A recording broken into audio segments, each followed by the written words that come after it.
Good morning here from Willowmoore Park in Benoni, Gauteng East. It has been a fascinating 4-day and a very fascinating Sri Lankan tour. I'm Gert Maloney. It's a lovely day. We've had a bit of rain forecast lately last night, but it looks like a very brisk morning. And joining me is the legend, the man, the voice of Limpopo, Takla Nechaba. Good morning. Good morning, Gert Maloney. Good morning to all the viewers, wherever you are. It's indeed a beautiful morning here in Benoni. Willowmoore Park is the stadium. It's day number 4 of the second unofficial test between South Africa A and Sri Lanka A. Yes, and SAA batting first, and the first innings lead of a mere 15 runs. Brilliant work by Neil Brunt, scoring 129, and then also answered by Leru Udara, who also scored 129 in that first innings. And South Africa at the moment in their second innings, 112 for the loss of 3 wickets. And it's the 3 wickets of Tepang de Tole for 19. Neil Brunt, the centurion of the first innings, went for 7.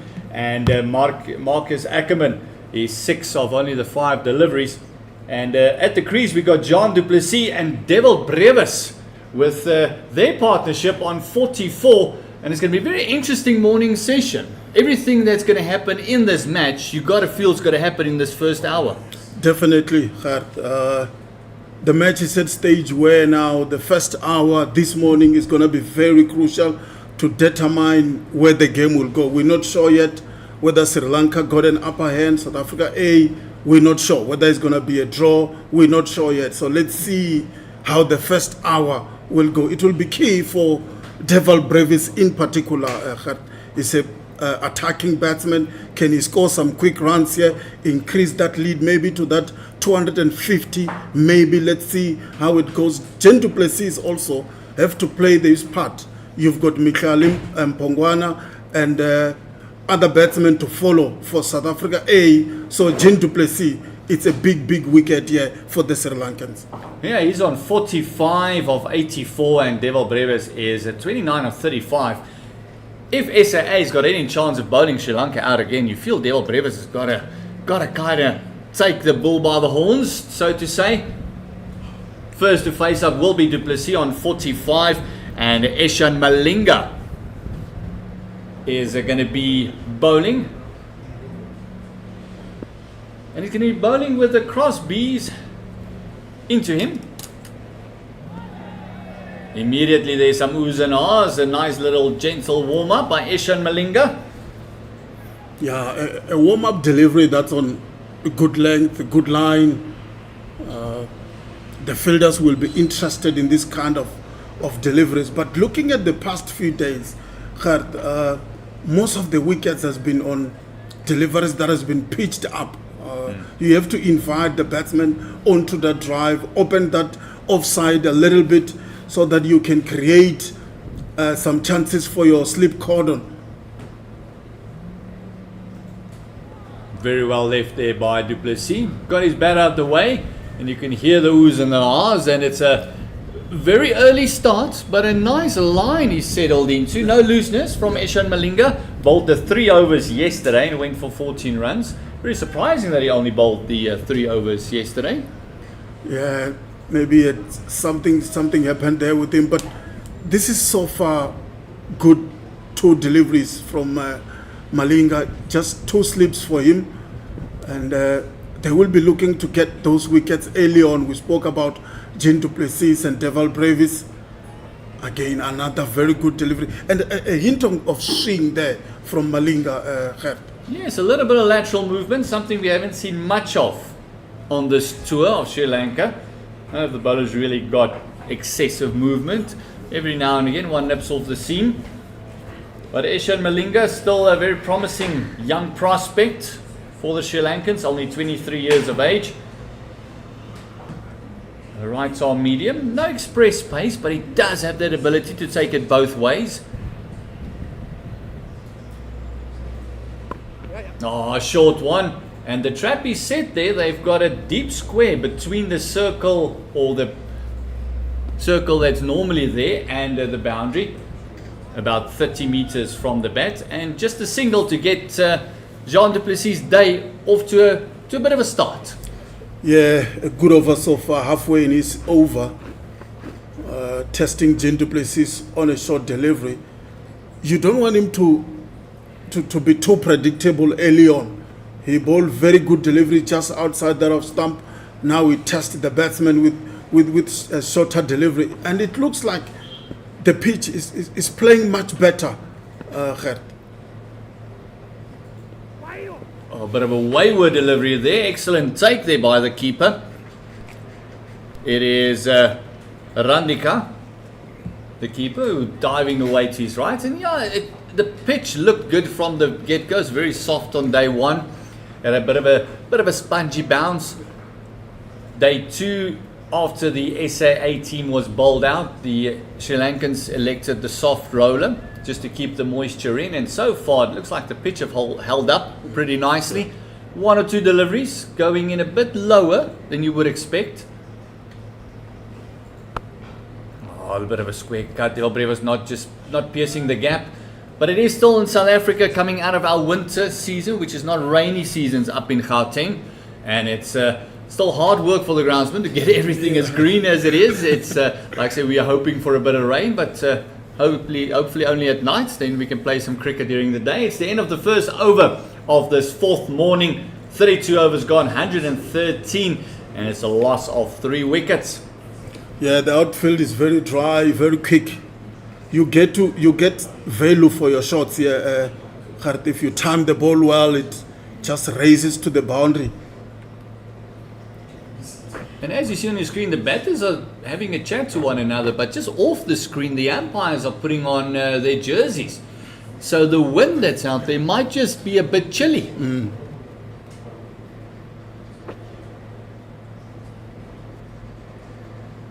That's umpire Palika and Jacobs on the field. Yeah, judging by the wickets Neil Brandt and so Brian got when Sri Lanka were batting, it will be interesting to see whether Sri Lanka will introduce some spinners early on here to try and get some wickets. We spoke about putting these two batsmen under pressure, and they have to try and get early wickets. First hour, South Africa have to try and get some runs. I think it's more about who wants it more here. Sri Lanka won the first unofficial match in Kimberley. I think they will be in a comfortable position not to chase this match. But for South Africa, I think they have to do something to try and get a win and level the series. We saw Sri Lanka winning the ODI 2-1. Now they are leading this test 1-0 also. So they've got a very good tour so far of South Africa. So South Africa has to do something here.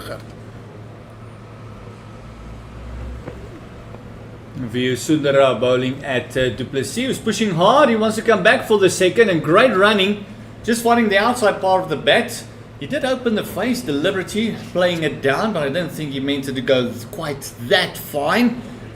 But du Plessis has moved on to 48 of 89. It's very true what you're saying, but as we know, these lists, this SAA games, the Sri Lanka A games, more about making a name for yourself and putting your hand up and say, I can save a match, or I can win a match, or look at me. When you're the Sri Lankan bowlers, look at me, I can destroy anyone in that first hour. So it's all about making a bit of a name for yourself.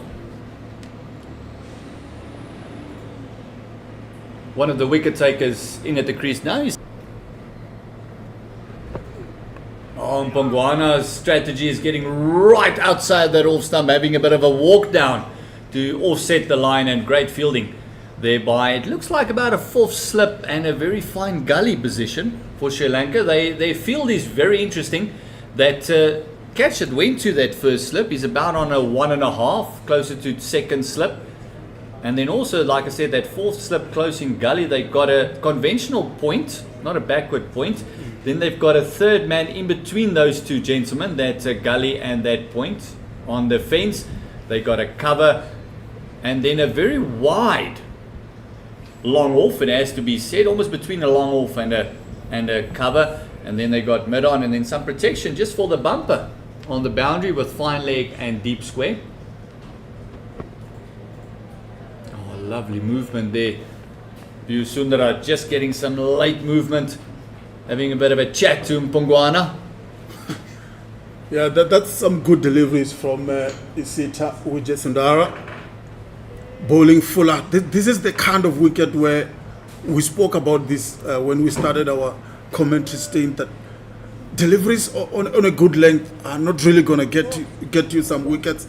You need to bowl full, you need to pitch it up, invite the batsman onto the drive. We saw Jean du Plessis' eyes lighting up there, edging to first slip. And that's the kind of deliveries that Sundara will produce in this kind of pitch. Mpongwana walking down again and completely being beaten, and almost feel that he's trying to be too inventful in the start of his innings. Realize that this is the danger man, because in that first 4 day, Sundara took 7 wickets in that second innings of SAA down in Kimberley. So he's definitely, in this environment at this stage of the match, he's the danger man. Definitely a danger man. It's this kind of bowling. It's not about the pace, it's about how we use the pitch to get some wickets, how we bowl fuller, invite. He's not scared to take risk being driven down the ground. As long as he gets wickets, he's happy. And we've seen it already. He has picked up the key wicket of Jean du Plessis, who I thought is going to be very vital for South Africa if they want to reach that 250 mark, so that they can come and bowl first, bowl again, and try to get a win here. Yeah, now Devil Brevis has got to almost rethink his strategy. Looks very calm and collected. A lot less superstitions in his batting nowadays. Devil Brevis just getting the field right, getting that third man a little bit finer. They also got a sweeper out on the fence. For Brevis, almost got a feel they don't mind him getting the single to bowl the new batter. Oh, that's a wide one. Had a flash at it. An aggressive batter like Brevis will always have a bit of a go at that short wide ones. Didn't come up as much as you expected. Yeah, I love to feel bat on ball, isn't it? He's an aggressive player. Anything outside that off stump, a bit of width, he will throw his bat at it, try to score some runs. South Africa need them, and they need them quickly if they want to get a win here. You got to feel if these SAA lads are going to bat up until lunchtime, then its game is kind of done and dusted. Oh, finding the edge is Malinga. This one is squeezed in between that wide second and also the keeper. That's the first boundary for the morning, and a bit of fortuitous boundary for Devil Brevis. Yeah, South Africa will take them anyhow they come at this stage. They need them, and they need more of them. But for Sri Lanka, it's a moral booster. There is something happening in this pitch. Again, Devil Brevis driving on the up, getting an edge between the keeper and that slip fielder, and it's a boundary. But once again, this is now becoming really challenging for South African batsmen. They are edging these kind of deliveries that are being bowled by the two Sri Lankan opening bowlers, pitching the ball up, and South African batsmen keep driving at them. Yeah, it's nice positive cricket, but no feet movement there, just throwing the hands, and that one is Devil Brevis. And we got to feel that, and this has opted a change in the field, that gully has now come a lot finer. Is about fourth slip, and now that wide second slip is between a 1 and 2 slip. So they're trying to tighten up that cordon as they notice that Brevis's feet isn't moving. A vast leg side field that is open, only the 2 men on the leg side. And when was the last time you saw a field like this? Only the mid-on and the fine leg on the leg side. Everyone else offside. Yeah. They are telling Esan Malinga, you have to bowl good line here, because if he bowl leg stump, Devil Brevis will just clip it. There is so much gap on the leg side. He can easily pick up 2. He can easily pick up a boundary. So Esan Malinga has to watch his line and length here. But I still feel they need to tighten that slip corridor a little bit, another slip fielder there. Try create some chances. There's much better awareness, getting right outside that off stump, noticing that that will be the line that they'll be bowling to him, getting it way outside that off stump, just moving across.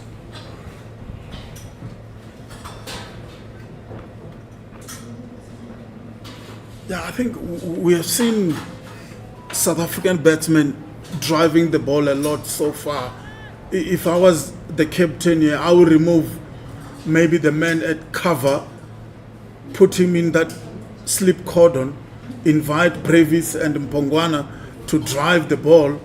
That's the only way you can get some wickets here. Oh, lovely wrist work, and that man down at third man, that wideish third man, almost between a deep point and third man, has picked it up. And I agree with you. I think that will be the plan when Mpongwana comes to strike. He's the new man, so let's see if that field changes at all, or they're going to stick with it. But also, with the pitch being very hard to play through the line, you almost feel that that cover is almost a catching position. If they're going to keep driving it on the up. We mentioned a field change, as we see the man at conventional point just making way, getting into that mid-wicket area, because they've seen Mpongwana just walking across extensively to that offside, trying to access the leg side.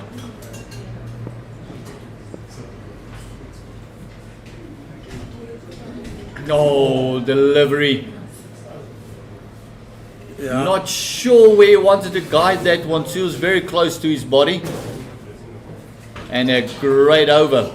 Very lucky fall that you see on your screen there from Eshan Malinga. Fantastic over, and that closes out the third over for the day. 120 for the loss of 4.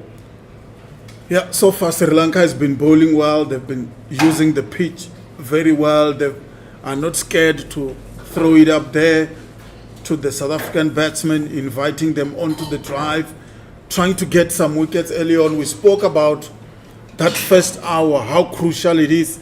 A wicket of Deval Brevis here will really open the doors for maybe any chance of getting a result in this match. So this is crucial stage of this match.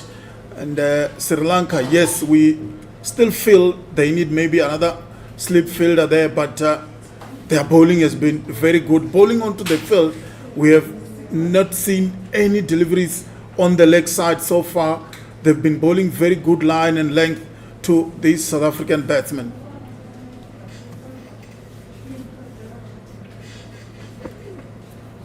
That's very well left, just making sure, keeping him real, making it, not getting in too tight with the movement that he's been getting. Sundara, I wouldn't mind seeing we go a little bit straighter. Just see if he can entice that that delivery. Just see if he can entice that drive, getting it a little bit tighter. At the moment, he got success with the wicket of Jean du Plessis when it was a little bit closer to him.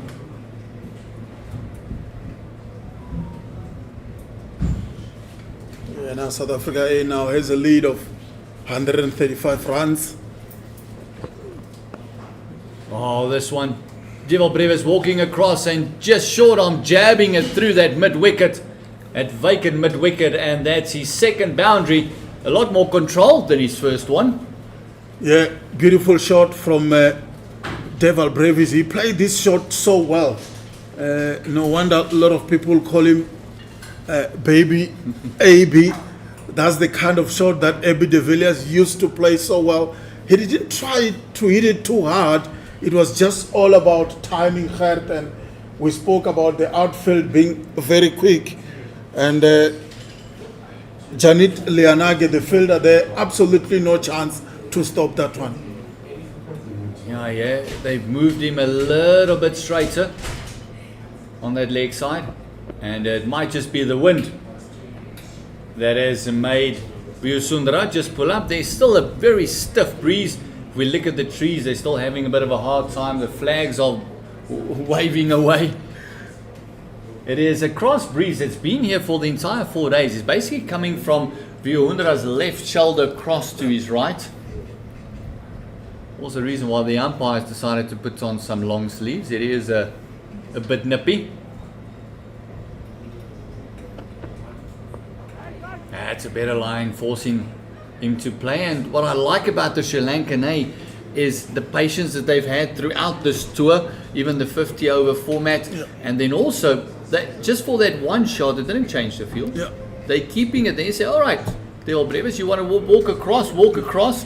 We're going to keep swinging it away from you. They still got the 2 slips. They got the conventional point cover. They do have a sweeper out, or more of a deep extra cover for Deval Brevis, and then also the very wide third man, almost between a third man at a deep point. Both of them both of them is about 10 meters off the fence, so it's just there to protect the boundary.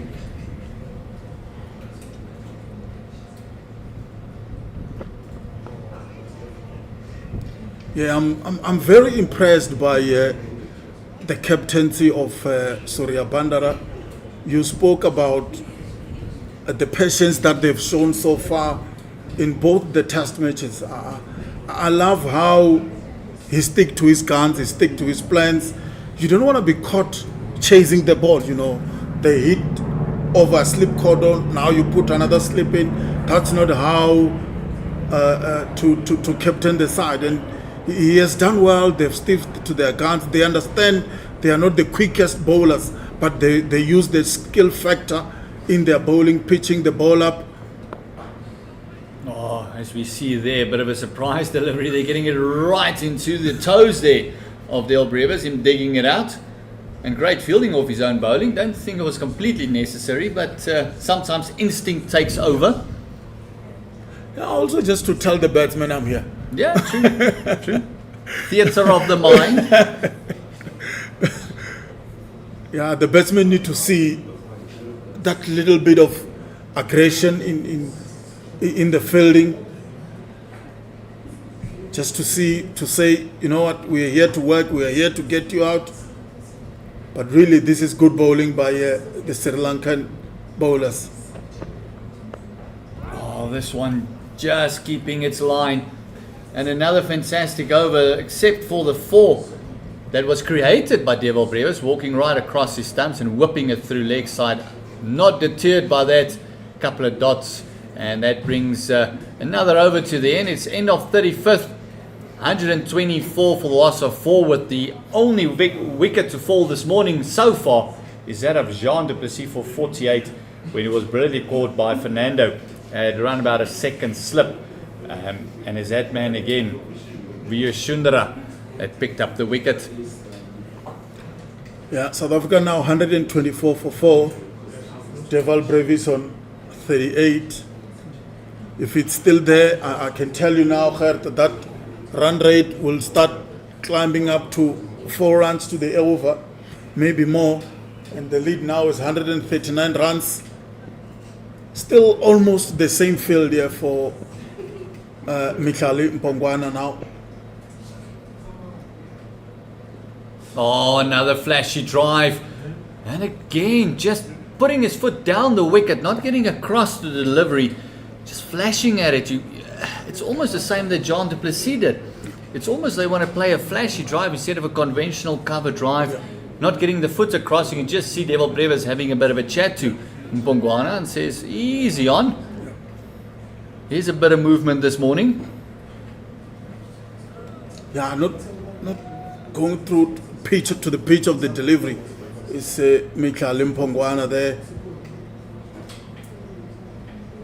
And I think the Sri Lankans won't mind that. That's what they're looking for. Again, the little shimmy down the track, and again a big wafty swipe, not making contact. You can just see Deval just walking down again and saying, come on, just concentrate. The shot was on, you got to say, because there's no one behind the bowler. The long off is, the mid off is very, very wide, and then the mid on is also pretty wide. So anything over the bowler is runs. Just feel that Mpongwana is getting a bit nervous being stuck on 0 for so long.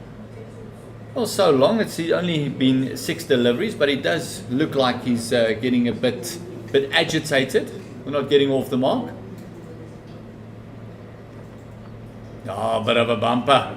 And and to get it over Mpongwana's head for a wide, that's a bit of effort. Yeah. Big effort delivery there by Eshan Malinga. Yeah, but I don't think Mpongwana should be this aggressive at this stage.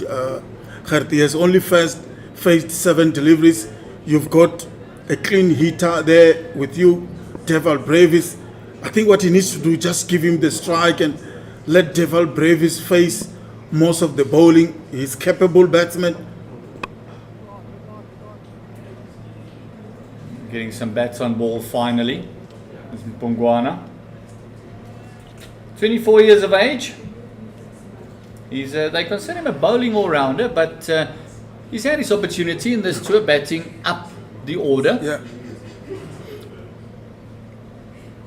And with the batting lineup still to come, if you look at guys like Bayer Swanepoel, Rivaldo Munsami is someone that might have come in before Mpongwana, but they might want to see what he's all about, the youngster. There's the straight shot. There's the one he's been looking for. A lot less expansive movement and just good old-fashioned straight bat in the V. Nice and straight. 4 runs. Mpongwana off the mark. Yeah, it's those long levers, full face of the blade. He's been looking for this kind of shot throughout the morning. And this time around, look at that shot. Straight off the middle of the bat. And it races to the boundary for 4. This time didn't try and overhit it, just made sure that he got the timing, got the elevation, just to make sure that it's over.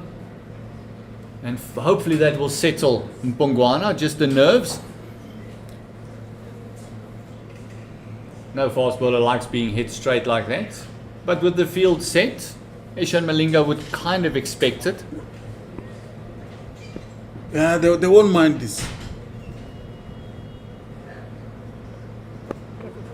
This time just overcompensating, straying on those long legs of Mpongwana. Just a single down to fine leg.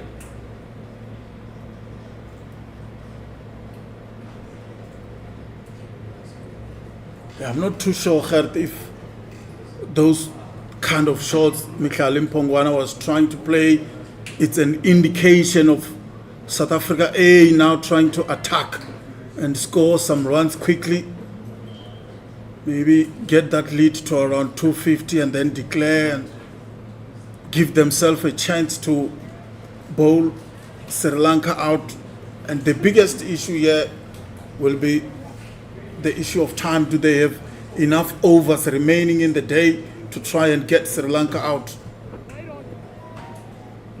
Yeah, that would be the question, because I say again, if SAA bat till about lunchtime, you got to feel that there's, with the class that the Sri Lankan A batters have shown and the partnership that they've been putting up, you almost got to feel that something miraculous has to happen with the new ball to get it going. And so far, with the Fernando scoring 100, opening up batting, scored 100 in the first game. This time, Udara scored 100, so both the openers in pretty decent nick.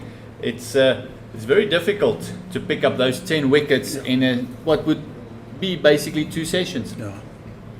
Yeah, the captain also played very well, Pasindo Surya Bandara, with that 92 in the first innings. Yeah, top order of Sri Lanka A, just very formidable. We saw it in the ODIs as well. Bat for long periods. Mpongwana facing up. View Sundara.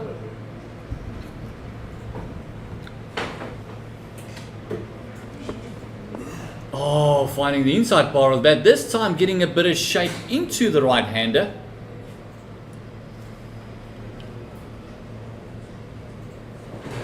Mpongwana has not looked comfortable at the crease. Yeah, he's not. I think he's maybe trying a bit too much here. You need to play shots that are in his in his zone so that he know he can play well. He needs to respect some of the deliveries. Just let it go to the keeper. Oh, this is a lovely straight shot. Beating the fielders. Didn't time it again, just the inside part of the bat. And Devil Brevis has got to work twice as hard. Because Mpongwana gives about 3 steps for every one of Devil Brevis. Getting there a lot quicker.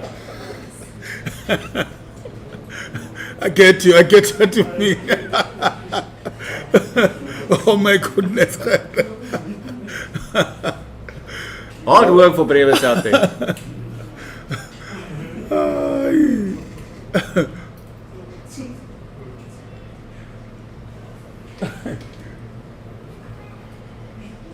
Partnership, let's move on to 17.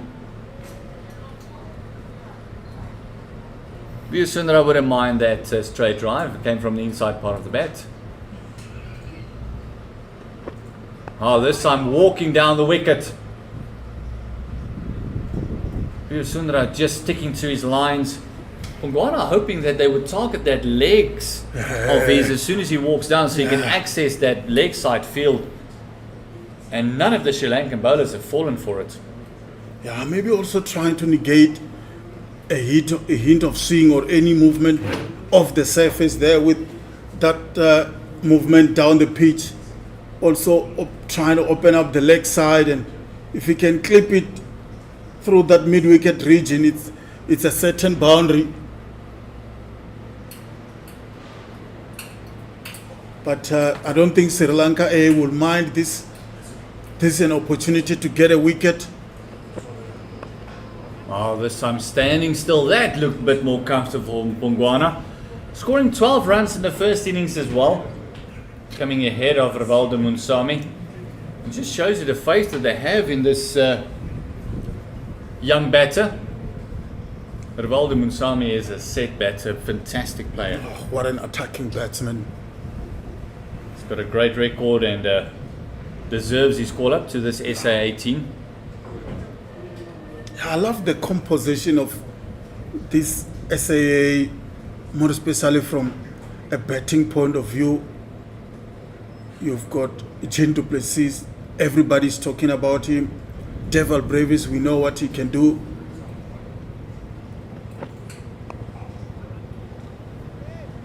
But then again, talking about Devil Brevis, I mean, I think we should also mention as explosive as he can be.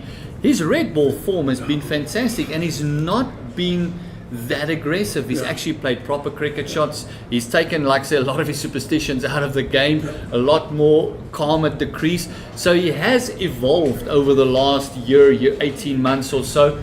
So credit to him. He has adapted well to all formats of the game, the T20s, then the 50 overs, and now we see a lot of patience from him here as well in this longer format of the game. Mpongwana again walking down, and there you can see just the jog from Mpongwana and the scuttle from Brevis for the single. That brings the over to an end. It's 132 for the loss of 4 wickets, and it's SAA with a lead of 147.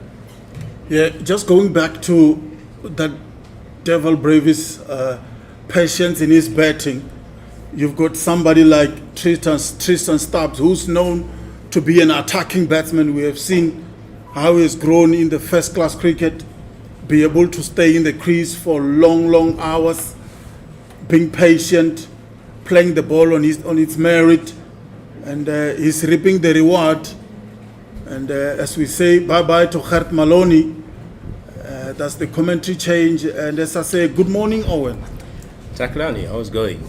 I'm okay, my brother. How are you? Good to see you. Good to see you too, my friend.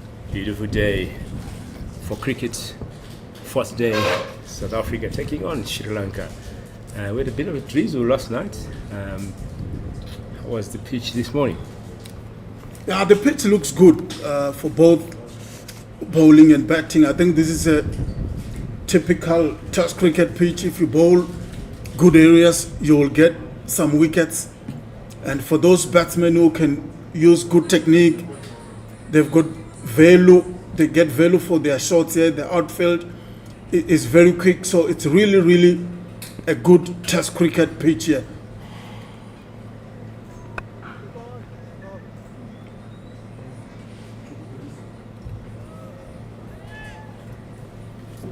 So that's Malinga here coming into bowl. He's a 7th over. 26 runs conceded so far. Still looking to get a wicket at 133 on the board here for South Africa. 4 wickets down after 37 overs.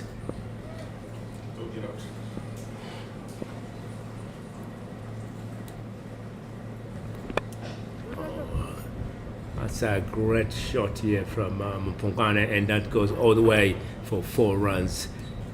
Played beautifully here, as you can see from the play there. And that boundary taking him to 12 runs from 17 balls. As the replay comes here, played perfectly there. The fielder didn't have any chance to stop that, and that goes all the way for 4 runs. Yeah, Michael Mpongwana is a tall man. He just throw his hands onto that one. He's been looking for this kind of shots from ball 1 today. He's moving on to 12 runs now from 17 deliveries. And that partnership now between Devil Brevis and Mpongwana keep growing. It's now on 22, and that lead 152 runs now, South Africa. Yeah, we were talking yesterday with Kane and Usain, saying what may be the probable score South Africa will be looking at here. We say, like at least 250 it will be a better score for them to defend. What do you think? Sure, it's a very difficult stage of the game right now, but I still feel maybe 250.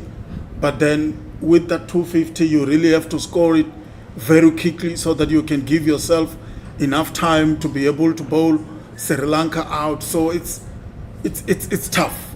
I think they just have to take it 30 minutes at a time and then see how they can go. They've got Devil Brevis there. Mpongwana looks like he's in an attacking mode today.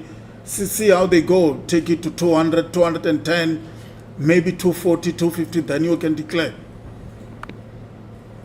A good comeback there from Malinga, getting a dot ball, and as we can see, the attacking field here from Sri Lanka, only 2 players on the leg side have a slip, a gully, and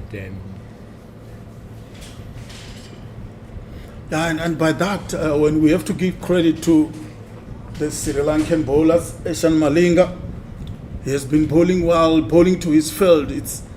You spoke about there's only 2 fielders on the left side, on the leg side, and if he misses line there, it's a certain boundary.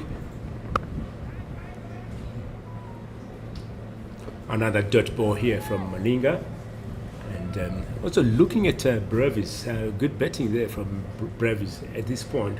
So 38 from 51, and definitely the guy at this point doing the job, making sure they put good runs on the board.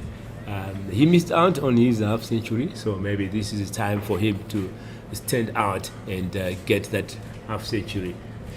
Yeah, he will be disappointed that he missed out in the first innings, scoring 49. He will look to do well here in this innings, and the good thing, I think, what the Sri Lankans will enjoy the most is they are kind of the bowling right now is the batsmen are not leaving the ball at this stage. They are playing at all the deliveries. They're bowling good line, good length, being patient about their bowling. Not the quickest, but they're able to use the pitch so well. They're able to bowl that line that with me and Gert spoke about it earlier on. Pitch the ball up, invite the 2 batsmen onto the drive. And if you look at South African middle order, you've got Devil Brevis, Michael Mpongwana, Rivaldo Monsami to coming. Those are the batsmen who love to fill bat and ball. If you pitch it up, their eyes will light up. They want to score some runs, and with how the game is going so far, I think the mandate for these 2 batsmen is try and attack as much as possible if they can touch that 4-run mark to the over, maybe take it from there, see where they can be during the lunch break, and if they have a lead of 200, maybe assess the situation from there. We're not sure what the plan will be on. Okay, so we see a bowling change here. Shiraz coming in. He has bowled 6 overs already, conceded 18 runs. He's got a wicket in his bag, coming bowling from the commentary end side.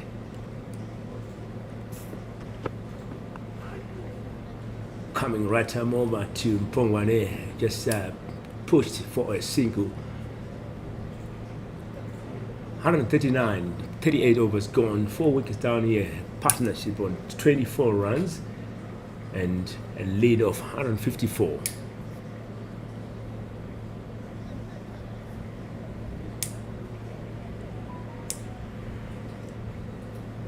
With Shiraz coming in, we've seen change in the field. 3 fielders on the leg side.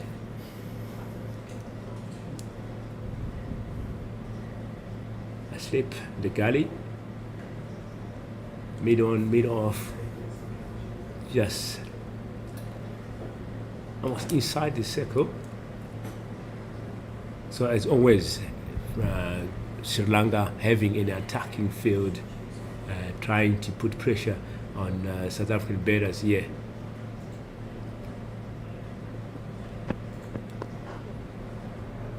Played nicely there to points by Brevis, just for a single. I think the point is just to keep the scoreboard ticking, you know. Yeah, and also Sri Lanka trying to protect Mohamed Shiraz's bowling, his first over of the morning. You don't want to keep only 2 fielders on the leg side to Deval Brevis. If he misses line there, we saw one of the boundaries that is scored on the leg side, very strong on the leg side, very strong on the pull shot. So they're just trying to protect Mohamed Shiraz early on. Maybe during his 3rd, maybe 4th over, we might start to see that they remove one fielder on the leg side, putting that fielder maybe into catching position or in the slip cordon. Great shot there by Mpongwane, but just gone for a single. The good thing is Mpongwane and Braves, they're just picking the gaps, and by picking those gaps, they're managing to get those singles, and by that, the scoreboard is ticking. Deval on 39 and Mpongwane on 14. At this point, these two complementing each other nicely with a lead of 156. Yeah, me and Gert spoke about the patience of Deval Brevis, and it's definitely showing it here. When he came into the South African team, or South African under-19 team. Oh, what a ball there, perfect line and length, and outclassing the batsman there. Yeah, beautiful delivery by Mohamed Shiraz. He's been good in this tour so far.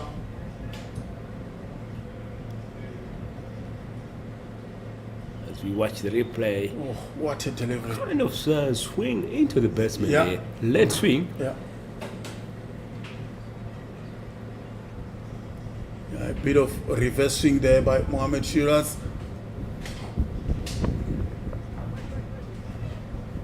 No run, 2 balls here, and one more ball to come from Shiraz, who's considered 21 runs at this point.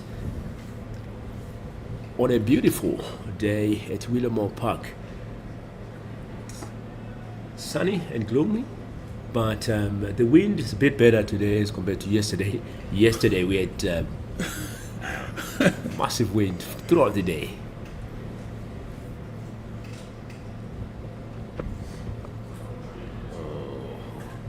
Great ball there to finish off the over.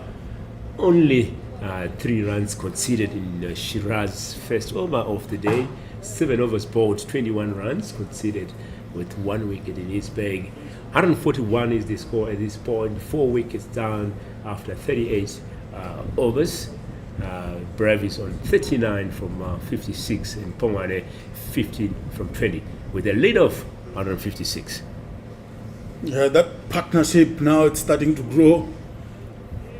At some point, it will start to bother the Sri Lankan A side. They know what Devil Braves can do. Once he gets going here, South Africa might see themselves in that 200 region so quickly.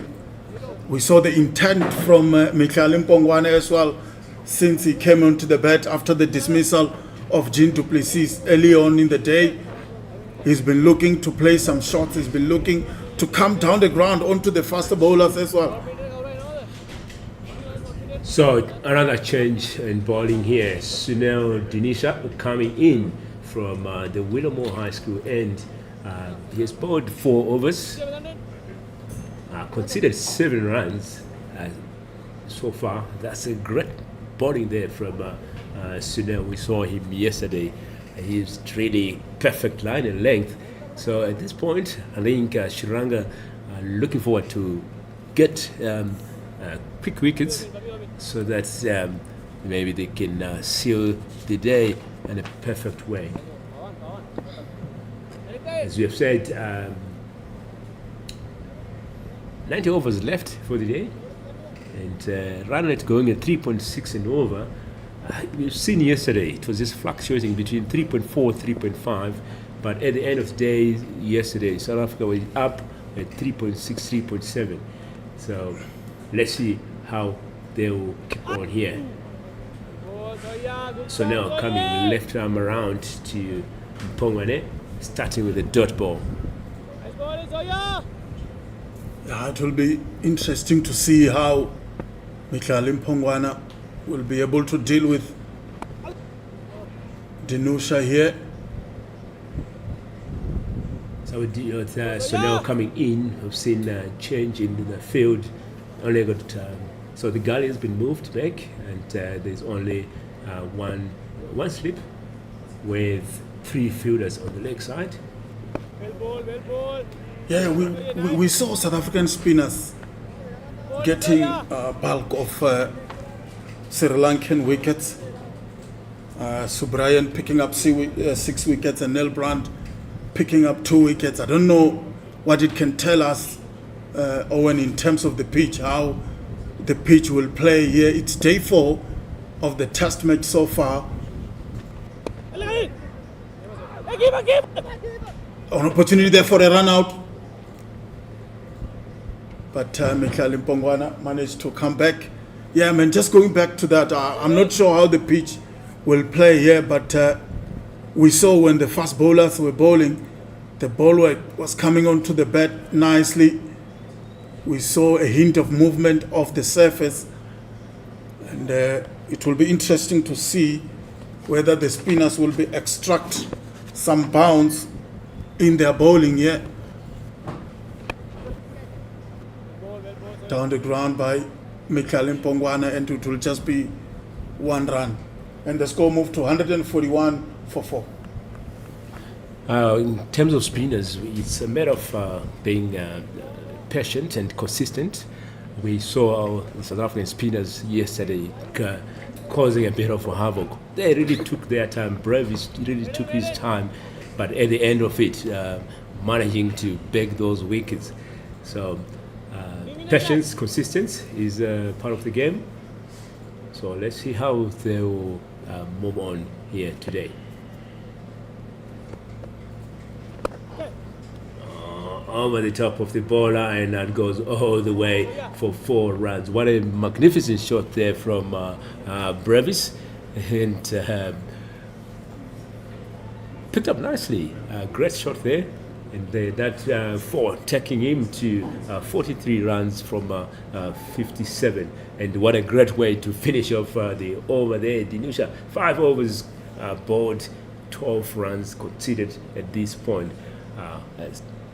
As we look at the highlights there of that Bravis shot, 146 is the score. Yeah, that was a beautiful shot from Devil Braves, straight over the umpire's head for a boundary. He moved now to 43, and Michael Mpongwane is on 16. The lead now 161. 3.7 is the run rate currently. 146 for 4.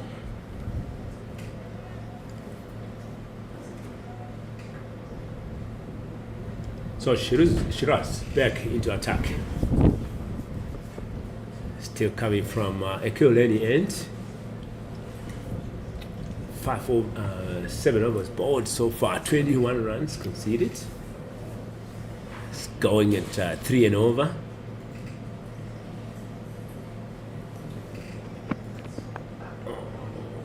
Great ball, blocked nicely. Pongwan is saying to me, I'm here, I can see that. Good ball, but I will respect it.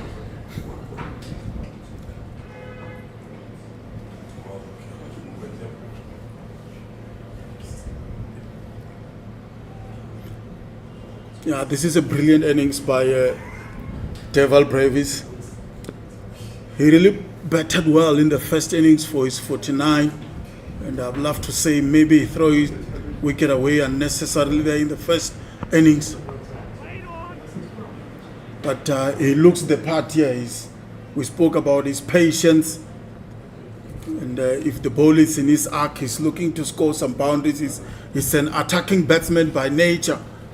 So really with Mikhail Mpongwana batting with him now, you've got 2 attacking batsmen for South Africa. But the good thing is, and I really have to compliment the Sri Lankan A side, how they go about their business today. They've been very patient in their bowling. It has become a game of cat and mouse right now. So we're getting 3 dot balls here from Shiraz, who's bowling really perfect line and length here, trying to lure the batsman to play.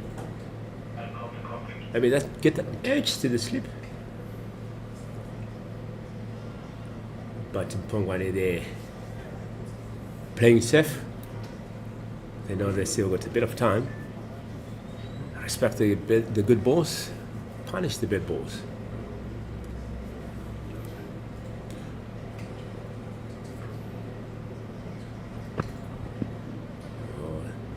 So just play to the leg side.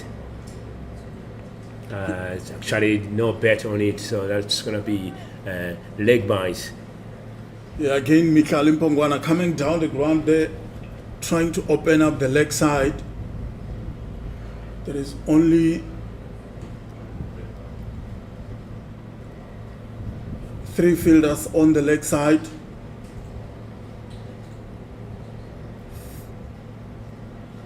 Fine leg and deep mid wicket, and he was trying to score some runs there, Mikhail Mpongwana, but it was just a leg bye.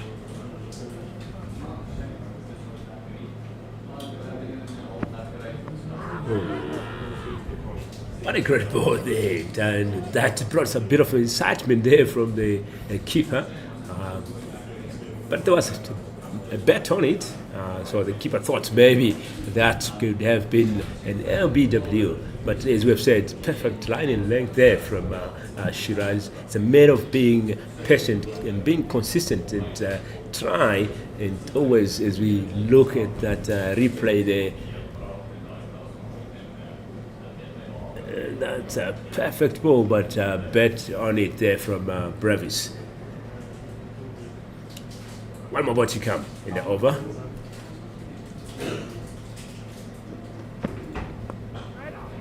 And no run. What a perfect over here from Shiraz. That's a maiden over. Actually, there was just a leg bye, and that's 8 overs bowled. 1 maiden, 21 runs conceded, and 1 wicket in the bag. 147 is the score, with a fall of 4 wickets here for South Africa. 41 overs gone, and the partnership building slowly here. 32 runs between Brevis and Pongwane. Brevis won 43 from 49. Pongwane 16 from 29. Run rate still at 3.6, and as we see there, the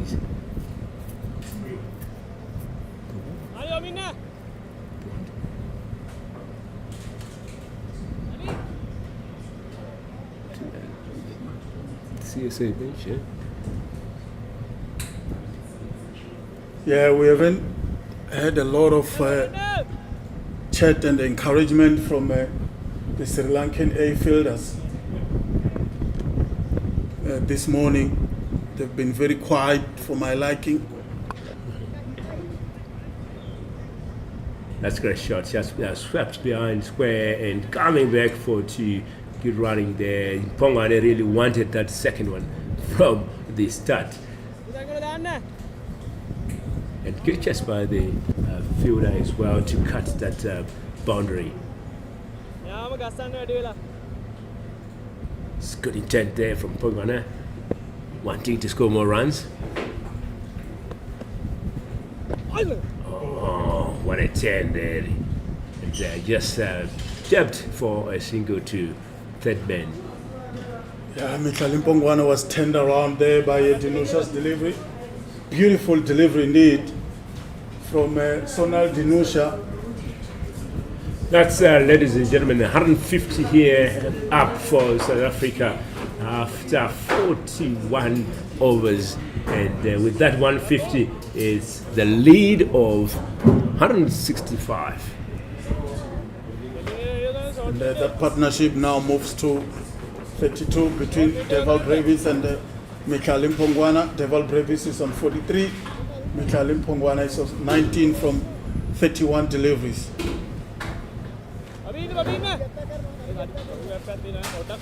So we see the captain there and the keeper having a chat about field positions. So see the change of field positions there.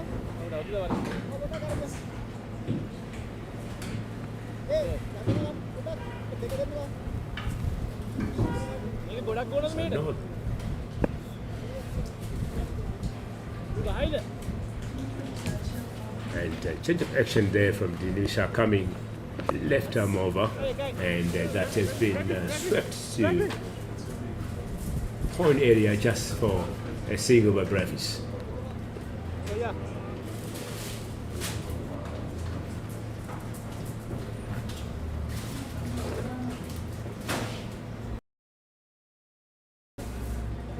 Again, another beautiful delivery from Dinusha. Has been bowling well this morning.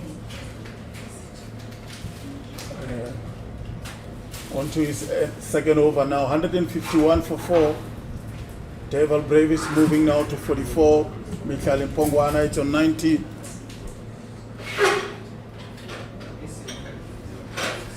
They are moving in another fielder closer to Michael Mpongwana now. They've seen some hint of turn from Sonal Dinusha. 2 sleeps now.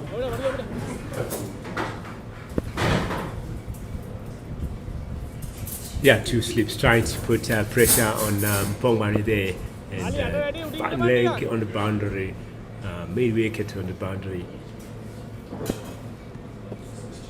long on, long off on the boundary as well, and just a dot ball to finish off the over there from Sonal Indonesia.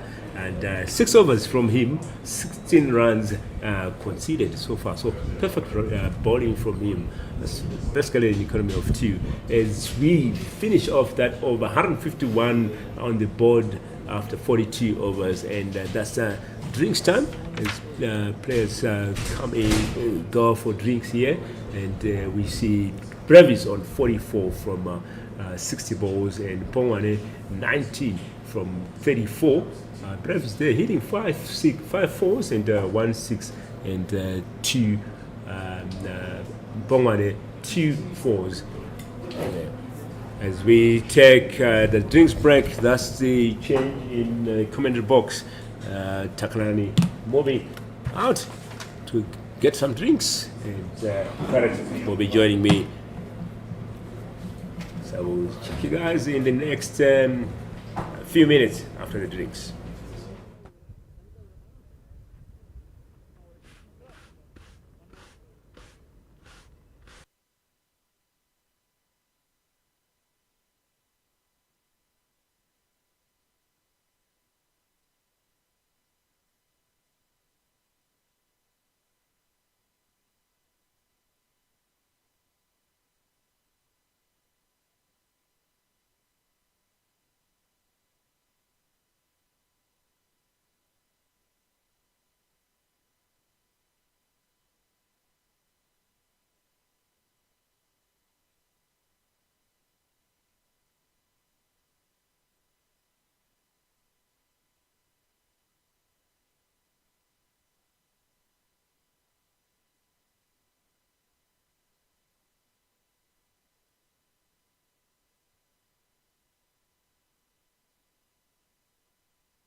Welcome back to Willowmoore Park here in Benoni.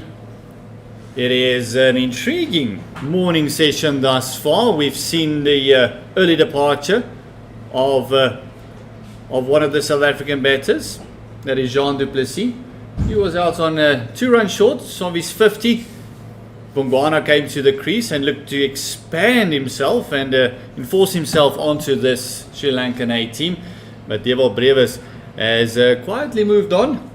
He is now going to be facing up to the Sri Lankan, Mohammad Shiraz and Owen. A very interesting session just before drinks. Yeah, very interesting session there. Seen the Sri Lanka trying all their best to get another wicket there. Seeing that with the bowling change.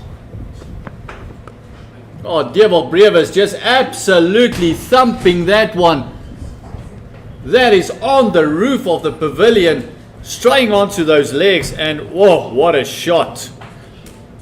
Marvelous shot there from Brevis, and it was really like very simple from him, not much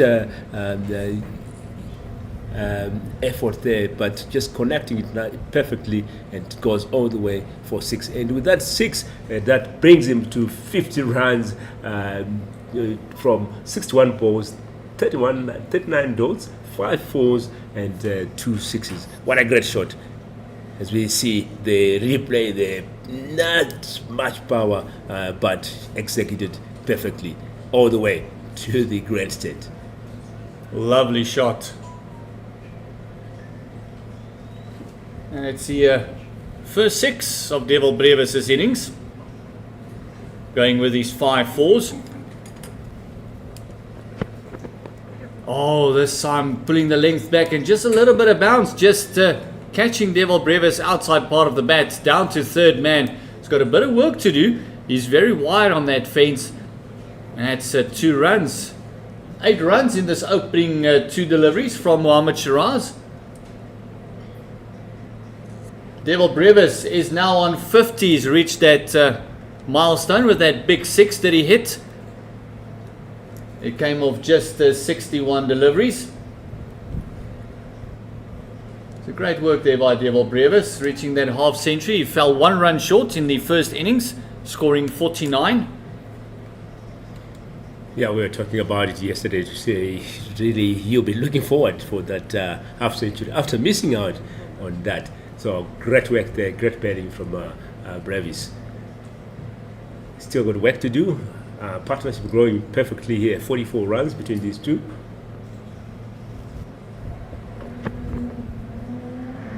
Just after those 2 deliveries, just going a bit wider, just overcompensating.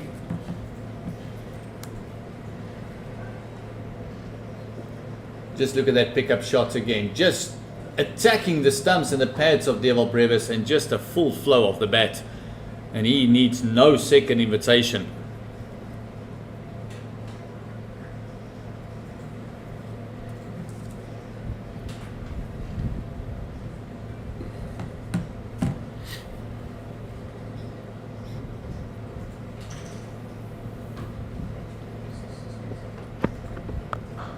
Oh, this one is hit hard. But with that one shot of Devil Brevis, we see a complete change in the field, as now they have 4 men on the offside, all of them about 10 meters off the fence, just making sure that Devil Brevis get off strike. They know the danger that he is on 53, and Bongwana is now the man they want to target, keep him quiet. Everyone coming in, and they only have third man, fine leg, and deep square out, as there might be a surprise bumper for the lanky SAA batter.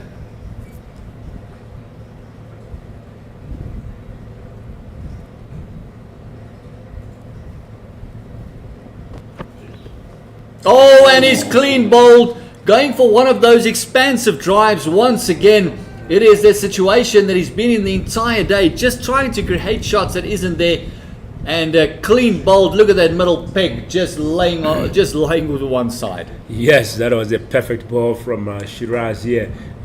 Bongwane gone for 19 runs from 36 balls. Did hit 2 fours. Did spend 60 minutes at the crease. And Sri Lanka striking again, getting that 50 wicket and score 160 on the board here. Perfect ball there from Shiraz, who's bagging his second wicket. Just a very straightforward delivery, slight maybe tail in, but a big massive barnyard door gap size between bat and pad. And Rivaldo Munsami, or shall we say it is Bayer Swanepoel that came out instead of Rivaldo Munsami. They might feel they need some extra firepower, although Rivaldo Munsami is very attacking. Bayer Swanepoel joining Devil Brevis. This will be a very interesting situation to be in for these two batters. Yeah, so they need to keep on the work here. Definitely that will be the talk from Brevis, leading with 175 at this point. One more ball to come from Shiraz, who has conceded 30 runs so far. 2 wickets in his bag, 1 maiden, and definitely he'll want to get Swanepoel while he's trying to get used to the or settle down at the crease here. As we can see there, the talk from the captain of his players discussing about field positions. Yeah, it could just be the left-right combination that they want to bring in, with Bayer Swanepoel being a left-handed bat. The 26-year-old plays for the Warriors here in the local domestic cricket for South Africa, eh? Mohammad Shiraz around the wicket immediately to the left-hander. He has had a pretty decent season. He's got a highest first-class score of 188. Does Bayer Swanepoel. We'd like to increase that strike rate of his, the average, which is creeping up to 27. Just look at that delivery again, just straight through Mpongwana. Just losing his shape, and gotta say, not a great shot. Yes, 43 overs gone, 160 is the score. Shiraz there, 9 overs bowled, 30 runs conceded. Swanepoel still need to go off the mark. Brevis 53 from 64, and we see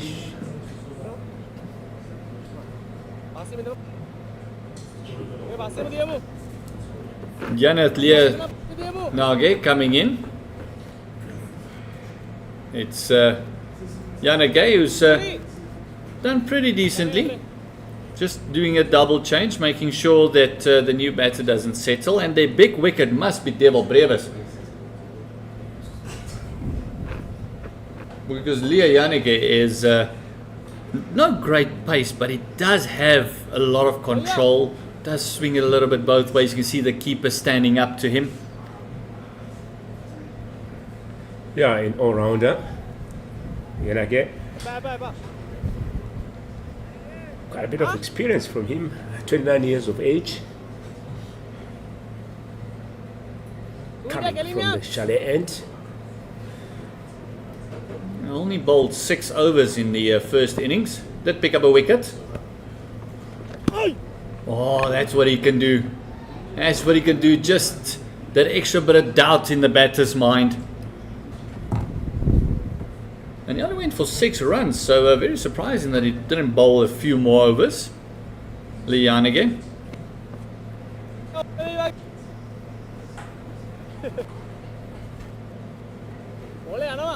And he picked up the wicket of Tsepang Ditole in the first innings. Caught by the captain, Surya Bandara.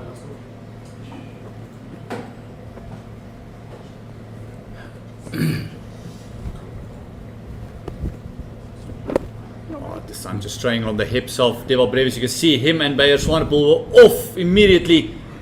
No doubt of 2 there. And they're nearly easing up too early, Devil Brevis. Getting caught asleep there. Yeah, showing the intent from the moment he played that shot. And as you can see, the fielding positions here for the Bravies, all just asleep, and all the other players are on the boundary. So really, he's giving Sri Lankans a bit of a torrid time here out in the middle. Yeah, it's a situation where you just want to give Brevis the one and get the new bats on strike. He has only faced one delivery. It worked. The strategy worked with Pongwana. So they feel it might work with a new batter. Now just maybe getting the right personnel in the right positions. Swapping personnel, swapping them around, getting the left-armers on the fence, right-armers, guys with big arms. And also just maybe waking up the fielders a bit and creating some time management constraints, making sure that Deval Brevis is awake on the fielders, and also maybe just hopefully let him lose some concentration.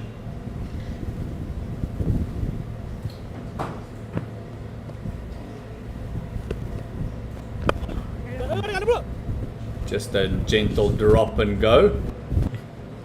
Exactly what the Sri Lankan A team would have wanted. New bats on strike. Bayer Swanepoel does propose something different. Now the left hand is at the crease. This right-left combination might just give the bowlers a bit of a horrid time. Yeah, the left-right arm combination always hectic for the fielders.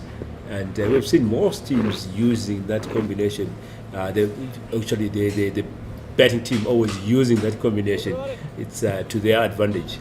It's always hectic to change fielding positions after every ball, but it's part of the game. It's part of the strategy.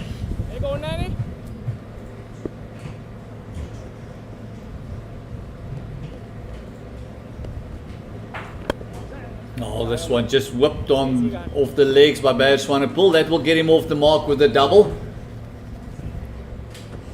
That's exactly what we're talking about, that right-left combination, just trying on the left-handers' pads. And left-handers are generally very good off their legs.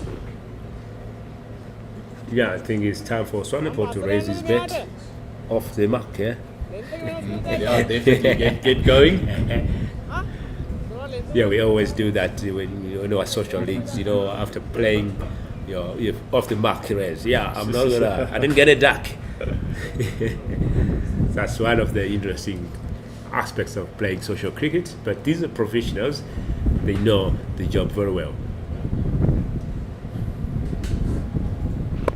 Oh, moving right across to that off stump, and nearly got himself in trouble there, and a bit of smart cricket. Oh my word, a misfield. Bit of London Bridge diving over the delivery there. Completely diving over the ball. And that was Liuru Udara down there, who's actually a very good fielder. A wicket keeper in his own right. Would not be happy with those overthrows. Yeah, it was good piece of fielding there from Sahan, and trying to back. Trying to be over aggressive at the moment. He's 6 from 4. Brevis is 56 from 67. This partnership not in double figures yet. It is 169 for loss of 5. Just have a look at that. Overthrows again. Great work. Keeper not getting to the stumps either. Hands on heads, and oh my, just diving over the ball, and a bit of a comedy of errors there for Sri Lanka. Hey, maybe their way to break the concentration and their plan to break the concentration of Deval Brevis kind of backfired and might have broken their concentration a bit. Yeah, definitely that's backfired, and a bit of an expensive first over there from Leonaga. That's 9 runs conceded in that in his first over. So really need to come back and work hard and try to bring that economy down. Shiraz back into attack, bowling his 10th over.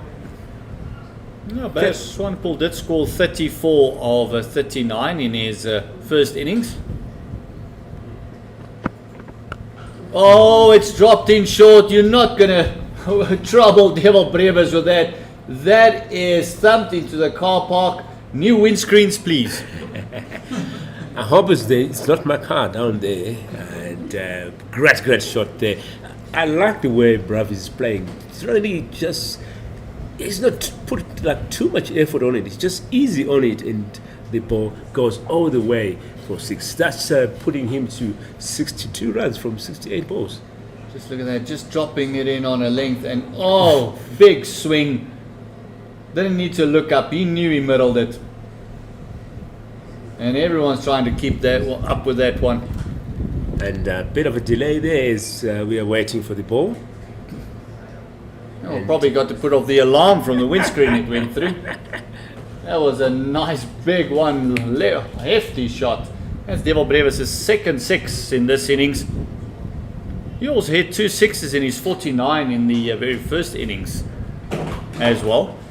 Off 63 deliveries, he's now 62 off 68. And this is danger signs, because we all know what Devil Brevis can do as we see the balls coming out. And the umpires will just try and find one with almost the same condition that that one was at.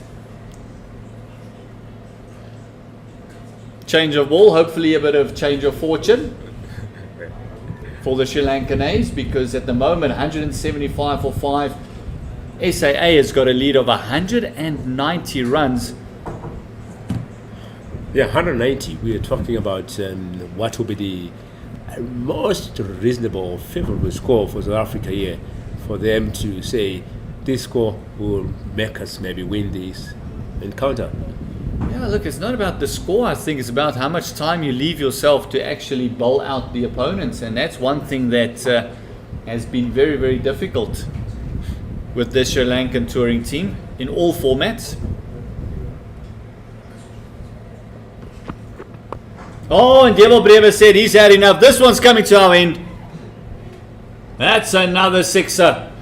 And Mohammad Shiraz is getting a bit of a hammering at the moment. That's the 2 deliveries in the over and a second 6er.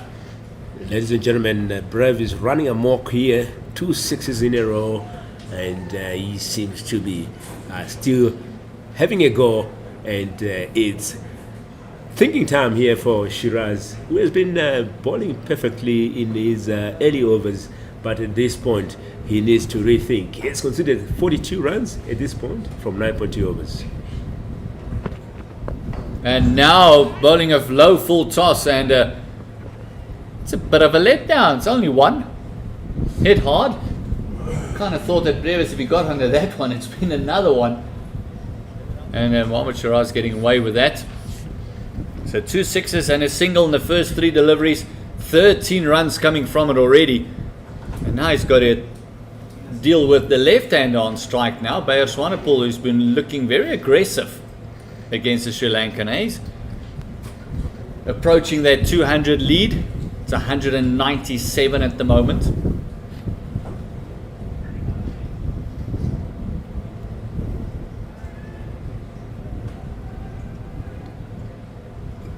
So we see the fielders changing positions here.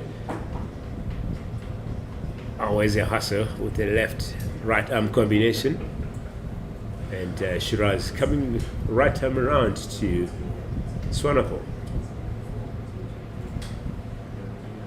Just losing his mark. Making sure, don't want to bowl a no ball.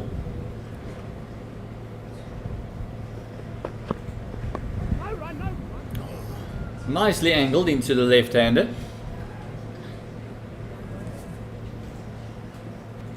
As we said, 197, approaching that 200 lead. Maybe give yourself an hour before lunch also to, or half an hour, maybe nip out 1 or 2, see if there's an opportunity for the win.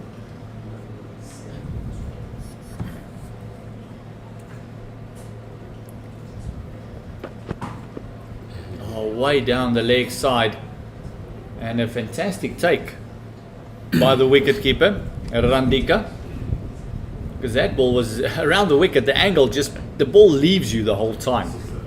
Yeah, that's a brilliant take there behind the stumps, and to cut off on a barge there. One more delivery here from Shiraz. Oh, still coming right time around to Swanepoel.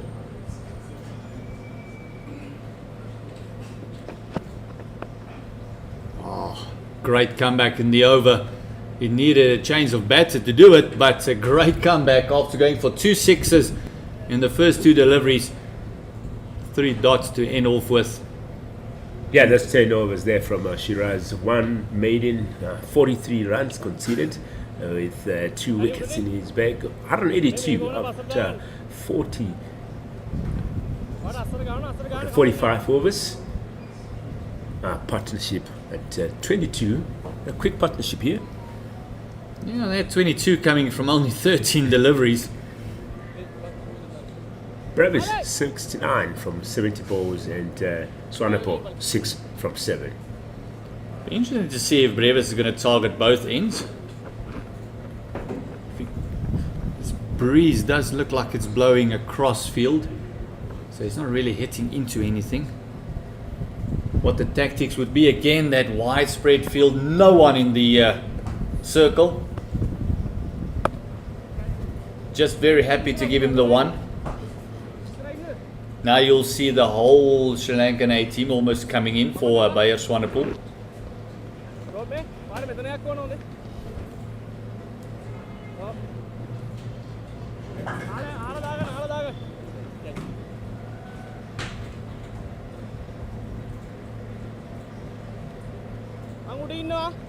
Everyone just leaving a deep square on the fence, and also they have a man down at 3rd man. Then also just moving underneath the roof here from the bottom of us, they do have a fine leg in place on the fence as well.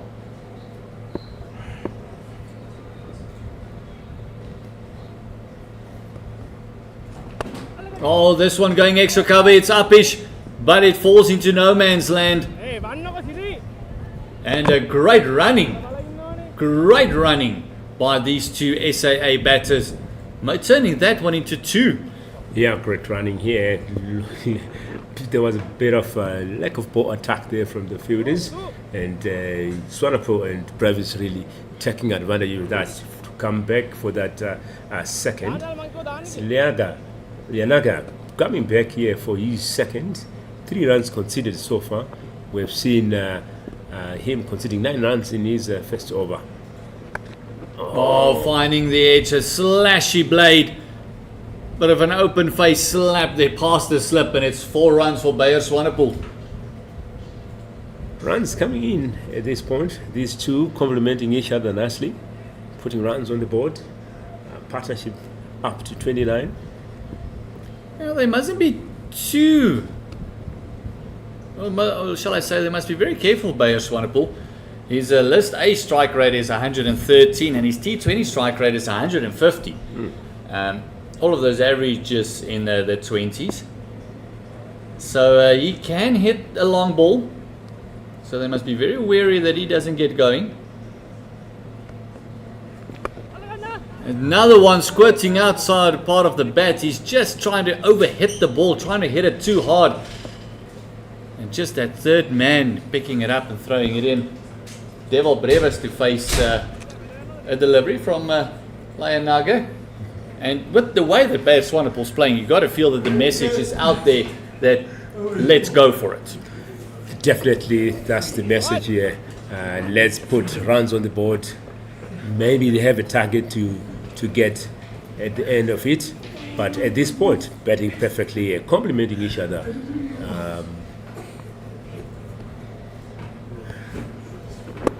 The lead is 200 exactly. Now going on to 201. So I say 202 with that double. Great throw, hitting the stumps. Can't afford another overthrow. 202 is the lead.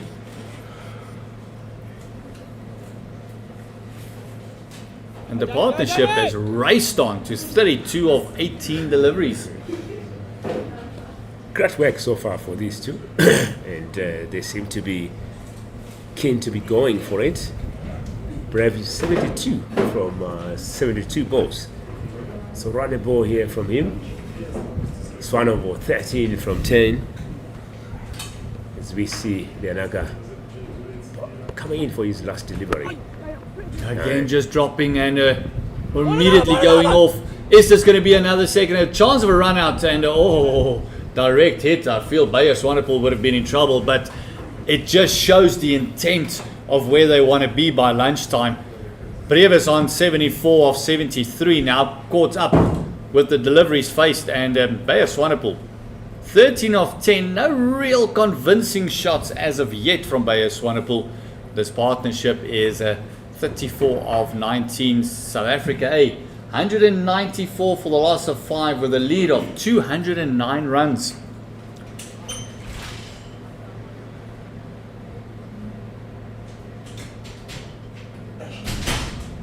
As we see Eshan Malinga coming into the attack. Owen?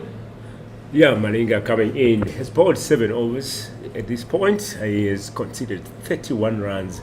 So he still needs to work very hard here. Coming from the Ekurhuleni end.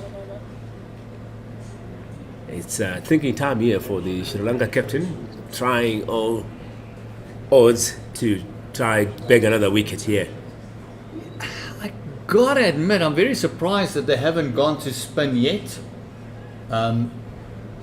SAA has been vulnerable to their spinners from Sri Lanka.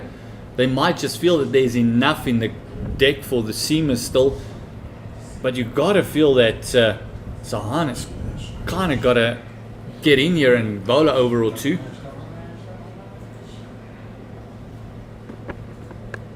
Oh, Bayer Swanepoel pulling that one away. That's through mid-wicket. That is 4 runs. That's a bit more convincing. That will hopefully get his rhythm in the batting. That's another 4.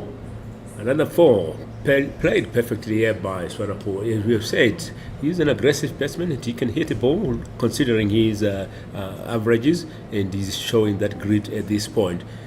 Coming in and really complementing Brevis perfectly, and these two are really doing a great job at this point.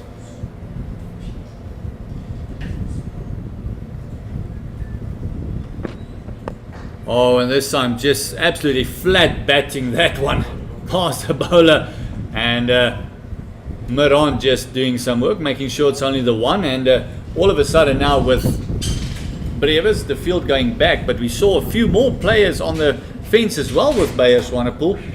199, 1 short of 200, but that lead is 214. Yeah, I think the Sri Lankans now are changing their strategy. We have seen when Swanepoel was on, they were bringing in most of the fielders in the circle. But things have changed now. They have seen how aggressive he is. So they are really changing positions. Brevis and... Oh, that's a very, very wide delivery. It's almost good bowling. It's a very extraordinary field at the moment. You won't be able to see it on your screens, but there's literally no one within 50 meters of the batter. It is all at the fence, each and every one of them.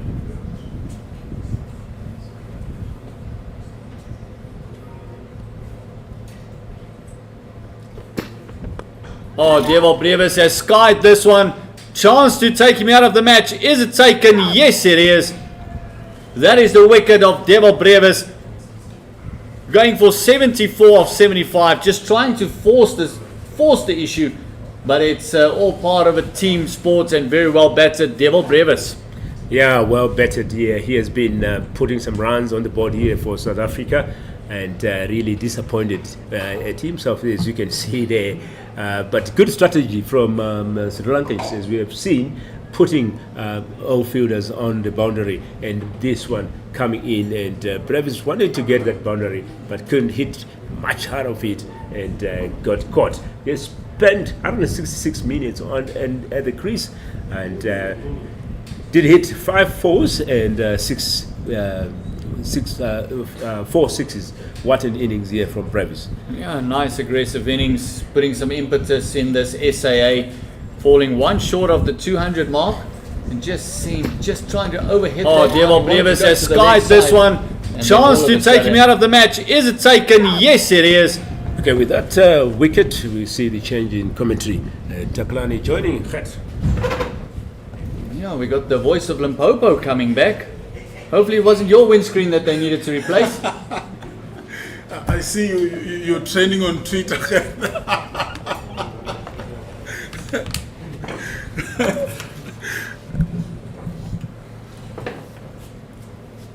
Yeah, fantastic work done by Devil Brevis as we see that wicket once again just trying to force it.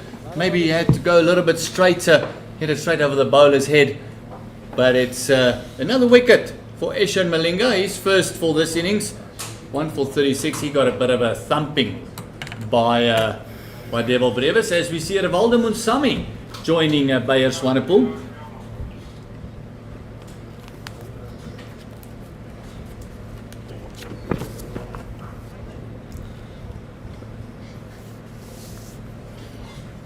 Yeah, thank you very much, Gert. The score now 199 for 6. It was a comfortable catch in the end by Lahiru Dara to dismiss Devil Brevis. I'm so delighted that he was able to get his half century. He missed out on the half century in the first innings by just 1 run, scoring 49. And then Eshan Malinga to continue. Maar Rivaldo Munsami. What a shot from Rivaldo Munsami to get off the mark. I can tell you now, Gert, the intention from the SAA is very clear. Get many runs as possible just before lunch break, and then we can declare and see if we can get the Sri Lankan A side out to try and get a win here. Just look at this. Rivaldo Munsami is a very good batter and a very aggressive man himself. That brings the 200 up for SAA. It's 203 for the loss of 6, and I don't think it's going to stop the run flow at the moment.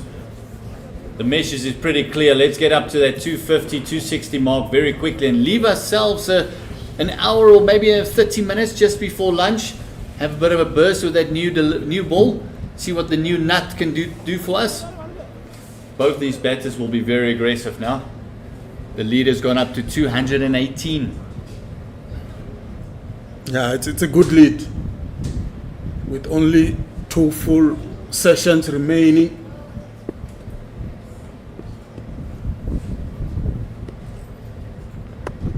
Oh, that is given a wide. That was almost off the pitch. I feel in a one-day game it would have been a no ball, Taklani. Yeah, definitely. It definitely would have been. And I'm loving this from South Africa, Gert. Showing some intent, showing the willingness to win this game. Just looking at this, yeah, it's really a big wide there by Wanuja Sahan. First delivery. 203 for 6, and the run rate keep climbing up. Rivaldo Munsami opening his scoring chart with a beautiful shot down the ground for Bayer Swanepoel. I'm very excited about this guy, Gert. He can bowl, he can bat. Let's see what he can do here. Again, Wanuja Sahan. It's 203 for 6. Now Wanuja Sahan is just a slow medium.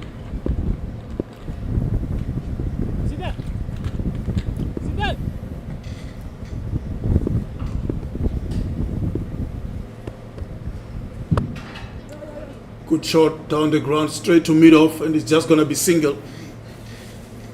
We saw Rivaldo Munsami score 11 of 41 deliveries in the first innings. A very nice, patient innings that he played with Neil Brandt, the captain.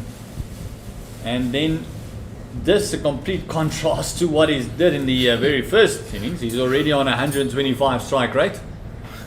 Yeah, the message is clear, Gert. It's clear. We spoke about it, the intent that they would have to declare just before lunch, strategize during the lunch break, and give themselves 2 sessions to try and bowl Sri Lanka out, 2 full sessions. Again, Bayer Sonebol this time straight to mid-arm. It's just going to be one once again. And I think Bayer Sonebol will be looking to give Rivaldo Munsami as much strike as possible. He looks the part. You spoke about that strike rate. He looks the part and is looking to hit the ball down the ground, score boundaries, see where they can maybe get 250. We spoke about from the word go that I think 250 should be the target.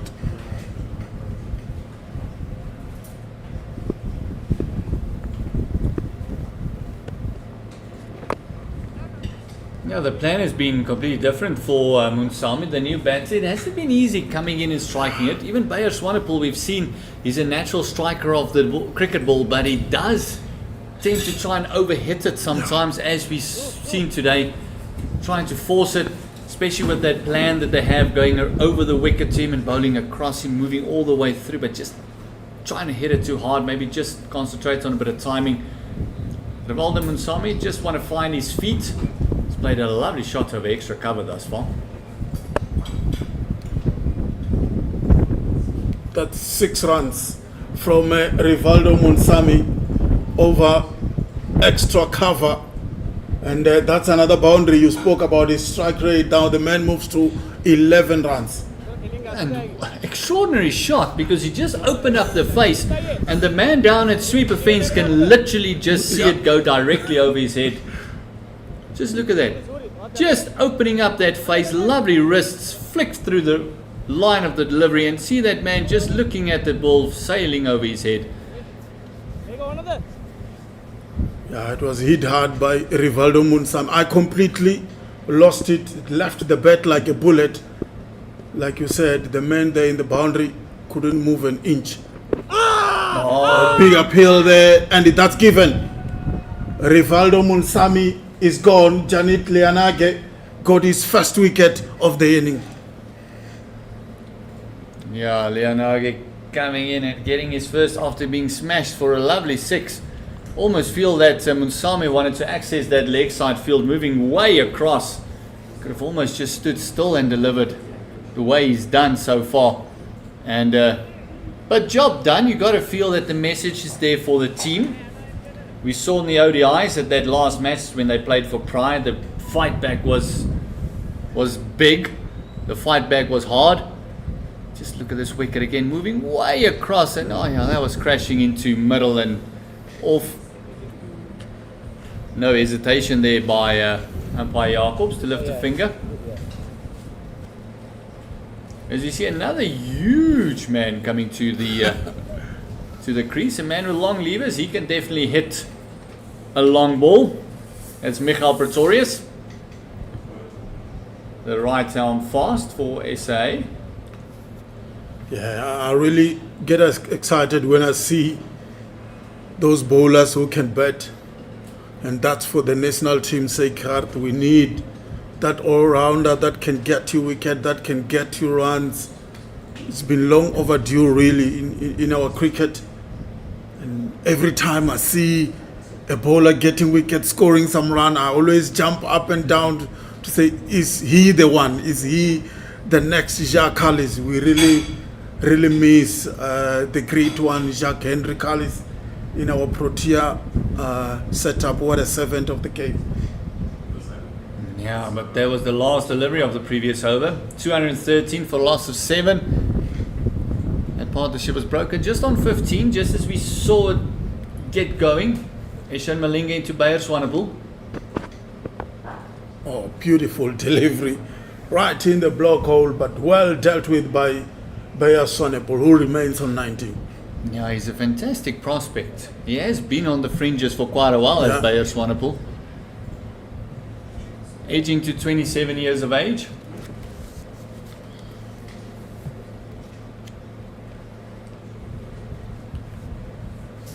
Eshan Malinga does have the ability, like the previous Malinga, just to get those Yorkers in. High, should be taken. And it's taken. Fantastic catch. Yeah. I'll tell you what, a high ball like that in this wind is not easy. It was twirling up there, and a fantastic take there. And it is Leonage. that took that one. So you can't keep him out of the game. He goes for sixes, he picks up wickets, he takes catches. Brilliant stuff for Sri Lanka. Hey, and what a catch.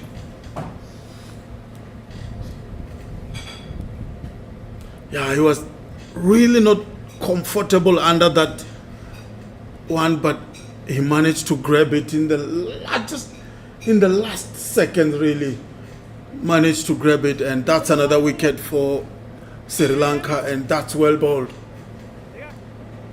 Yeah, very well bowled. Another wicket. We see now the fast bowlers coming out. It is, the spin bowler actually coming out. The man who picked up a couple of wickets in that first innings, Sir Brian.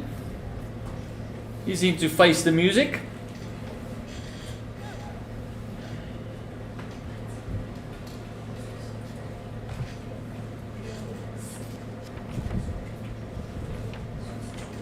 Going to be in facing Ishan Malinga.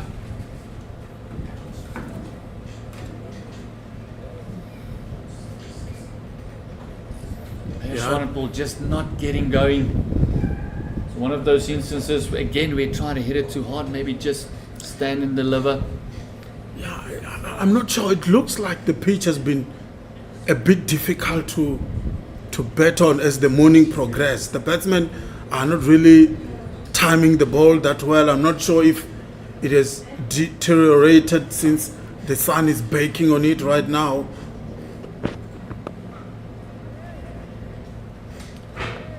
We saw when Rivaldo Munsami, even Deval Brevis at some point, Mikhail Mpongwana, when he started with his innings, he was not really timing the ball that well. But for the bowlers, I think it has been a good pitch. Maybe better than maybe day one, a little bit day two.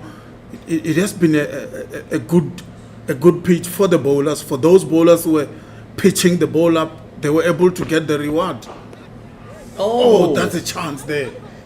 Straight to the bowlers, but he couldn't grab it. That's a chance missed there by Sri Lanka. That's a chance missed and a hospital ball saved. That would have hit him right on the forehead. So great reflexes then. Look at that. Oh, just got out of the way in time. It's one of those that either stick or they don't, Takalani. Yeah.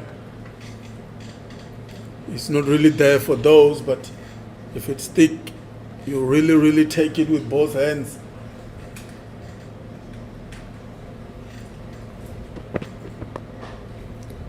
Good shot. It's just going to be too good running once again from the South African. Yeah, great running by Sir Brian. Answering the call from the big fast bowler on the other end, Michael Pretorius. 215. There's 2 more wickets for Sri Lanka, 8 to get.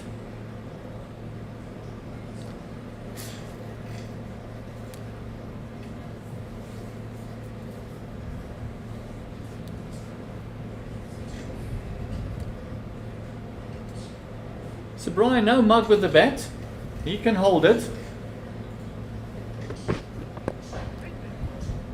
Well defended. Got a higher score of 134 in first class cricket. Yeah, those are the sort of bowlers I'm excited about, you know.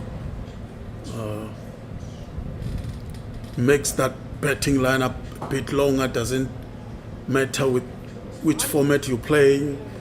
We saw with the English cricket team being dominating in the shorter version of the game with batsmen that can even bat at number 11. Adil Rashid, for example. You know, that's what I want to see, maybe from South Africa perspective. That's what you want to see. 7, 8, 9 batsmen who can really come in, get you a few runs and still go and bowl and get you wickets. Yeah, the score now 215 for 8 and the lead 230 runs right now. Michael Pretorius still on not, and Sobrian is on 2. Yeah, and the keeper just stopping the bowler there. Say, hold on, not everyone's in their positions.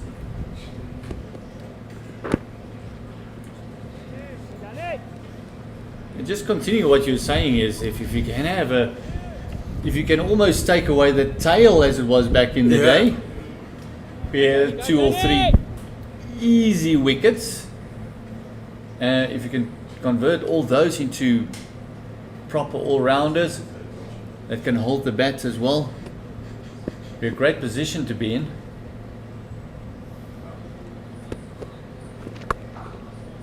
Shot down the leg side.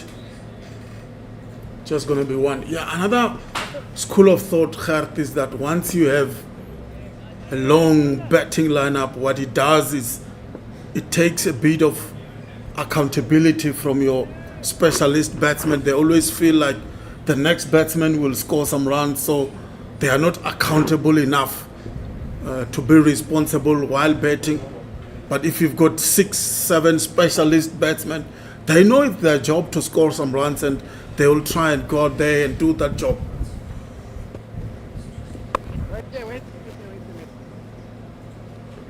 But I always feel if you can have somebody coming in at number 7, 8, 9, give you that quick fire 30, maybe a 50.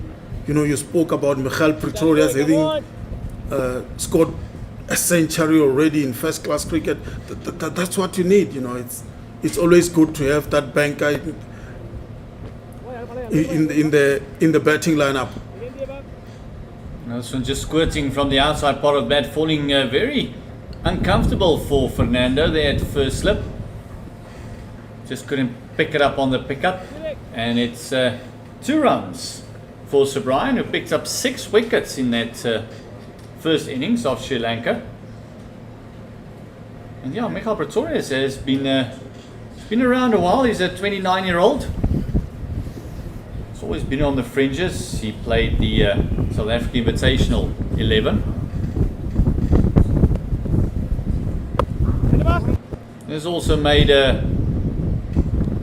his Caribbean T20 debut a couple of seasons ago for Jamaica Talawas. Played for the Knights, the Lions, and also currently plays for Northwest. And also as part of that South African emerging players. And he's SA20, plays for Pretoria Capitals. Not surprising, he comes from Waterkloof High School, who's situated in Pretoria. Yeah.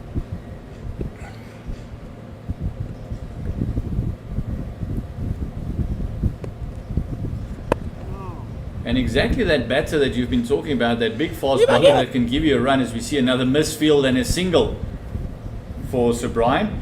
He also has a higher score of 109 in first class cricket, so he's got 100 under his belt. He knows how to get there.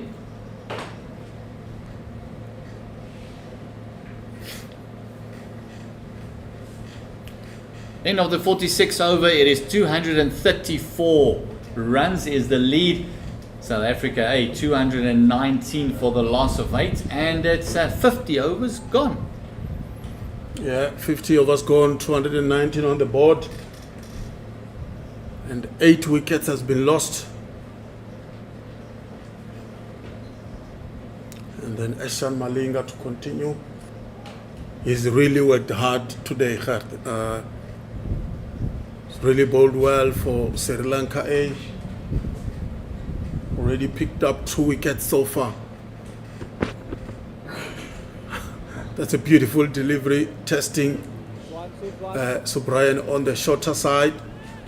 Yeah, they do have a deep square on the fence and also a fine leg, almost in a long leg position, a bit wider, and then also have got a third man on the fence.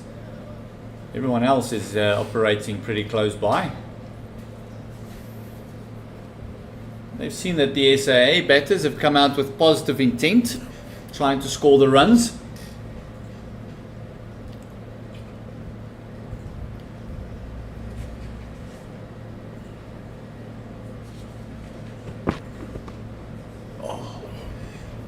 Good shot. And it's gone all the way for 6. Beautiful pickup by Subrian there. And Eshan Malinga, I don't think he's really that happy with that kind of shot being played there. But South Africa will take it. They really need this kind of runs so that they can declare as early as possible. And they're going to get another ball. Another ball. Someone in Benoni is going to be very happy when they walk around the field, pick up new nuts to play with. But yeah, that one was absolutely thumped. That was way over the pavilion, and just a flick of the wrist and a pick up from the legs. You saw the replay. It was a fantastic shot. I don't think that Eshan Malinga kind of expected that from Subrian. He was not happy at all after Subrian played that kind of a shot.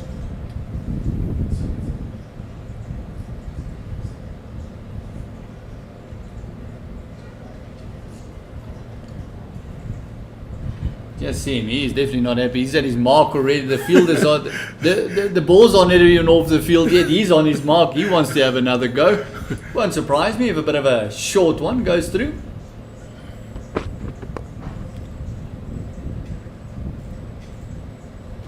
No run this time around. He will be feeling much better. It's Eshan Malinga. 225 for 8 is the score. A lead of 240. Just 10 runs shy of the 250 we spoke about. And just 5 minutes before the lunch break, are we going to see a declaration now from South Africa or during the lunch break?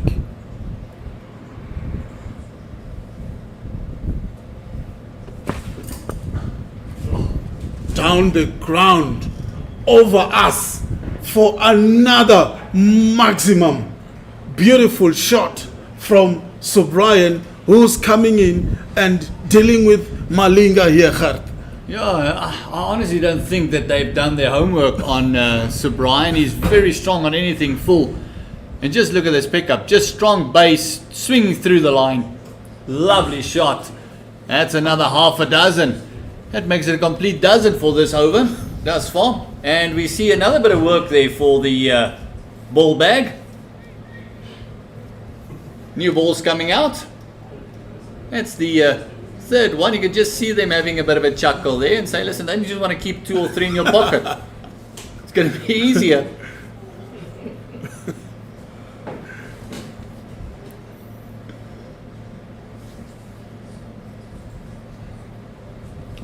And in this over, we've already seen Eshan Malinga losing 2 of those balls. 2 deliveries still to go. So Brian is on the charge.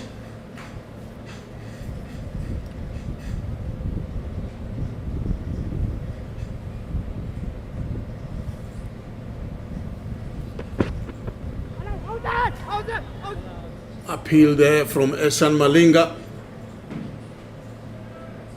But what a knock here by Subrian. Yeah, lovely little cameo that he's playing. You can just see him being very annoyed with himself there on the screen that he missed out on that wide one. Had a chance to throw his hands at it.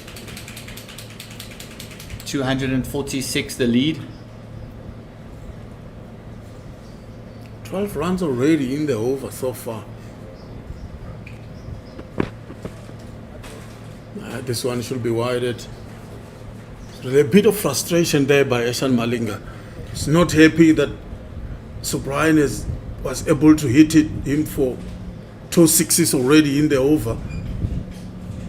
Yeah, the plan is clear now. Just get the over done and dusted, go nice and wide. That one was crossing the outside line, so that's not even on the wide line. I know that Subrian went across, but it was almost off the pitch.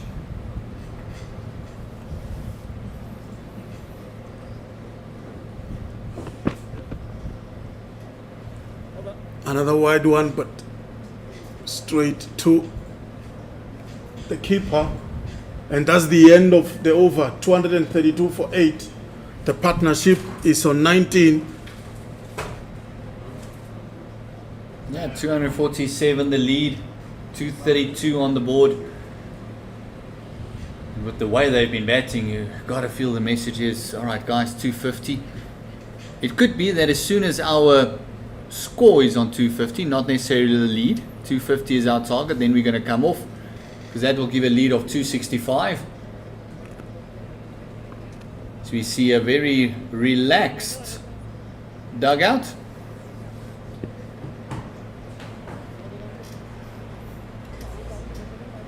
Oh, it's the trophy stand there as well, as you can see on your right hand side of the corner there. No security guards around the trophy, so that's good.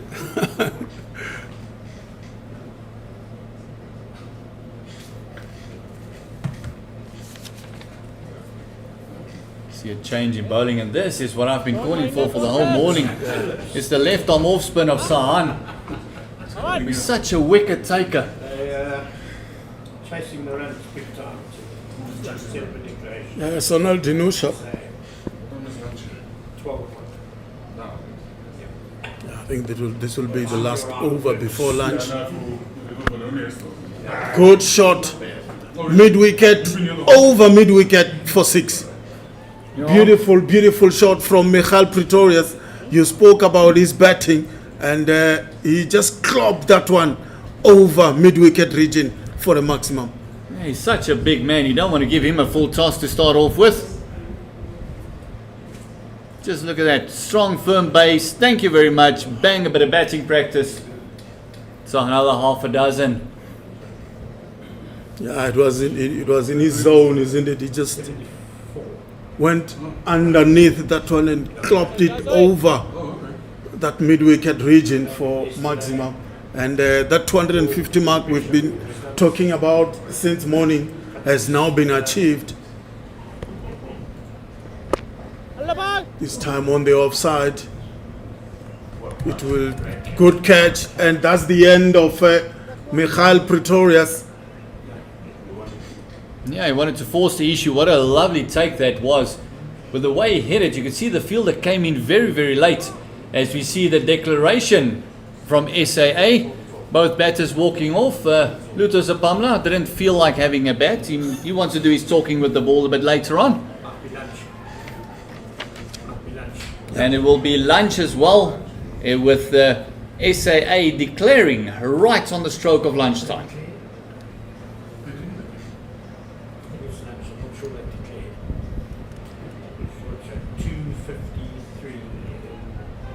See just that lovely running catch, just the late decision, and always difficult when you have to dive forward, and great work done there in the deep. You can just see the high fives that finally they've managed to wrap up this innings, and now they still got to come out and do it to the bat as well.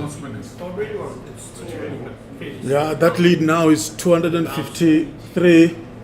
South Africa were 112 for 3 in the morning, and then now they managed to reach 238 for 9. Yeah, it's Sir Brian unbeaten there on 17. Just have a look at the batting of SAA in the second innings. De Tole 19, Brandt, the Centurion of the first innings of 129, went for 7.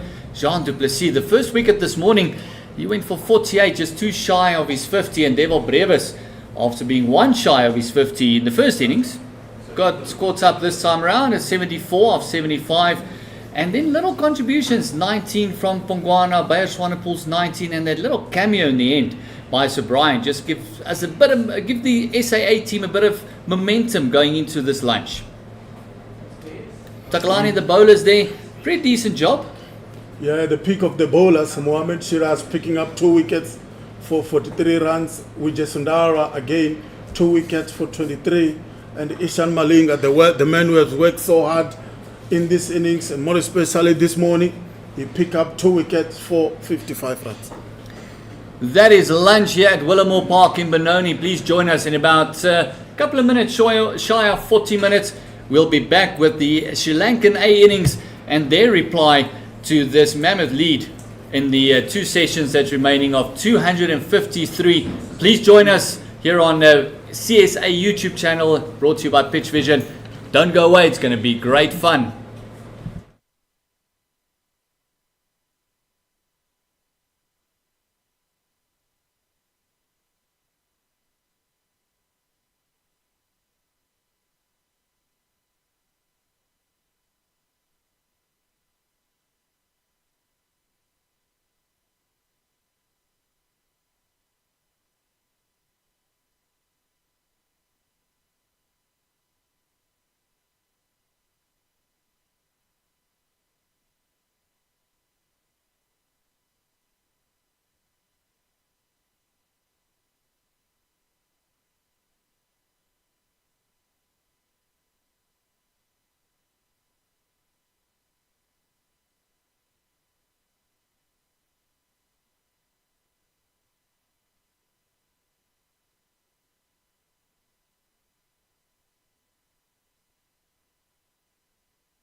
Yeah, welcome back to Willowmoore Park Stadium in Benoni. It's day number 4 and it's the second session of the day.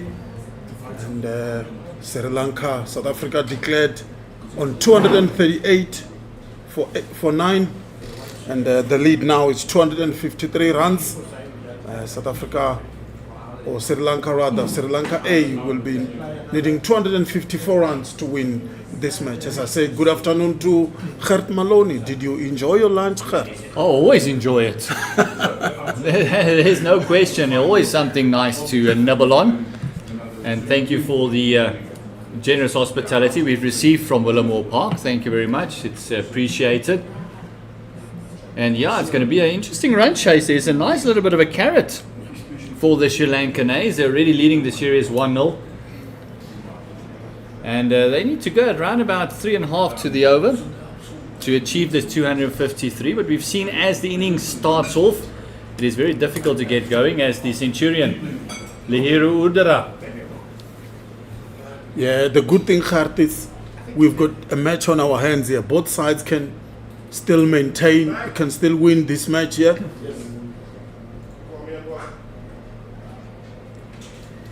Well, there's a bit of intent by Lihiru Udara. Scored his 129 in the first innings. Fernando scored a magnificent century in that Kimberley 4-day. Yeah, it's a quality batsman, isn't it? And for Sri Lanka, it has been all about the top order, the top 3. They've been scoring bulk of the runs. If they can get onto a flyer here, Gert, we really have a game on our hands as we see Lutos Pamla bowling a first over of South Africa.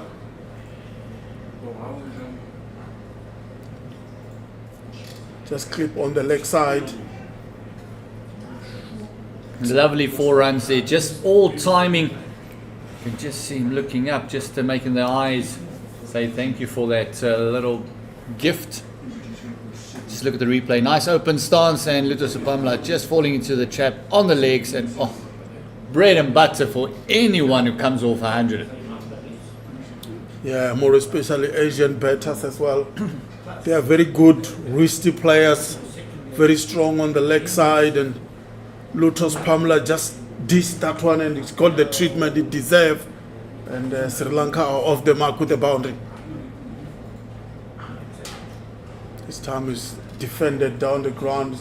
Good delivery from Lutos Pamla. I think that boundary they scored off the previous ball by Lihiru Udara, it gives you an indication of how Sri Lanka will be playing here. I think they are going for this carrot you talk about, and South Africa will be looking to get wickets, to get a piece of carrot also. We saw that trophy there, nice trophy, beautiful trophy indeed, and all these 2 sides got a chance here to win. Yeah, one thing that was very impressive with his 129 that he scored, we saw that in his first innings, he plays the ball very late. Yeah. He loves watching it right underneath his eyes. He's very explosive on the up. Lovely drives on the up that he played in the beginning of his innings. And talking about playing the ball late, I think this is the pitch where if you've got good technique, you can score some runs. We saw Neil Brand also scoring 129, experienced campaigner, and those who come in and try to play their shot, they really struggled early on. And with the composition of the slips as well, it's difficult to come in, as you mentioned, early on, just getting the stroke play going. Because even the slips are about a meter forward than what they normally would be. We saw a couple in that first innings dropping short of Sri Lanka as well. So that's the conventional first slip is not in there. They expect Munsami to reach that, and then we've got about a 1.5 and a third slip in position for Lutos Pamla with a backward point and a very short point in front of square. Exactly there for that delivery where you can just punch it on the up to that man standing there at point. That's the end of the very first over after lunch and the very first over of the Sri Lankan innings. Not too much damage. That lovely shots off the pads from Lahiru Urdara. Score is 4 without loss. I think the Sri Lankan batsmen, Gert, will be used to this kind of pitches. They played their first match in Kimberley. It's not that quick, and this pitch here in Willowmoore Park is not quick either. And I think they will know how to bat in this kind of pitches. You spoke about playing the ball late, which is, I think, the way to go in this pitch. We saw Mikhali Mpongwana trying to use his feet, coming in on some few deliveries, but he really struggled early on. Yes, he was able to time as his innings progressed, but it's an unforgiving wicket if you're going to come in and try to hit the ball from ball one here. And a lovely change up from the first innings. We saw Bayer Swanepoel opening up with Luther Sapamla. Now it's Michael Pretorius coming in from the chalet end. Again, also just straying onto those legs, and this time Fernando says, hold on, I got a bit of timing as well. A lovely shot through square leg. Yeah, Michael Pretorius, they're searching for a wicket, bowling on the leg side. They are so strong on their leg side, this Sri Lankan A side. And looking at the replay, he just, look at that shot. Didn't try to hit it too hard, just clip it, and it's a boundary. This outfield is very quick, it's very dry. We haven't got any rain in this part of the world for the last few weeks, few months, really.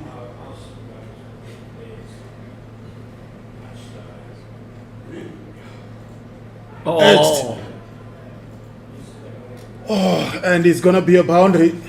That was a good delivery there by Michael Pretorius. That's the line and length he should be bowling. Just outside the off stump, a bit fuller, invite the batsman onto the drive. Even though Fernando didn't throw his bat at it, but he got a good edge. And unfortunately, it's really a boundary for Sri Lanka. Just a nice, thick, healthy edge. One would call it a calculated edge. It goes down for 4, but the opportunity created, just picking the gap.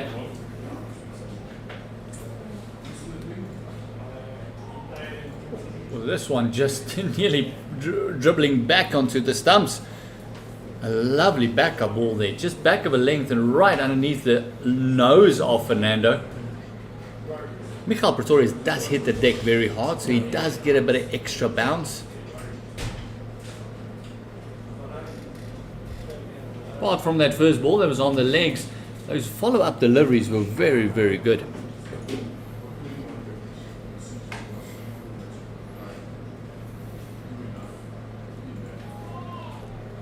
Yeah, talking about Michael Pretorius hitting the deck too hard, I was really impressed with Michael Mpongwana, the way he bowled in during Sri Lanka's first innings.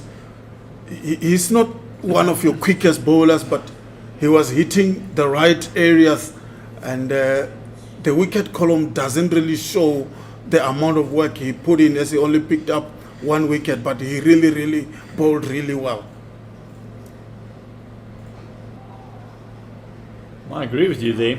Mpongwana for me in that first innings was definitely the pick of the bowlers. Going at only 2.3, but as I can remember, at one stage he was bowling in his 8th over and only conceding the 8 runs, and it was 2 edges that went past the slip cordon. Yeah, I was able to use the pitch so well. Bowling good areas, back of a length, good length. Nothing loose.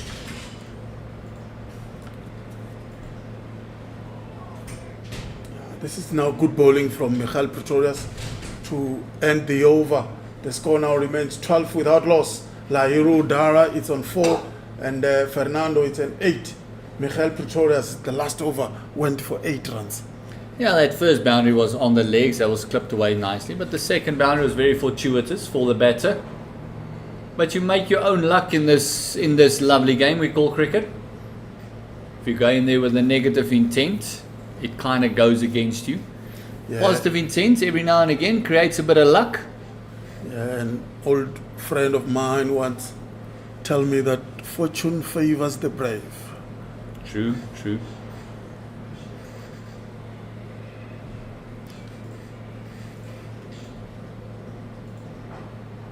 Again, down the leg side. They will come back for the second. And now the score is 12-14 without loss. Bayer Swanepoel had some work to do there to chase that one, as all of a sudden we can hear the wind for the first time. It's been blowing the whole day, but it did change direction completely now, where normally it was over the left shoulder of Sapamla. You can actually see it's way across the field. It's coming from this right shoulder now, so the winds have changed. Yeah. It's going in a different direction, so it will assist the outswing for Sapamla. Shot. And it's going to be 4. Beautiful, beautiful shot indeed by Laero Dara. Good start here by Sri Lanka. They now move to 18 runs without loss. We saw a couple of those in that first innings as well. Anything on the up, if he gets on top of it, he's got lovely hands, lovely wrists. Just look at that on top and just bam, 4 runs, no chance. That cover did put a bit of a dive to his right, but almost too late. Yeah, Sublime timing.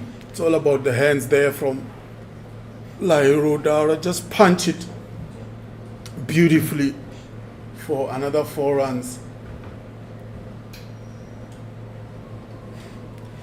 It looks like it's really going to be tough for South Africa here. The Sri Lankan A side looking to attack the bowlers. Down the leg side once again. It's going to be a single. Good running. Lovely cricket by Sri Lanka. Yeah. I refer a lot of the comments back to that ODIs that they've played, and this is the cricket that they played. After every boundary, almost the single went. They wanted to get off the mark as quickly as they possibly can, and they've transferred that positive intent into their 4-day game. And that's why they've been so successful, especially against this SAA team. And this becomes very difficult for the captain, Neil Brandt, because the good ball are going for 1s or 2s, and the loose ball going for boundaries. It really becomes very difficult for the captain. Well, it's all about the bowler's execution at the end of the day. This is the plan. Don't go too straight. If you're going to hit the stumps, it should be clipping off stump, nothing else. And we've seen now 2 or 3 occasions where they're just going too straight. And with this crosswind, they might just feel that if I go a little bit straighter, the ball will swing. But we haven't seen much swing from Lutho Sapamla in this match. And I think credit must be given to the Sri Lankan bowlers, Malinga and Vijay Sudhara, how they bowled their field. They only have 2 fielders on the leg side for most of the day. This one down the leg side. Great take by Rivaldo Munsame there. Took it almost as it passed him. Lutho Sapamla losing all control with that one, just breaking the wrist there and just pushing it down leg. Very lucky not to be that one to be called a wide, but you can just see the late movement on that one, and Munsame did a fantastic job to catch up to that one. Because I don't think Michal Pretorius would have fancied a chase there. It's nice and far from where he is.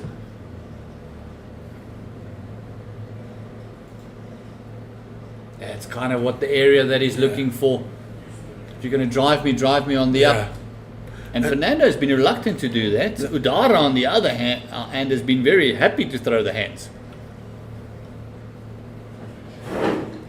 This is a wicket where you really need to be consistent in terms of your line and length. Going back to the Sri Lankan bowlers, I mean, they only keep 2 fielders on the leg side for most of the day, but they were very consistent in their line and length. They bowl outside the off stump. There was really no wayward deliveries. South African batsmen couldn't get any opportunity to play the ball on the leg side. Everything was on the offside. They've got slip. They were having slip fielders in, and that was really, really good by the Sri Lankan side. And I would love to see that from Lutho Sapamla and Michal Pretorius, who are opening the bowling to set the tone as early as now.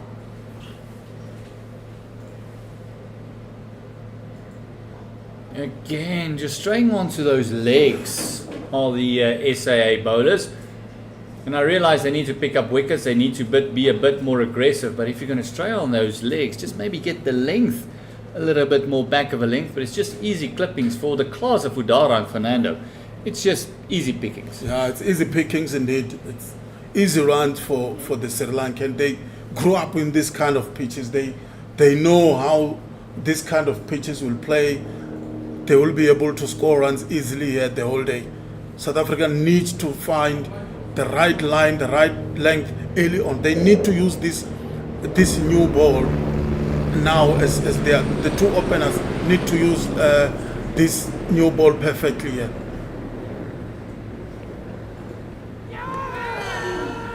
What a delivery that was. It is a peel, but it's almost a celebration of the ball more than the appeal. Fantastic delivery. That one had a bit of rise and lovely carry through to Munsami. So we had the traffic helicopter coming past us and over us for a second there. Maybe it brought some luck.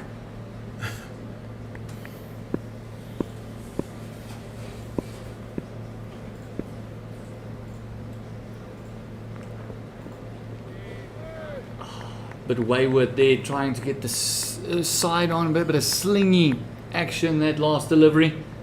Maybe just trying to crank up the pace. Oh, that last delivery! What a snorter that was. It was a beautiful delivery there. Beautiful delivery, and South African fielders will hope for more of those kind of deliveries. And he can bowl such delivery at a consistent level.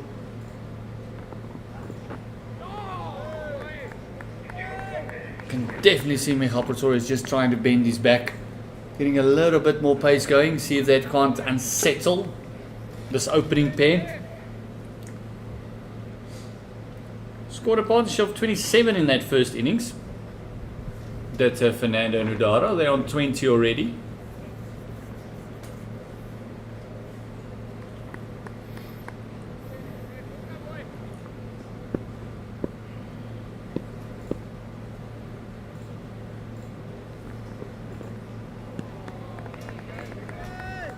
Lovely areas there. It's Michal Pretorius just settling in. Every time, just the first delivery of the over thus far, just on the legs.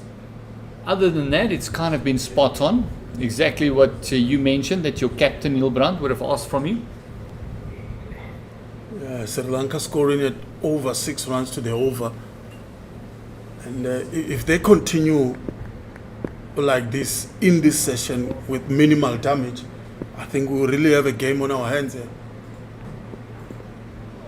I think if they carry on in this fashion, they go at 5 and 6 to the over, we might be home for tea. And they can do it. I mean, we spoke about how good the top 3, the top 4 has been magnificent for Sri Lanka in this tour. We saw Lahiru Udara scoring 129 in the first innings. The captain Pasindu Surya Bandara scoring 92. So they can do it. I mean, South Africa is not bowling as consistent as they would have wanted. They're still dishing some leg stump half volleys, and the Sri Lankan keep clipping those for boundaries. I think the problem that the SAA bowlers face is the amount of deliveries that it takes to take a wicket from the Sri Lankan lineup. I mean, Udara accepted the 129. Even if you look at Fernando, he faced about 3 overs, 19 deliveries for his 11. Ratnayaka faced 46 deliveries. Big appeal. Umpire not interested. That one looks like it was sliding down leg. He's been getting late movement into the right hander as Luto Sapamla. It just looked like it was sliding down leg. You can just see where Munsami ends up as well. Oh, yeah, definitely. definitely sliding down leg for me. If it wasn't, it was umpire's call. Yeah. It was umpire's call. Normally the keeper gives you indication of where the ball's going, and he stood pretty still, so closer than it looked live. Just getting back to my point about the amount of deliveries that they face. Ratnayake scored 15, but he faced 46 deliveries. Lianaga scored 14 runs, but he faced 40 deliveries. Even the 11 from Danusha was 38.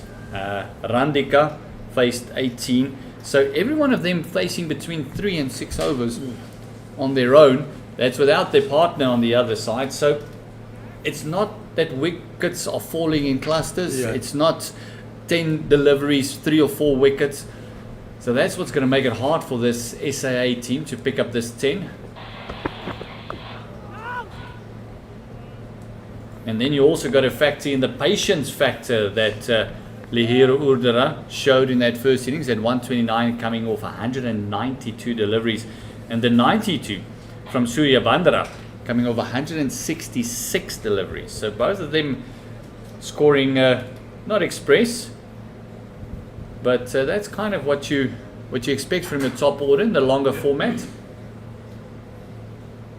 Now it's all about SAA's bowlers, who's going to put their hand up, who's going to nip a wicket or two in the beginning. This one clipped. Just gonna be one. South Africa have now Mikhail Mpongwana at short cover. I'm not too sure if he's gonna be into the game if they're bowling leg stump half volleys. You know, it's a very good catching position, but you need to give that fielder and that slip corridor a chance. You know, bowl outside that off stump and look for some edges. At this stage, South Africa, I think they are bowling too many deliveries on the leg stump. Where Sudara did a great job when he got dismissed for Duplessis in the morning session. Bowling exactly what you're saying, Yeah. bowling, getting your slips involved. Fernando took a great catch there at slip. But I think it just shows you what we've been saying about the pitch, that it's so difficult to hit through the line and actually get yourself going in the beginning, that they feel that fielding position is almost giving them a bit of a chance, creating a bit of doubt in the batter's mind to drive on the up.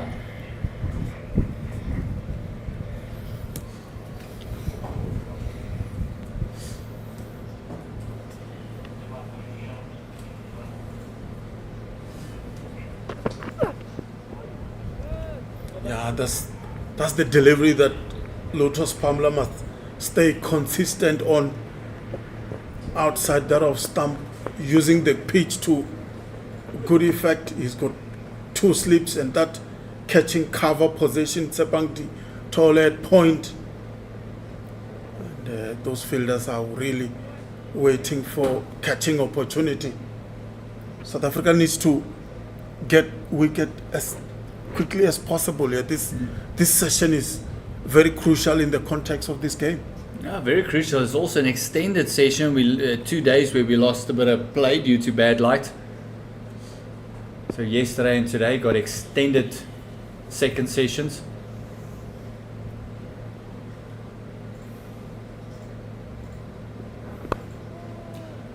Clipped down the leg side. Just going to be 1 to Lutos Pamela. Again, starting off, first delivery of the over on the legs. If it's anything to go by, this next ball should be a fantastic delivery. And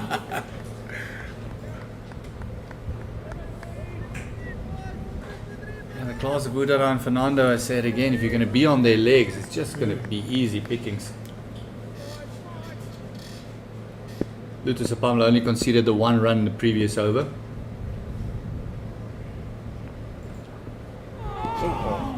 What a delivery from Michael Pretorius there, and he's got a little bit of shape as well, away from the right hander. Beautiful delivery from Michael Pretorius, and you call it. Yeah, second ball of every over has been fantastic thus far. You can just see the replay there. Angling in and just dragging Fernando into that shot. And the one thing they've been looking for is that shape away from the right hand, and it's actually cost them the edge there. If that ball just kept its line, would have found the edge. But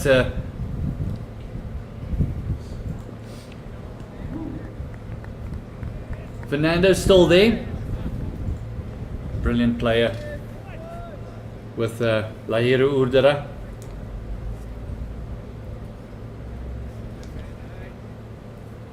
Yeah, I think what they should do is they should bowl off stump and let the ball do some movement from there.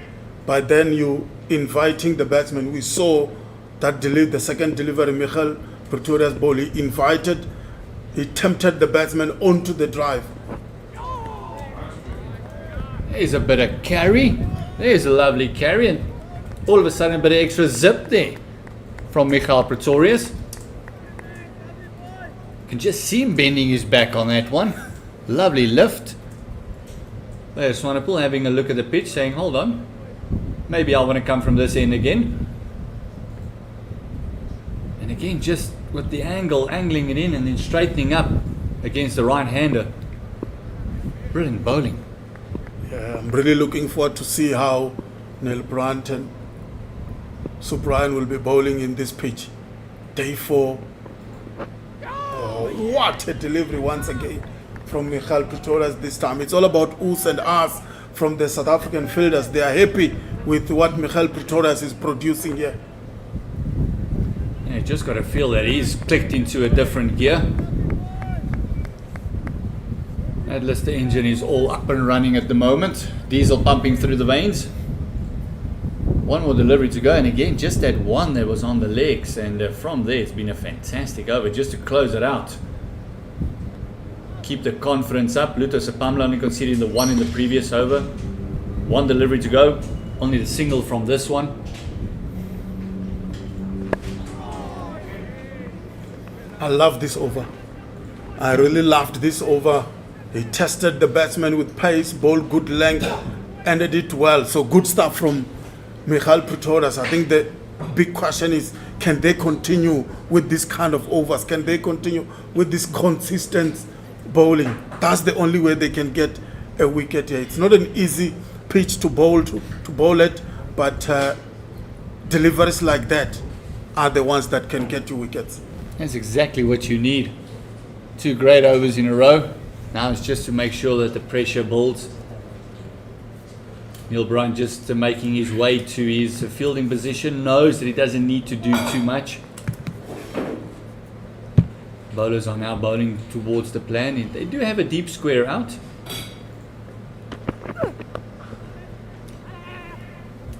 Good shot. Stand tall and deliver. It's just going to be 2 runs. Beautiful, beautiful shot indeed. We've seen a similar shot earlier on from these 2 openers. They are very strong on the back foot. Yeah, Udara showed that in the first innings as well. This time didn't quite get the timing. You just feel that man standing there at short cover has just made him close the face of the bats a little bit on the delivery. Didn't quite give him that full flow of the blade we saw in that first time he attempted that shot.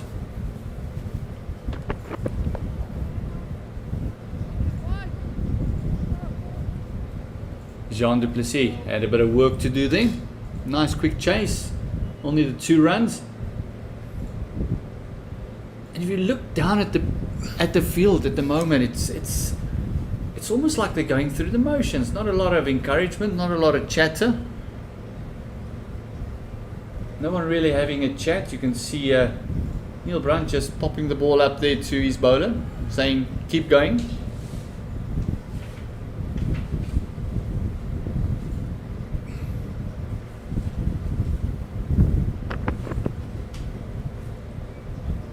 This one just adjudicated a wide, and it's exactly for that man we've mentioned there on the fence. That's a deep square. We were wondering when the shorter one was going to test and see if Fernando wants to go for the hook. Oh, sorry, Udara wants to go for the hook. We did see in the first innings a bit of a happy hooker.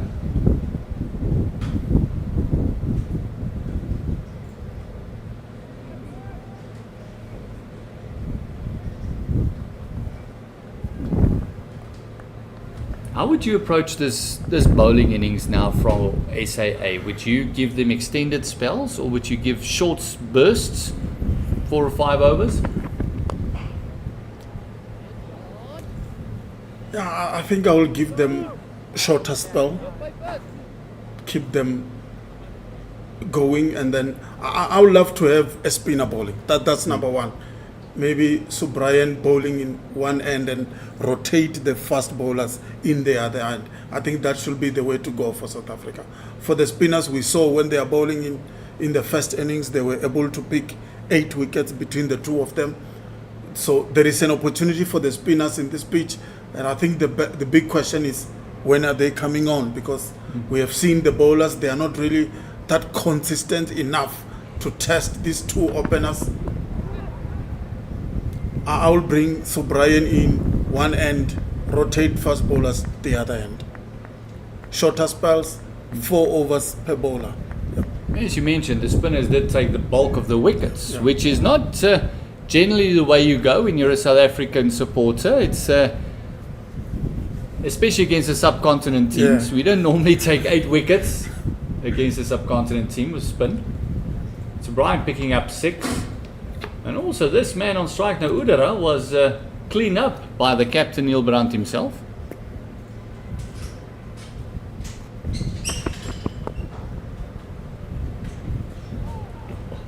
Player Swanepoel just having Fernando bit of a heart in mouth moment there. Say, hold on, don't drift too far, I'm still here.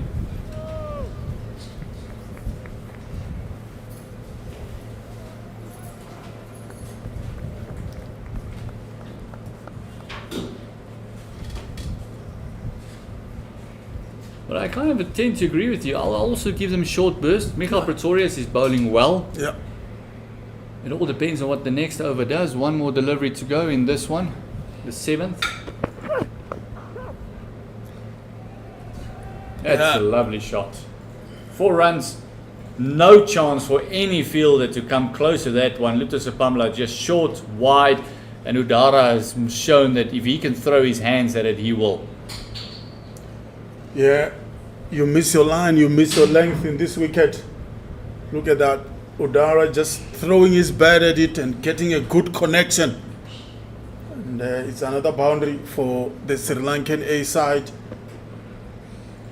Really, this is a very difficult wicket to bowl at. You miss your length, short and wide. You bowl full on the leg side. They clip you for boundaries. Like, it's really, really difficult wicket to bowl. You have to stay consistent throughout the day. Yeah. A wicket like this really tests the patience of a fielding team. Just be patient, things will start crumbling. But you've got to build pressure. Balls like that last one we saw from Sapamla doesn't really build the pressure.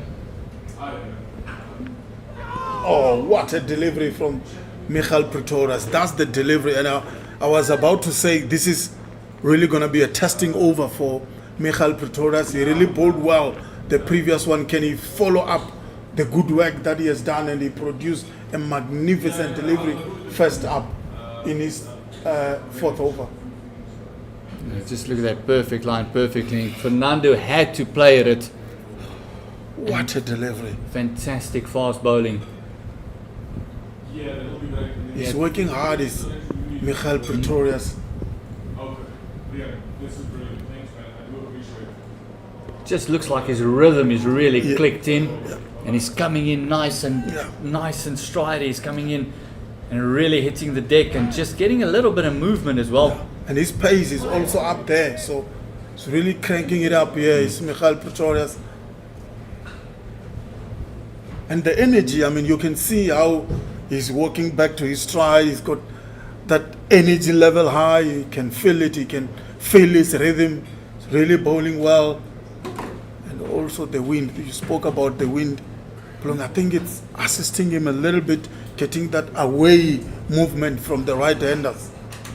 Now we just see a change in field there as the 4th slip has come in. There's only 3 slips, but your first slip is very, very wide. It's almost on a 1.5 to second. Then you got 3 and 4, and then you got your backward point, extra cover.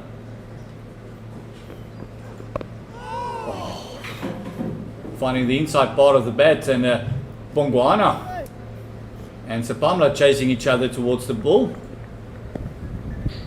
Sepamla winning that race.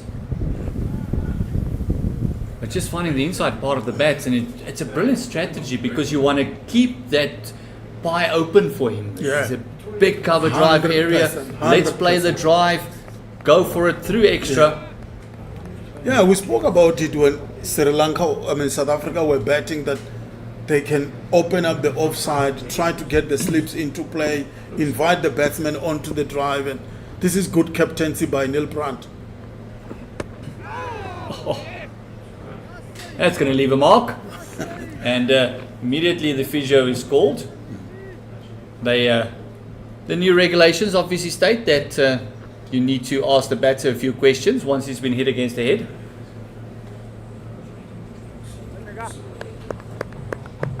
Just having a look and making sure the helmet is in cracks. It's all about safety, but those questions always fascinate me. You know, how old you are, where do you live, how many fingers. Because there's nothing more scientific to see but the old one finger rule going in front of the eyes. Seeing everybody with chat, making sure the helmet is in cracked. Great delivery by Michael Pretorius. That wasn't short, and it just cluttered into the helmet. But credit to Fernando as well. He's absorbing the pressure thus far, as well as Leiro Udara. It's almost like they want to give him the single and just bowl at Fernando at the moment. We saw in that first innings as well, his foot movement, especially going forward, isn't all that convincing for a tall man. He has a small stride going into these shots. All seems fine and well. Answer the questions correctly.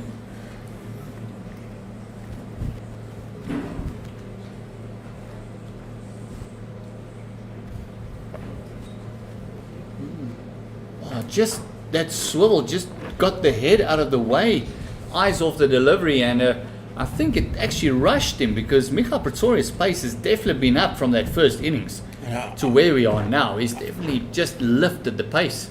Yeah, and I don't think Fernando expected that. I don't think he have seen the kind of deliveries Michael Pretorius has been bowling from that end, but he never expected a short delivery. And it's good to see that the captain is really backing up his bowler here, having 3 slip fielders in. Lovely carry. Look at that. Michael Pretorius, take a bow. He's definitely been one of the quickest we've seen throughout this match thus far. He's really cranking up the pace. His rhythm is looking fantastic. The winds have turned again. He does have that ability for that big in-swinger that he bowls. Bowled that in the match in Kimberley in that second innings from Sri Lanka.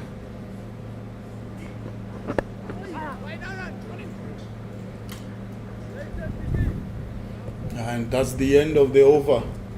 End of over number 4 from Michael Pretorius. And the score now is 31 without loss. Lahiru Dara, it's on 20, and Fernando, it's on 10, and Sri Lanka trail by 222 runs. Yeah, still a long way to go in this match. There's a lot of overs left, and they started off pretty well. But for South Africa, it's all about taking wickets, and this is the change that you've been asking for. Yeah. Get the spinners going. Yeah, definitely. Get Subrayan in, see what the pitch can do. And be consistent also. You know, they always say you bowl in partnerships. Michael Pretorius was bowling well, but Lotus Pamela was licking the runs. Now you've got maybe Michael Pretorius to continue maybe for an over or 2. So Brian to put them under pressure in this end. This mini contest in the game itself is what bring the excitement to the match, excitement to the game, and really looking forward to what O'Brien can do here. I also wouldn't mind having Neil Brandt bowl a few overs as well. That, especially from the end that Michael Pretorius is bowling, because there's definitely a bit more bounce from the chalet end.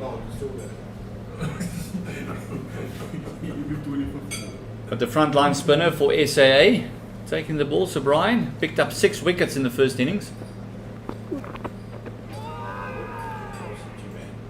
Yes, looks like there's a bit of turn.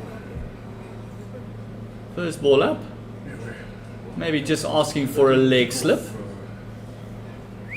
Wonder if it's going to be a leg slip or maybe a leg gully. Sami just having a friendly ask there for the stumping.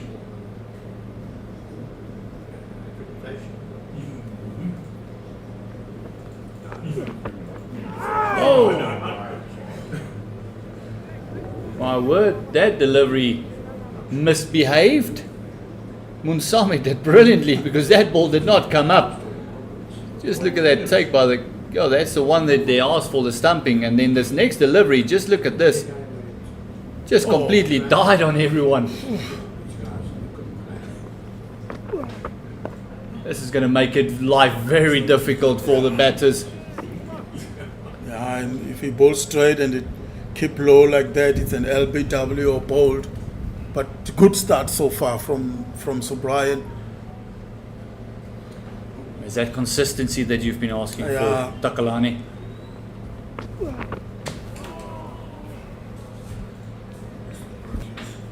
And he will have his tail up, like we said, 6 wickets in the first innings. He'll definitely have his tail up, wanting 4 more, get that 10th.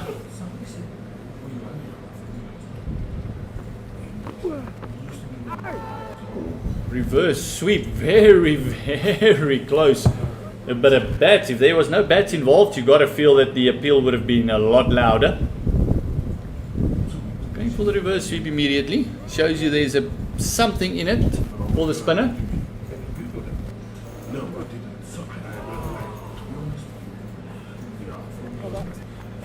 Yeah, that's the maiden to start things up for Brian. Beautiful bowling. Sri Lanka A now 32 without loss. We spoke about that run rate. It kept going down. At some point it was more than 6 runs to the over. Now it's at 3.7. And we have commentary changes. Welcome back, Owen. Yeah, good afternoon, Owen, and welcome back. Takalani, how's it going? Oh, I'm okay, my man. I'm okay. I see there's a bit of a change after lunch here. Wickets tumbling. And 222 required here for a win by Sri Lanka. And on 32 at this point, Udara and Fernando doing the business at this point.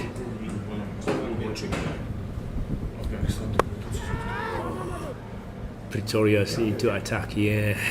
He is thinking if he had pushed in his fielder there was a possibility maybe of a catch. That's why hands are over the head. His bowling is 50 over. That's 4.1 overs bowled so far. 13 runs conceded. Udara on 20 from 22. Udara is the man to look at this point. He batted well, scored that century. So definitely Sri Lanka will be looking forward for him to get good winning runs as well today. Yeah, definitely. The top 3 for Sri Lanka have scored most of the runs in the tour so far. Perfect ball there from Pretorius. And look at that. A bit of a talk there. The umpire has to intervene. Things are heating up here to Willowmoore. Yeah. That's what happens when we are having an enticing encounter here. Obviously, emotions will get high. Yeah, Michael Pretorius cranking it up for South Africa has been really consistent in the last 3-4 overs. It's really bowled well here. And what I'm loving about him is that the energy level also, it's very high from Michael Pretorius, bowling good length, good line. And then he does produce some shorter deliveries and a bit of halo to the batsman as well. See if the batsman is okay. You know, that's fantastic from Michael Pretorius. A bit of field change there. The third man all the way to the boundary. But 3 guys on the leg side, 2 on the boundary, 1 shot.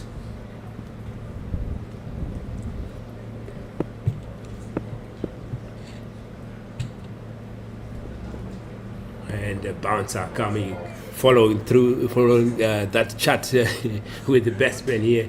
And again, the chat is coming, and the umpire is ready to intervene there. But yes, tension may get high. We are at that level of the game where it can go either way. But I don't think that's necessary there from Pretorius. Yes, he's talking with the ball, so why just not keep on talking with the ball? Unnecessary confronting the batsman. But as always, it happens.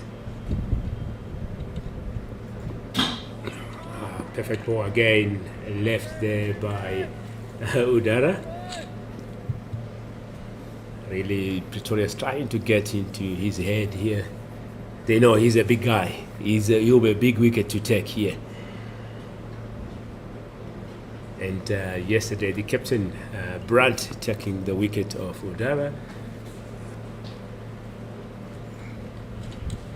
Yeah, started this over so well. 4 dot deliveries so far. And also on a good line and good length. Another bouncer to follow here, and that has been called 1 for the over by the umpire. 1 more delivery to come.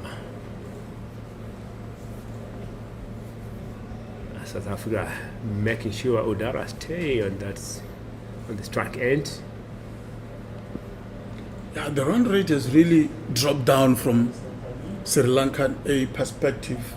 They were scoring at 6 runs to the over when me and Gert were on commentary. Now it's just 3.4. So you have to give credit to South Africa. At some point, Gert was saying this game might be done and dusted by tea.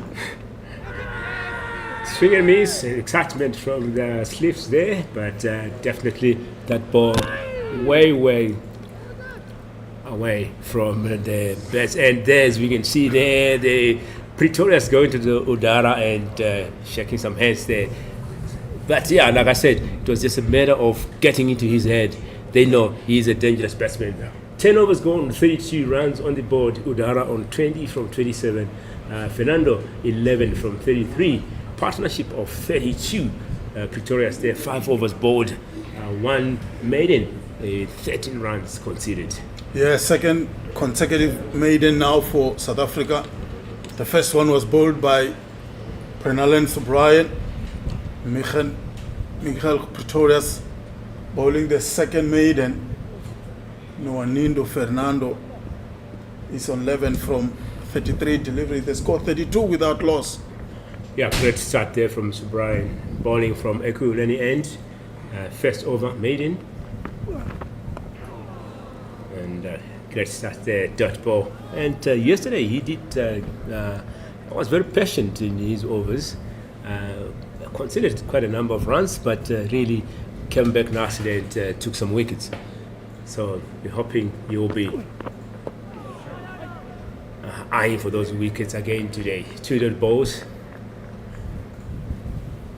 Yeah, maybe just to ask Owen, where is the game right now? Can South Africa win this? Can Sri Lanka win this? Is it going to be a draw? Are they going to shake hands? Where are we right now? That's when it's been best pushed in the gap for a single by Fernando. It's 221 to win. It's a lot of runs to score. I think we've got 67 overs left. So definitely Sri Lanka at this point to want to up their run rate and try to put pressure on South Africa. South Africa will be eyeing to get some wickets here. That's why we're seeing just play to the leg side, easy single. That's why we're seeing tensions kind of heightening up here, because at this point the game can go either way. 2 balls to come here from Sir Brian. Yeah, we closing up to the end of the first hour of this session, and South Africa has not picked up a wicket yet. And also, yes, it may not be in terms of wickets, but dot balls also create pressure here to the batsmen. And as we always say, once batters are under pressure, they are prone to make mistakes. That one has been picked up nicely by Fernando to mid-wicket end. Goes all the way for 6 runs. Great way to finish the over there. That's kind of messing up with Sir Brian's figures there. He had a brilliant second over. 2 overs there from Sir Brian and 8 runs conceded. Picked up nicely there. Great shot as we watch the replay there. Yeah, and Wanindo Fernando just rock back and pull it over the mid-wicket region for 6 runs. Beautiful, beautiful shot indeed. We spoke about that consistency. We spoke about those 2 maiden overs, one from Subrian and the other from Michael Pretorius. Maybe that 6 will break the shackles for Sri Lanka a little bit, and then go back to that run rate required, the run rate of more than 4 runs to the over. So the partnership moving here to 40. Udara 21 from 28. Fernando 18 from 38. And we are witnessing the change in bowling here. Swanepoel coming into bowl his first over, coming from the shallow end.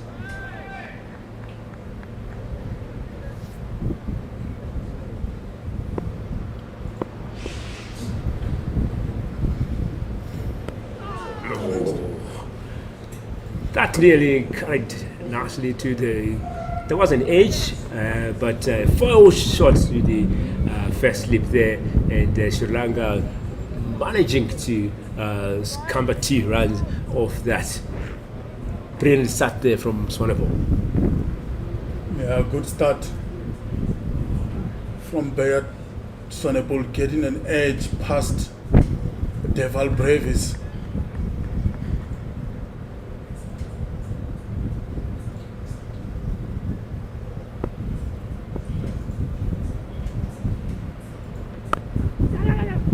Again, that's pushed to the point region just for a single.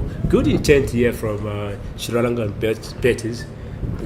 They want to capitalize every ball at this point.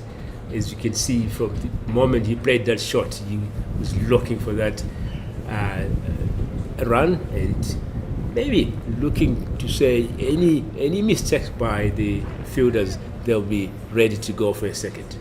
Yeah, apart from those 2 maiden overs, I think Sri Lanka have really batted well. They've been very strong on the leg side.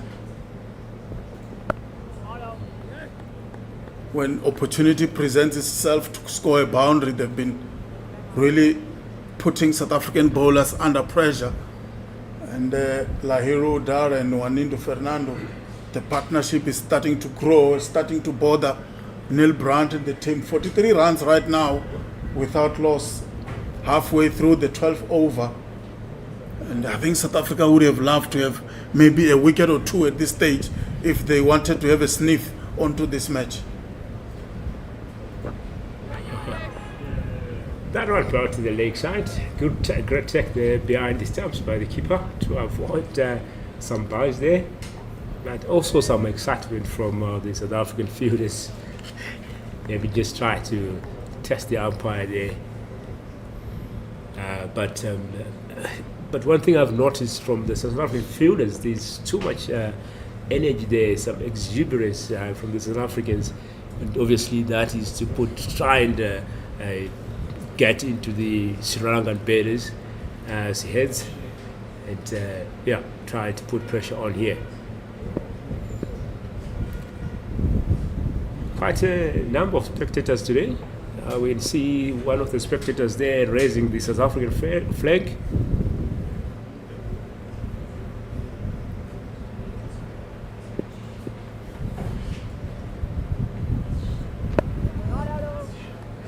All right. And Takalani, that's the perfect weather today for the last day of the series. The wind, not that hectic like yesterday. Skies are clear. Nothing to worry about. Yeah, it's a beautiful day to play Test cricket. Sun is out, few spectators in. And dot ball to finish off the over there. Great start from Swanepoel. Only 3 runs conceded in his first over. 43 runs on the board after 12 overs. And that's Sri Lanka needing 211 runs to win from 66 overs. Udara 24 from 30 and Fernando 13 from 42.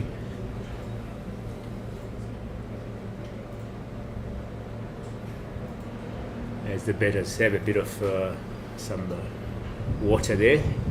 Yeah, maybe going back to that debate that we were having, talking about where the game is at.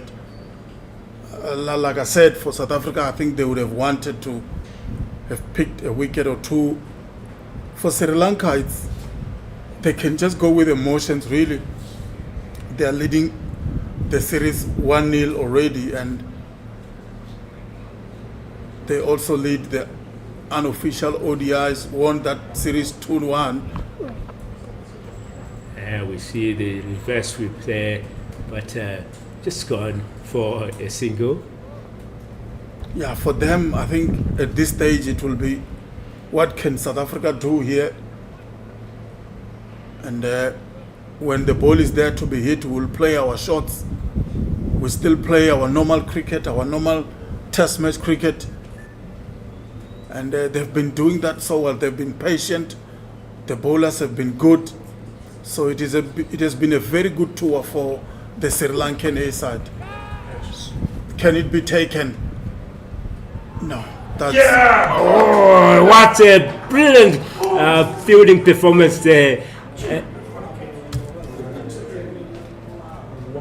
Turned over the rope, scooped that ball back in onto the field and catch taken. And there seemed to be a problem there, lying down, but he's up and he looks to be okay.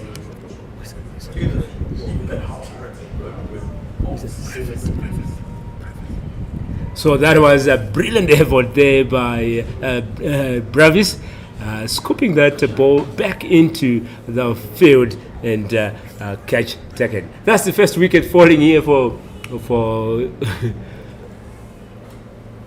for Sri Lanka, but I think just waiting for the confirmation. So that's Fernando there, gone for 18 from 43 balls. Breakthrough for South Africa. Yeah, this pair will kind of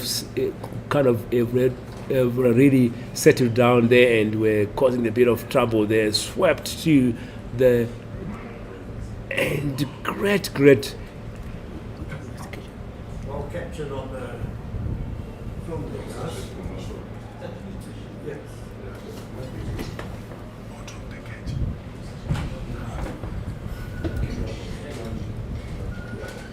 Yeah, but good camera work there by the production team to get that catch for us. Really good visuals there.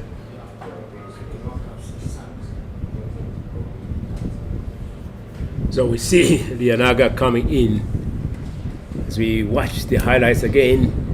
Swept to the mid-wicket region and Prav is sweeping in that.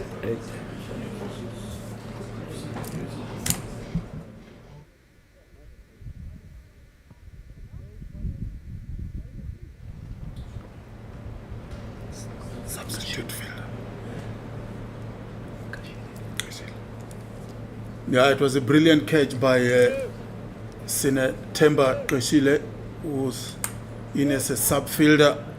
Not sure who he has replaced. But brilliant effort by Deval Brevis there. After a good teamwork. After that great effort, Kashile getting that catch. And 1 wicket down here for Sri Lanka. Lianaga coming in to join Udara. And first ball, dot ball. Some excitement there from Sir Brian, who is bowling his third over.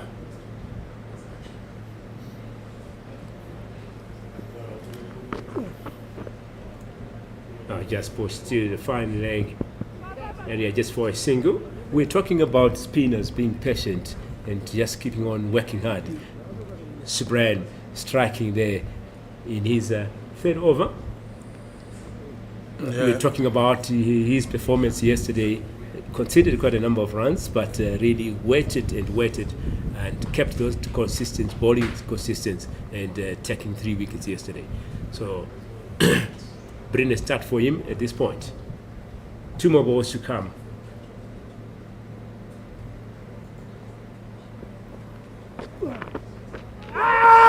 A big shot, yeah, and it's given. Ladies and gentlemen, that's Udara, and Udara is not happy but with that call. That should be a catch behind. There should be a bet there as we wait for the replay there, for the highlights. But second wicket falling there, Udara really not happy. He thinks that it touched his pads, but the umpire have given out. Udara gone for 25 from 32 balls as we watch the highlights. Yeah, caught down the leg side by Rivaldo Munsami. Brilliant bowling by Subrayan, yeah, bringing South Africa back into this game. It's now 44 for 2 wickets. And the key man, Lahiru Udara, is out for 25. Now it's going to be 2 new batsmen in the crease for Sri Lanka.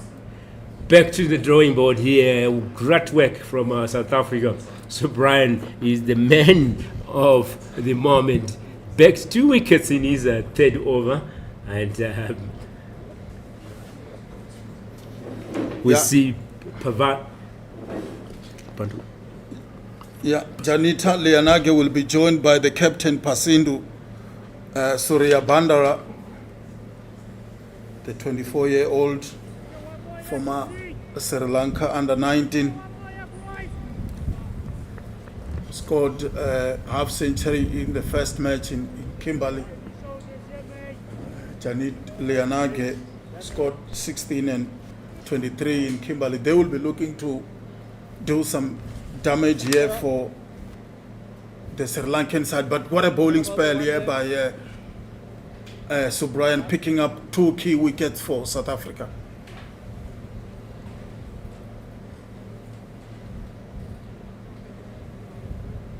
Yeah, 2 wickets in his third over.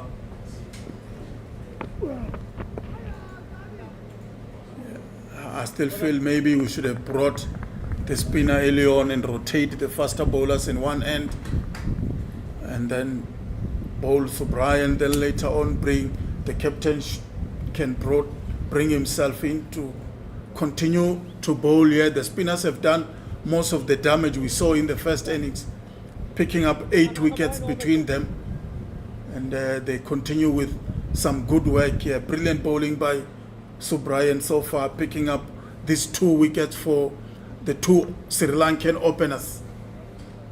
Yeah, 45 runs on the board, 13 overs gone here, 209 are required for a win.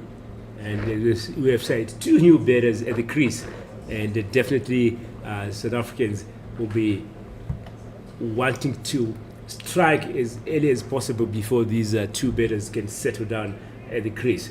But the captain, Pasinti, just 24 years old, will really want to stand up there and put some runs on the board. We saw yesterday put on some good runs.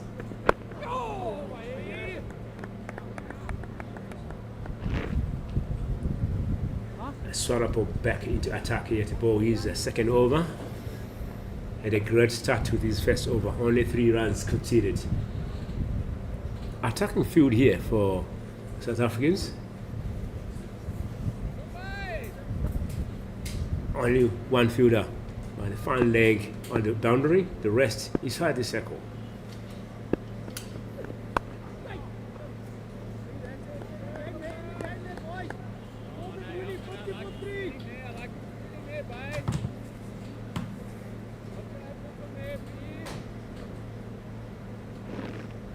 After the fall of these 2 wickets, what's your take now, Takarani? It's still a very difficult game, if I can put it that way. Only 2 wickets has fallen.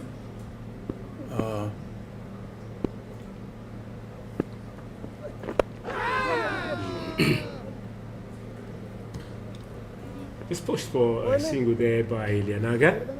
And Yeah, and still a lot of cricket to be played before we can go to the tea break.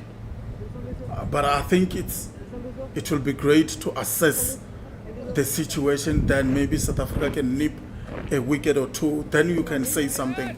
At this stage, 2 wickets, I can say it's just standard. You can't say much of where the game is going. The game is evenly poised, evenly balanced at this stage. Nobody has the upper hand. But I think let's give it an hour or so, and then by tea break we can say where is the game right now.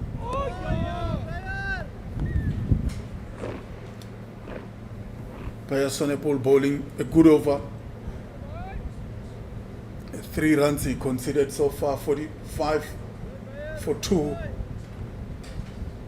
2 new batters for Sri Lanka, Janit Lianage and the captain Surya Bandara.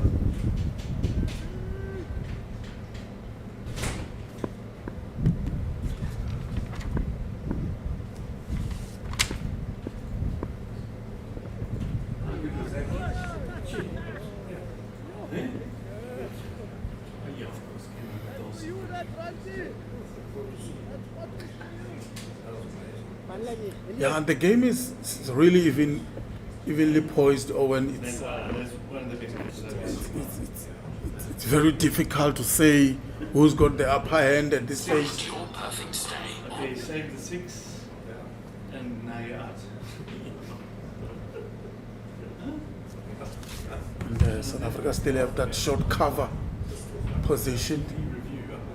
2 slips, but the second slip is kind of 4th stump or gully. And the Swanepoel continue to bowl well here. And that's the end of the over number 14, and the score remains 45 without loss, and we will have commentary change, and Owen, you will be joined by the great Gert Malone.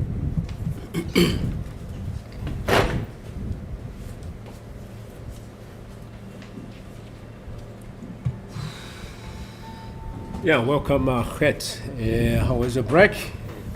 Owen, still in awe about that catch that we saw on the boundary. I mean, oh my word, what a catch it was. Look at the sweep shot. We see the replay there again. Reva's just doing fantastic work there. And yeah, fantastic work done. Everyone's still talking about it in the background. That's all we can talk about is that effort. But yeah, that was a really brilliant catch here from the actually good teamwork there from Bravis and Chile.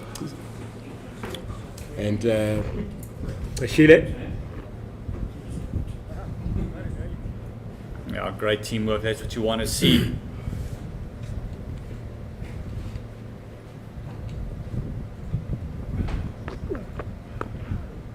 Lovely shot through the covers. Just look at that. Over pitched and very wide by Sir Brian.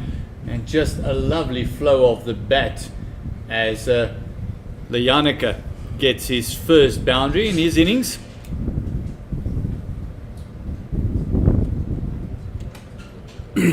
And that boundary bringing the total to 50 runs on the board here. And 14.2 overs.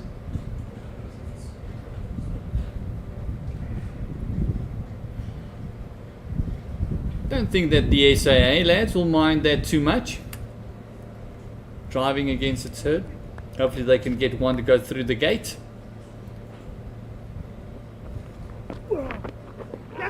Oh, that short leg nearly coming into play. If you're a Sri Lankan supporter, you would want that to go to the fence every single time. The last man to be dismissed is Udara, who did not look happy with his dismissal. Went for 25, of course, Centurion in the first innings. No shot offered. They might just stay and might still just go for 4 byes. As it does, there was a bit of bounce from that Sir Brian delivery.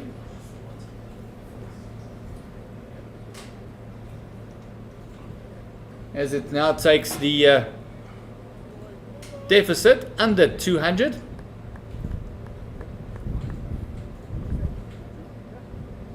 Yeah, having quite a number of viewers on a YouTube channel. They're asking how many overs are left at this point. 63 overs left for the day.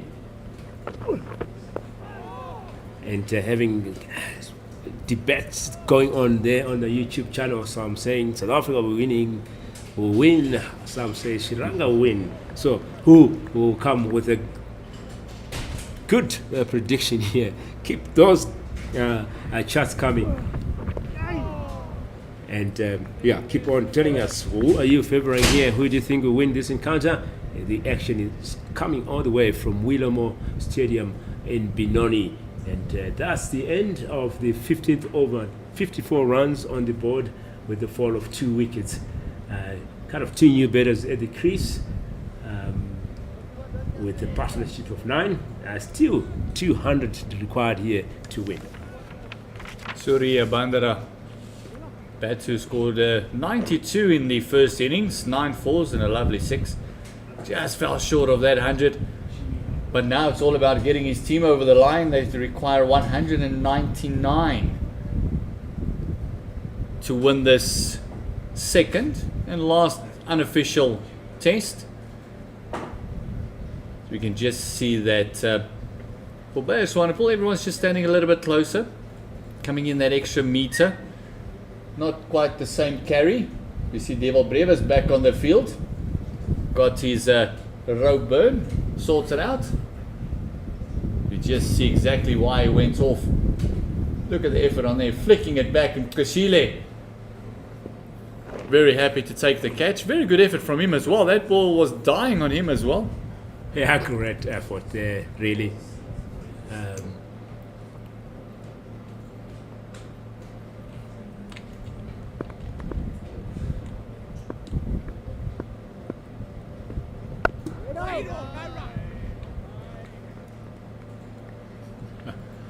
Marcus Ackerman just pointing out that he knows where the stumps is. Just flicking it against the stumps there. Yeah, that's Swanepoel back into attack. 3rd over. 4 runs conceded so far. Very economic. And that's what South Africans want at this point. Just to have those third balls. Put pressure on the Sri Lankan batters.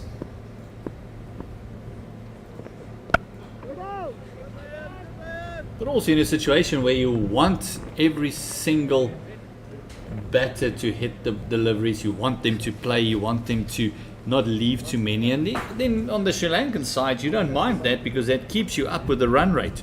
It's just that wickets column they just need to keep intact.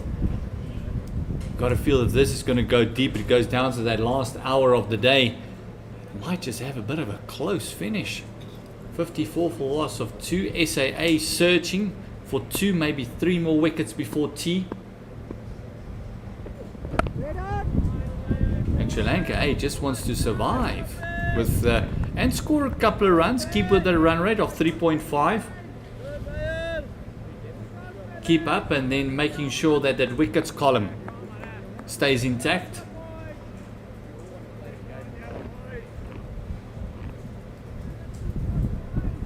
And for the first time almost on this tour, even in the ODIs, they've got two relatively new batters at the crease with only 15 overs in. They've always had the luxury of having someone on the other end that's been there for a while, or been there from the start, just to give some guidance to the new batters. And now it's Surya Bandara and Lianage that's at the crease, and between them they've only faced 17 deliveries. I beg your pardon, 19. Yeah, that's back to the drawing board here for Sri Lanka. They need to start building a partnership again. We saw Udara and Fernando building a good partnership there.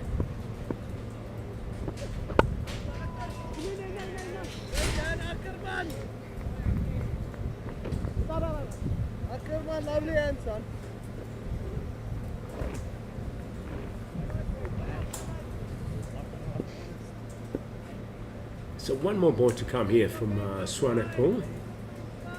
Bowling from Saleh Ent. It's really doing a great job here. Getting those dot balls. So 5 dot balls at this point.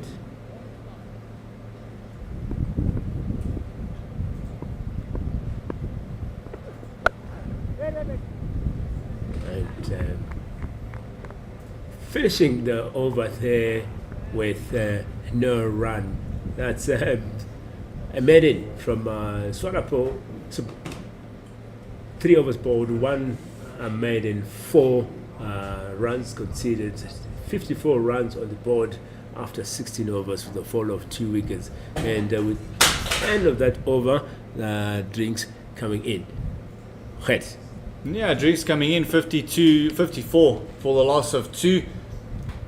We just have a quick look at the summary there. Neil Brandt, high scoring in the first innings, 129, with Leru Udara doing exactly the same thing for Sri Lanka. And then Devil Brevis is 74 from 75. And again, Udara featuring 199 to win for Sri Lanka as we all get a deserved drinks break and have all our equipment fixed. We'll be with you in a couple of minutes' time.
Okay, welcome ladies and gentlemen from the drinks break. It's action here from Willowmoore Stadium in Benoni, Johannesburg, South Africa. Sri Lanka A taking on South Africa A, and Sri Lanka here have lost 2 wickets so far, 54 runs on the board after 16 overs. And they need 200 runs to win this encounter. Last week it was Udara who went out for 25 from 32 balls. And you see Sir Brian into attack here for South Africa. Still coming from Okuleni end. He has bowled 4 overs so far, 14 runs conceded. He's the man of the moment so far who has taken those 2 wickets. Yeah, he's taken 2 wickets ever since he's come into the attack. Picked up the wicket of Udara. Adjudicated to be caught out behind by the keeper, Munsami.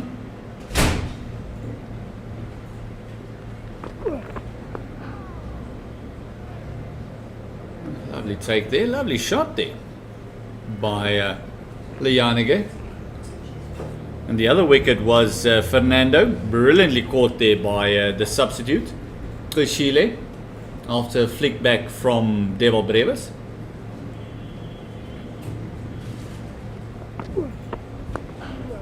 Again, lovely timing, just picking out the fielders, not getting the gap. And we've seen throughout this test match, new batters coming in find it very difficult to find their timing and also find the gaps. That's a matter of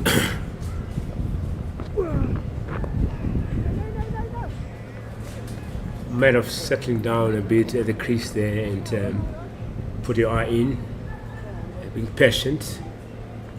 We saw Lianaga yesterday as well, coming down the crease, wanting to hit the spinners. Oh, big shot! Excitement there from the keeper and the slips, but the umpire not moved here. Yeah, just showing the batter, also showing there is just it's the good old side pad. A little bit of bounce. Brian getting a lot of turn. See him pushing it down and keeping his Munsame was very, very animated. He was interested.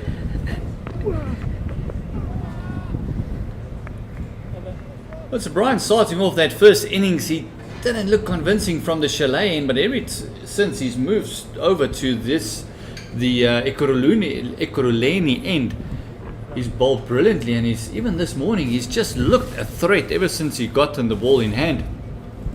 Yeah, that's 5 overs from Sir Brian, 2 maidens, 14 runs conceded there, 2 wickets in his bag, 17 overs gone, 2 wickets down here, 54 is the score. Still 200 here required for a win, and got 60 overs left for the day. Yeah, and a lot of cricket to be played, a lot of time still in this match.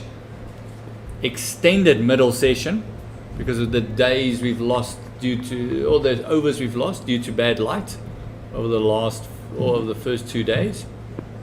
So yesterday and today, extended middle periods. This one just flicked off the pads. Bayer Swanepoel just angling it into the pads, and a lovely shot. And Surya Bandara says, thank you very much, I'll get off the mark with a sweetly timed 4. Yeah, great shot there from the captain. And that takes him to 6 runs from 17 balls. It'll be interesting to see how Swanepoel will come back after that boundary. His fine leg moved.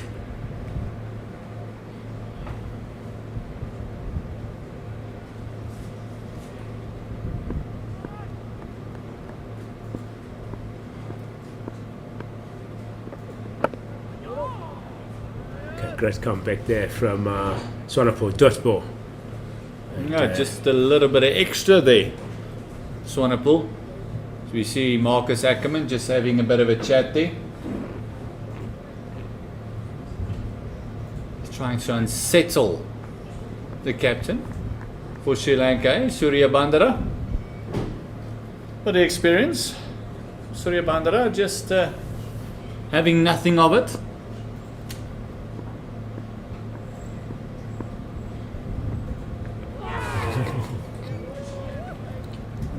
Delivery just completely stayed down. Caught everyone unawares, and again Rivaldo Mutsami having a tough time at the back end. He's thrown himself all over the show. And again, just having a difficult take there, but well done. Got the gloves down, right on the bounce. Just one or two signs of the pitch maybe having one or two demons in them.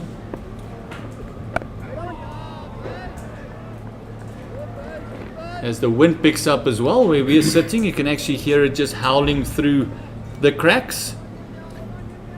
Yeah, the wind was hectic yesterday, and today, up to this point, it was really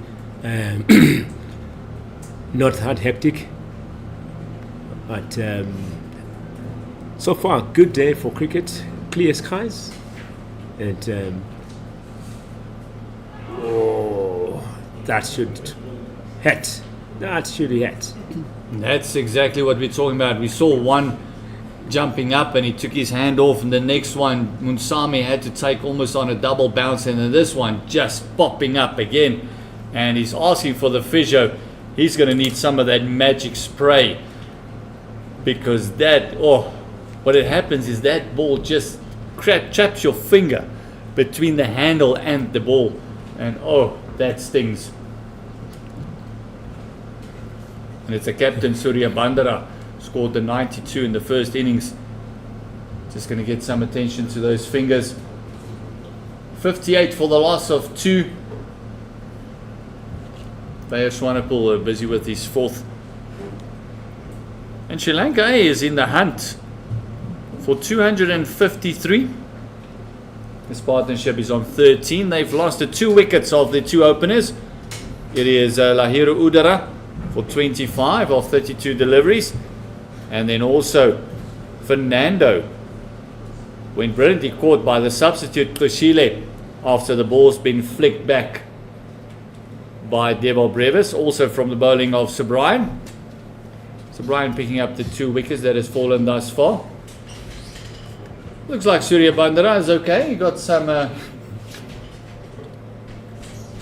attention on those fingers. Bayer Swanepoel getting the ball to bite off the deck. Yeah, he still needs to do some work here. They need to carry his team through. They need 196 to win this encounter. And quite a number of spectators out there on the grandstand. So if you're around Benoni, come through and watch a thrilling encounter here, which is really paused at this point. It can go either way. Back into action. Last ball of the over here from Swanepoel. And dot ball to finish off the over. 4 overs from Swanepoel, 1 maiden, 8 runs conceded here. Brilliant bowling there from Swanepoel, and 18 overs gone, 58 runs on the board, 59 overs left, 196 required here to win this encounter. The partnership building here, we've got 13 runs so far between these two. Yeah, they've been very quiet. Fernando and Udara looked very, very good until Sir Brian got introduced to the attack. And with that, you almost got to ask the question, wouldn't it be worth it having Neil Brandt just having an over or 2 as well, just to unsettle before you maybe start rotating with Michael Pretorius once again? Swanepoel's been very economical. Didn't get exactly the same carry that Pretorius got, but he hits the deck a lot harder than any of the other South African bowlers. So maybe Mpongwana coming in.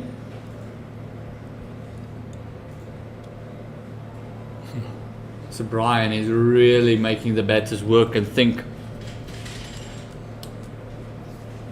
That one just slowed up in the air.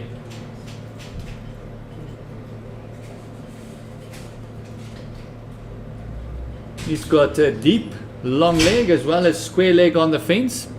He's got a third man. And then his long one is about 15 meters off. Is this some lovely footwork and just a punch. And that just sounded exquisite off the bat. And Lianage, it's another boundary for him. Yeah, a bit of confidence there from Pasindi coming out of his crease and really playing a brilliant shot, going all the way for 4.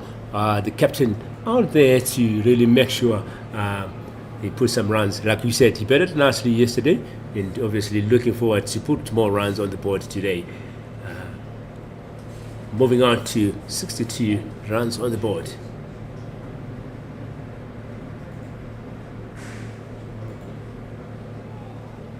Good comeback here from Sir Brian. Just ball.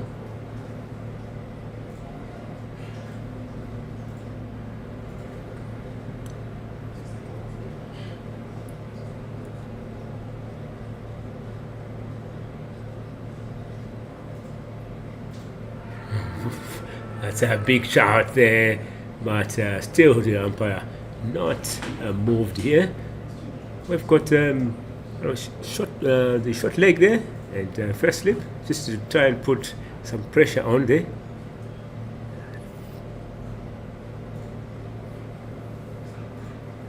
No, but Balake is not going to be bullied into a decision.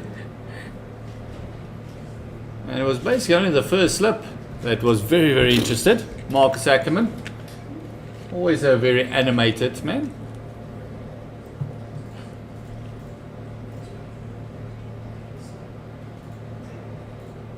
A little bit quicker. Just worked around the corner. Just a single. They are very happy just to work off this deficit. Or shall I say runs needed to win. 191 they still trail by. 8 wickets in hand.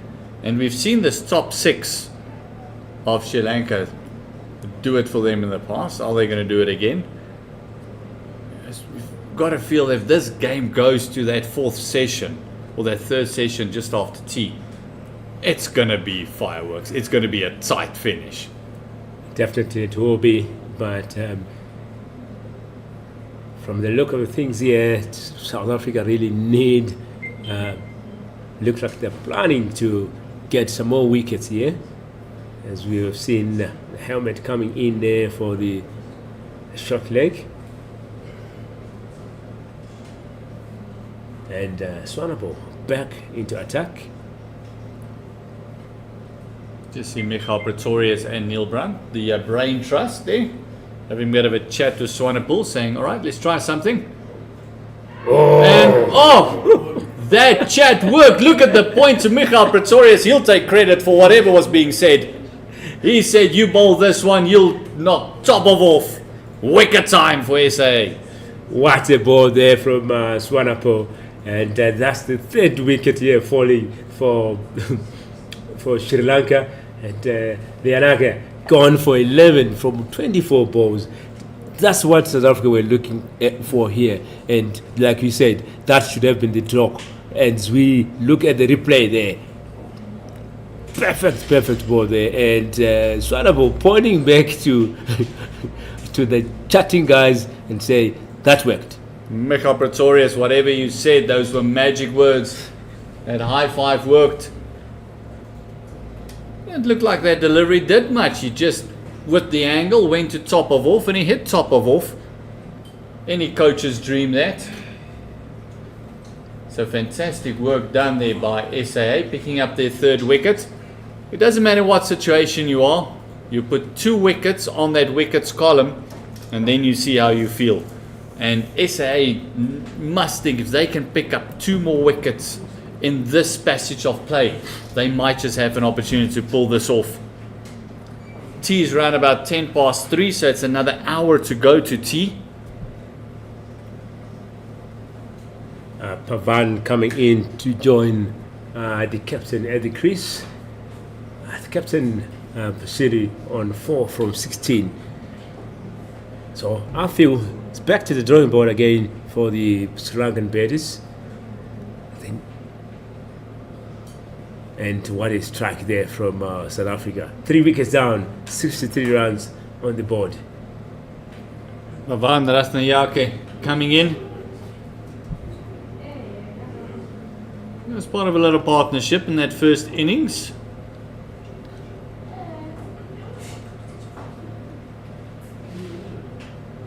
And the Bears again having a chat with Neil Brandt, saying, are we going to try the other one now?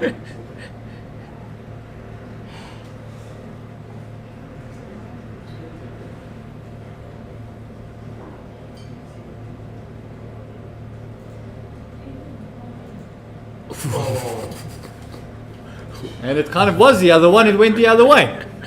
So whatever that discussions is between Swanepoel, Brandt and Pretorius, just keep it up if you're a South African supporter. That was an absolute jaffa. Yeah, brilliant ball here from Swanepoel. And wanting to take Pavan early before he settles down at the crease there. A chat again with the captain. Vavan Rathnayake came in at number 3 in the first innings.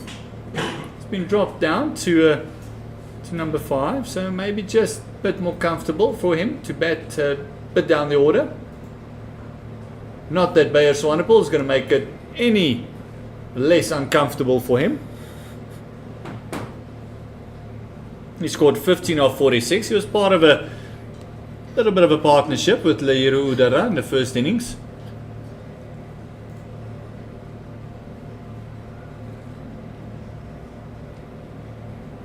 A partnership exactly 30.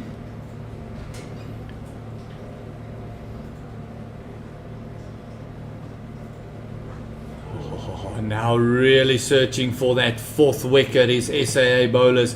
And very important for the Sri Lankan batting order is not to fall under pressure. Keep building, keep chipping away. Keep doing what you've been doing the whole tour. Stay calm. Work hard, really grit it out.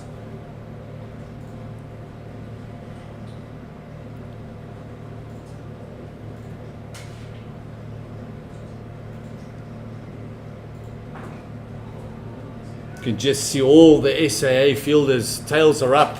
Fielders are about 5 meters in closer. Luther Sapamla is one of the lonely fielders on the fence. Everyone else is right under the nose of the batter. I thought that this on this ball they will try to move away and try to give him a single, but they're maintaining their positions here. So wanting that wicket. And that ball to finish off that over. 20 overs gone. And again, Marcus Ackerman just making a bit of work there for himself. Knocking the stumps down, just a bit of practice. As you mentioned, Owen, 20 overs gone. It's 63 for 3. They're still right up at a run rate that they need to get to the score, which is around about the 3.5 mark. For SA, it's all about the wickets. The wickets column needs to tick away. As long as they can chip away at the wickets, they'll be in the match. And Sri Lankan, as long as they chip away on the runs, if they take the match in nice and deep with a couple of wickets in hand, they have the opportunity to make it 2-0. Yeah, they have that opportunity. 191 required here by Sri Lanka. We still have got 57 overs left for the day. And Sir Brian back into attack. Kind of on the leg side. I don't know if there was a bet there. See what the upper calls us buys. So 4 buys. Yeah, not for the first time that there's been 4 buys. Just look at that, right in between the keeper and leg slip. That ball took off and just beaten everyone.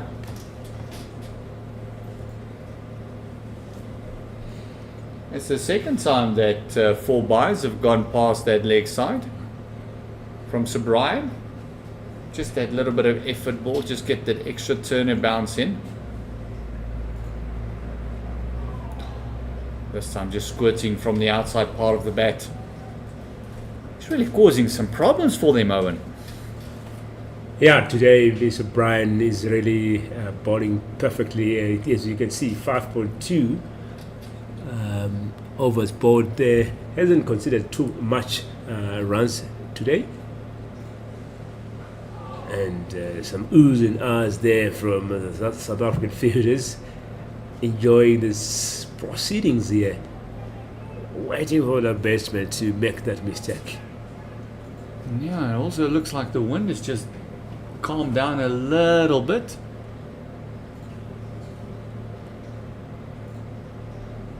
Oh. That's the one just dropping onto the hip, just the one. Having the new bats on strike, I don't think it's the worst result for SAA. Ratnayake just needs to stay nice and calm. Back up his captain on the other end, Surya Bandara. Make sure they keep chipping away at this lead from SAA. Still need 186 runs to win the second unofficial 4-day game.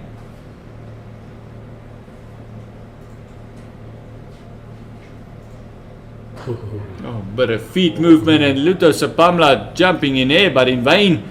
It is a lovely shot, and Ratnayake said, I'm not just going to let you bowl at me. Little shimmy, quick feet, a lovely shot over extra cover.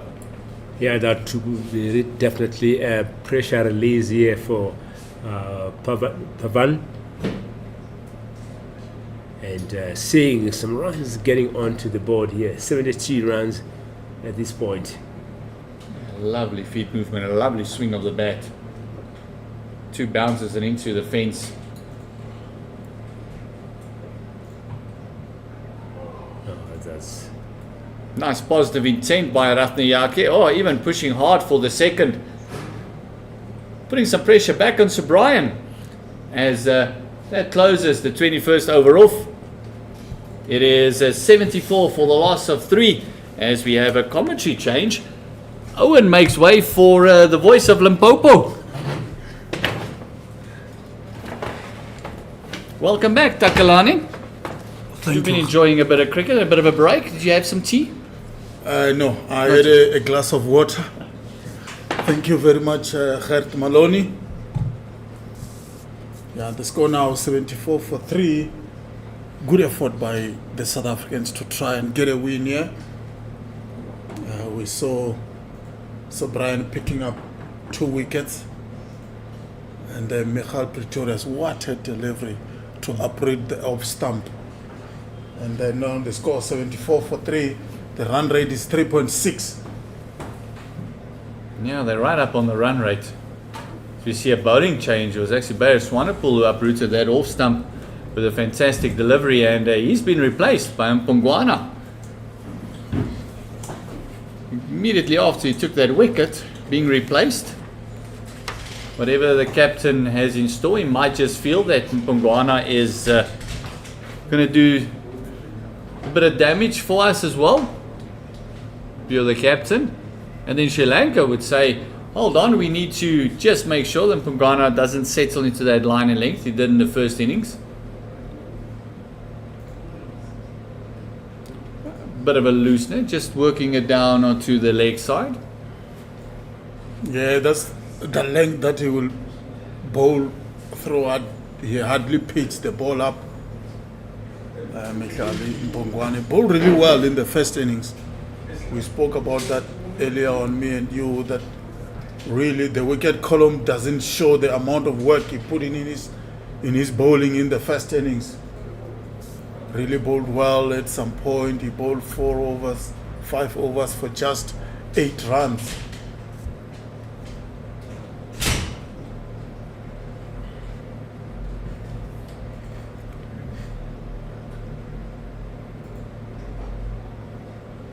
And Ratnayake coming in, he's just showed some positive intent against Sir Brian, the spinner. We'd love to see this carrying on for Sri Lanka, eh? Even against the seamers, just a bit of positive intent. They do have that, it looks like about a 3rd, 4th slip in place. They got a backward point and also a short cover just for that lofted drive. Then they got a mid-wicket close in as well, square leg, and then the only man on the fence is fine leg. Yeah, definitely the South Africans are sensing something here, Gert.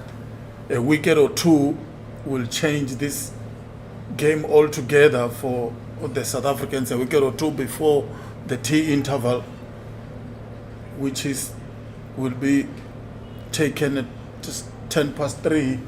If they can nip one or two here, really, that will be some brilliant work by the South African A side. Neil Brandt, the captain, and Mkhalim Pongwana, the likes of Subrian, will have some work to do here. Oh, this one just worked past that short mid-wicket, just dropping it a tad short, and it's that positive intent that we saw against O'Brien as well. Pavan Ratnayake just working that one, a short arm jab through mid-wicket, 4 runs. Yeah, Mkhalim Pongwana is not that quick. Look at that, the ball just sit up and Pavan Ratnayake just plays that to the leg side for another boundary for Sri Lanka. He's not that quick. I don't think that's the length he should be bowling in this pitch. He will just be inviting the batsmen to play their shot.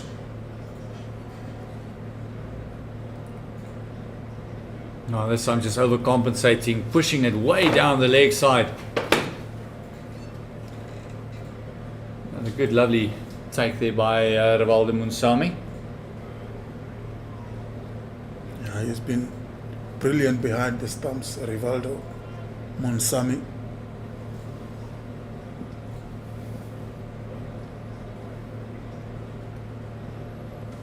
I think that the South Africans are really into this. You can see the field placing, short cover, short mid-wicket.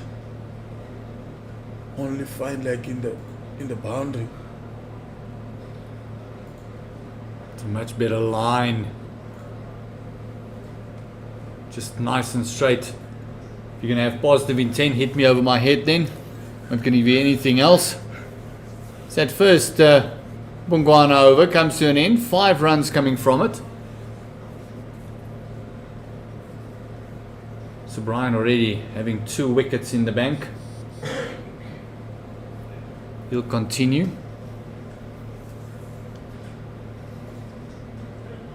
It's a scenario where you don't really mind your spinner going for runs because you know he's going to pick up wickets. 174 runs still in the bank. You can have a gamble here and there. Yeah, I think it's all about risk reward. They are willing to risk some runs, but they know that if they can get a wicket or two before the tea interval, that will do them a world of good, as the captain just clipped this one to long on for just a single. Yeah, I totally agree with you. If as long as there is wickets coming, you don't mind giving away the runs. But you also don't want to leak runs and there's no wickets coming. Yeah, you have to take calculated risk. That one nearly carried back to the bowler. You can see the body language saying, oh, that was close. Hard hands. Ratnayake has been very, very positive against the spinner.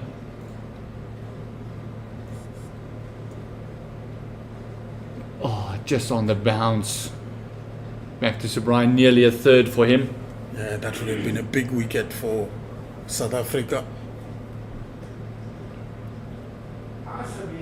Yeah, I think going back to that risk-reward issue, Gert, is in this format of the game, if you're not willing to take risk, you're not going to get wickets. You need to gamble a little bit. Invites the batsmen to play their shots. That's where they can get the edges and you can really get wickets. And that's what South Africa need right now. It's not about defending the runs. It's about getting wickets.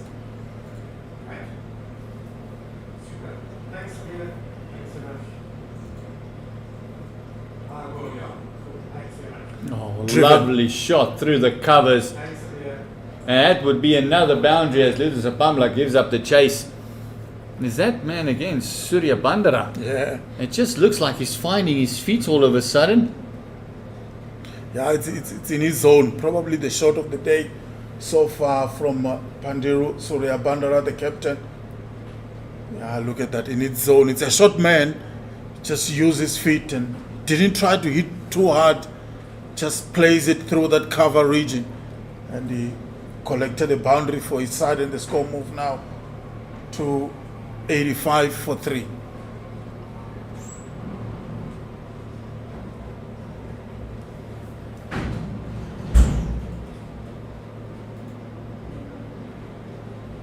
This time around, just plays it on the corner and they will pick up 2. Good running.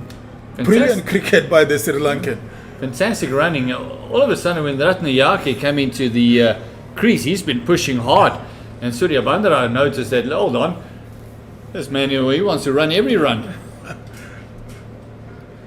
And they're also keeping up with the run rate. And it's, as you mentioned, South Africa is not going to restrict them. Yeah. They need to pick up wickets. This time down the ground to long on for just 1.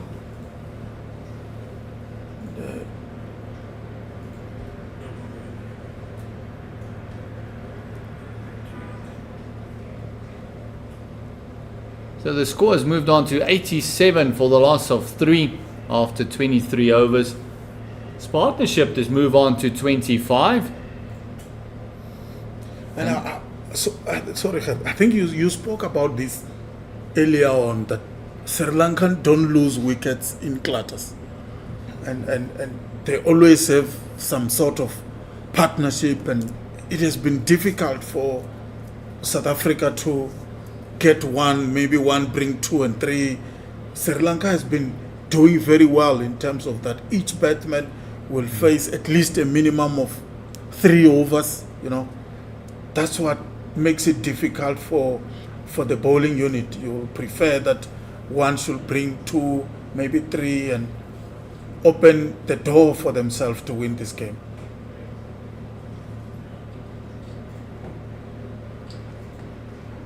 Oh, this one just squirted down to third man. It's a vacant third man, so there'll be another boundary. Surya Bandara now getting a bit of a move on. Yeah, I think South Africa will need a third man now. Good guide there by Surya Bandara to score a boundary. Mikhail Mpongwana, the bowler. Yeah, you spoke about how late the Sri Lankans have played their shots, and that's an example of that. Just guides it when the ball is almost past him. Just in the last millisecond, he just plays it. That's beautiful batting by Surya Bandara.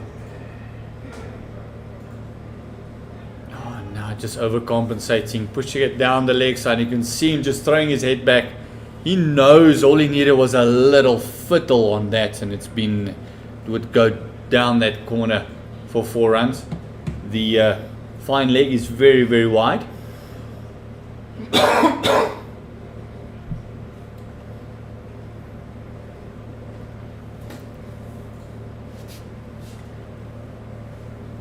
There's still no third man for South Africa. Mikhail Mpongwana has to be very tight on the off stump. Oh, it's exactly what we were talking about. Getting that little bit of bat. And that will bring in another 4 in this over. Surya Bandara just helping himself. He missed out on the first one. Not this time. And that's the inconsistency we have been talking about from South Africa's perspective. Giving the Sri Lankans some free runs here, really. And that run rate keeps going up. It's now 4.1 to the over. 96 for 3 is the score. Surya Bandara is on 22 from 28 deliveries. Can you believe it? He's getting a bit of a move on. This partnership. There's already 33 runs.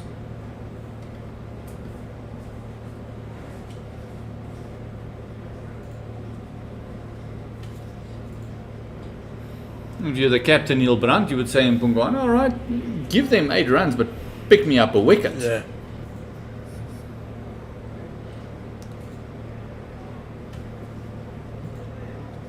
It's one of those catch-22s where, again, going back to our previous discussion, Takalani, you don't mind giving the runs, but you need to pick up wickets consistently. You don't want a man like Surya Bandara really get going. And Pavan Ratnayake has also looked like his positive intent is to win this match. Yeah, I mean, even on the field placings, we don't have third man right now, so they are willing to risk it. Talking about the third man area, that will be easy too for Sri Lanka. Just guides it really.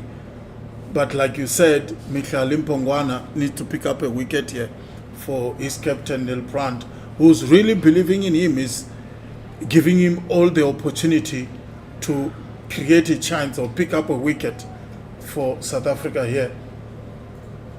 As we see now, the captain having a chat with him, saying that, listen, I need a wicket here. We need to break this partnership. It's starting to grow some wings here. The sooner we break it, the better.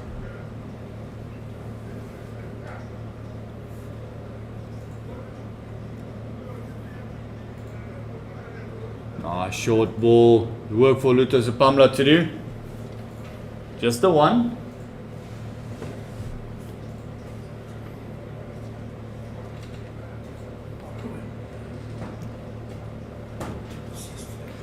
Yeah, that's the end of the over, end of Michael Pongwana's over, which went for 11 runs. And the score now is 99 for 3. And Sri Lanka A still trailed by 153 runs.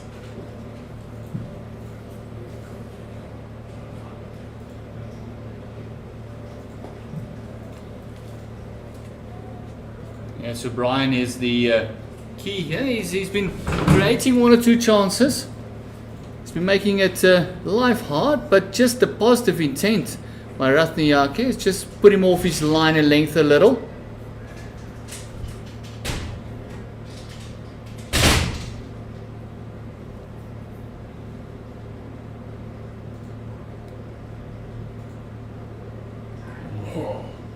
Just as they took out Neil Brandt there, the leg slip, this one goes there.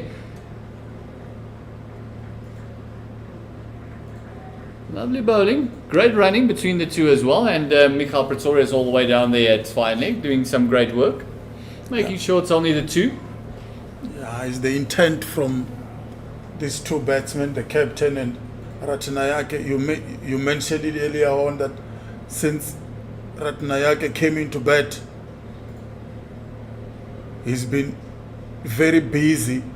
He's a very busy cricketer. Running between the wickets has been very solid from the 2 Sri Lankan batsmen. The score now 101 for 3. Yeah, trailing by 152 is Sri Lanka A. Lovely footwork by Surya Bandara. He's really getting into his innings now. This is danger signs for SAA. You've got to love it if you're a Sri Lankan supporter. Just looks like he's going to get into it, and really looks like he's going to take it in deep. For me, that's the danger man, Surya Bandara. He's a brilliant cricketer. You can see he's got a solid technique. Get on top of the ball so well, play on the offside very well. If it's on the leg side, he can clip it through that mid-wicket region. He's a top player for Sri Lanka. Just passing Jean du Plessis there under the helmet. Got Deval Brevis and Michael Pretorius chasing each other for the ball there. Brevis winning the race.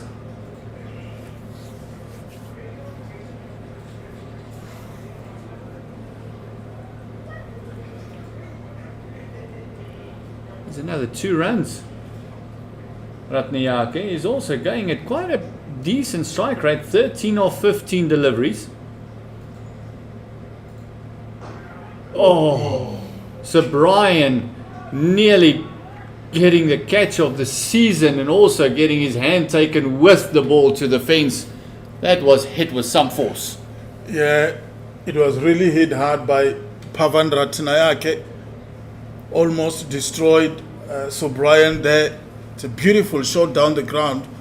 And it's another boundary for Sri Lanka. You spoke about him scoring at a good rate. Just looking at, he's not there for those, but No, it's an evasive Yeah. catch. You just want to kind of get everything out of the way and yeah, hopefully it hits the middle of the hand. and stick.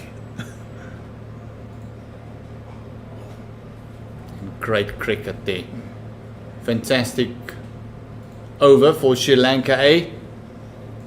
9 runs coming from it. It is 108 for the loss of 3 wickets. It's 25 overs gone. And to take you to tea, Owen will be joining Takalani. And hopefully, if you're a Sri Lankan supporter, as we enjoy drinks, you're going to have something wet to coggle your mouth with and enjoy something cold. In South Africa, it is extremely warm. Beg your pardon, it's not drinks, it's just the batters that's getting something.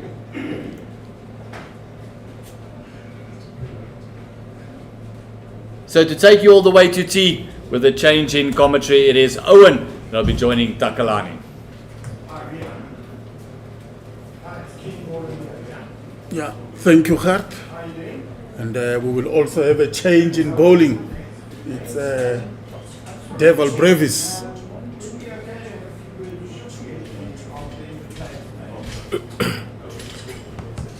Yes, 108 on the board here, 25 overs gone, 3 wickets down.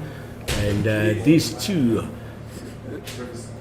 Brian and Rantaneka, really putting some runs on the board here, 28 from 34 and 17 from 17 respectively, with this partnership of 46 runs and 146 required here to win.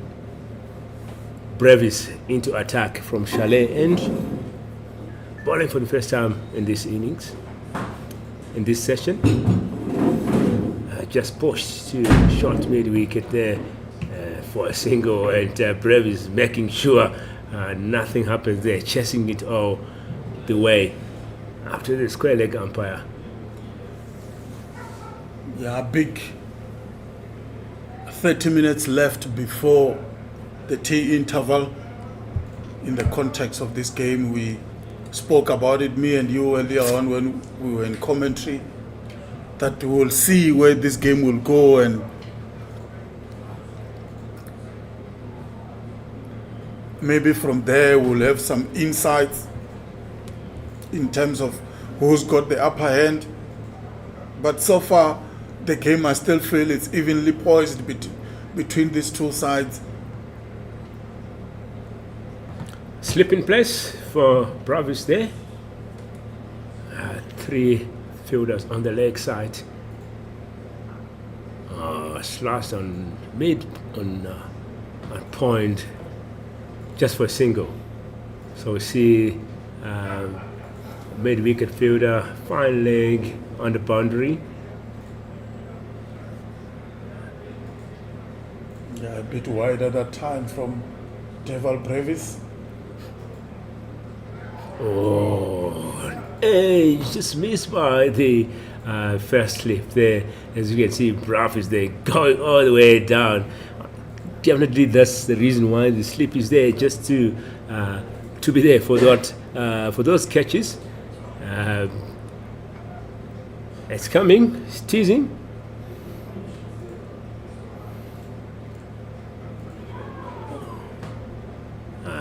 Still some excitement there. Brevis moving on close to the batsman there, but no exchange of words, just a look only, and walking back. He had done a brilliant job out in the field there, bringing that ball back into the field, and a catch taken by Chile. Push to mid-point, just for 2 points, just for a single to finish off the over. Yeah, the partnership between these two is growing on nicely. It's now on 49 runs. just one shy of that half-century partnership. Really playing well here, these two. Yeah, but I've noticed there the change in the run rate at this point. It's going at 4.3. Last time I was here, it was going at 3.5, 3.6.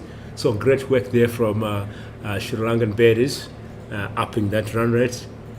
It's a cause of concern here for the South Africans.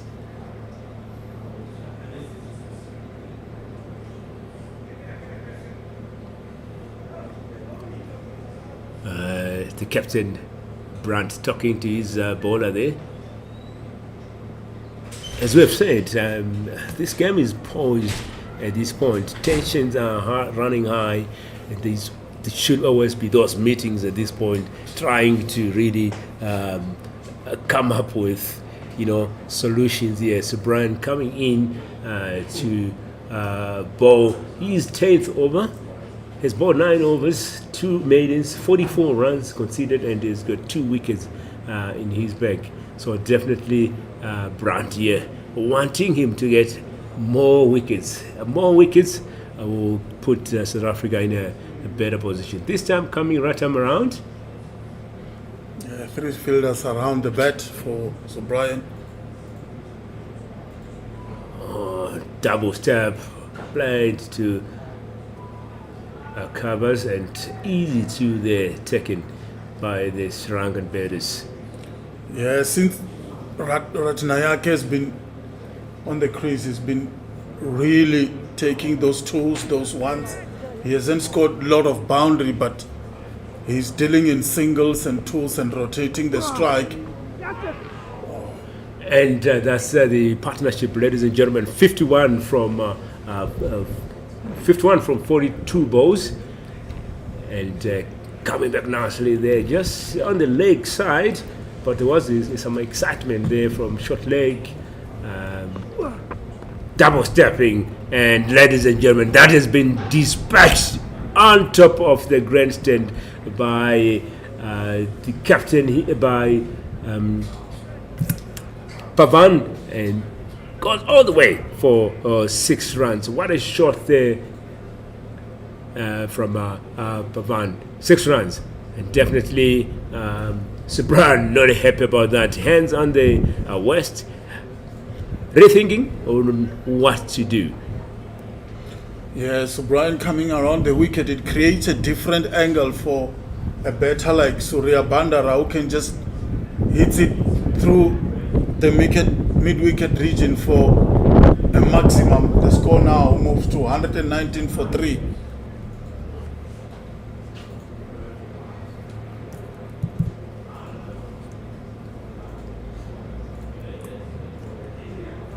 The partnership, really, you spoke about it, it's really growing. Surya Bandara being the aggressor, he's on 36 from 38 deliveries. Okay. Brilliant effort there, but it's going to be 4 runs. Really now Sri Lanka are on the charge here. The captain himself dealing in boundaries, scoring 6 and a 4 in this over already. They know that they have to put Subrayan under pressure. He's been the pick of the bowlers for the South Africans, and they are really attacking him now. As we see, it looks like they are talking to Lutos Pamla, maybe to warm up a little bit, see if he can come in and bowl just before the tea break, because the 2 batsmen, Ratnayake and Surya Bandara, are really on the charge here. They are attacking Subrayan. He's the danger man for South Africa. He picked up 6 wickets in the first innings. Now he has picked up 2 already, but they are very attacking at this stage. Yeah, that was a productive over there for the Sri Lankans.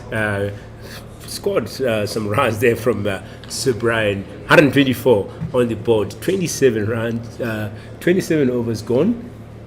And Sri Lanka here trailing by 130 runs. And the captain percentage on 40 from 40, Pavan 20 from 22. Yeah, I think we've got a game on our hands here. 130 in that final session. It's really not a lot of runs for the Sri Lanka, more especially if Surya Bandara can keep batting the way he is right now. He's the aggressor. He's scoring the runs at a rapid rate. That partnership is now on 60. So that's brilliant effort between these two. And that's fine. You want this on the one? it's just 20 minutes before the tea interval. If they can get maybe another 20, another 30. No! Beautiful delivery by Deval Brevis Good brace. there to Pavan Ratnayake, who's on 20.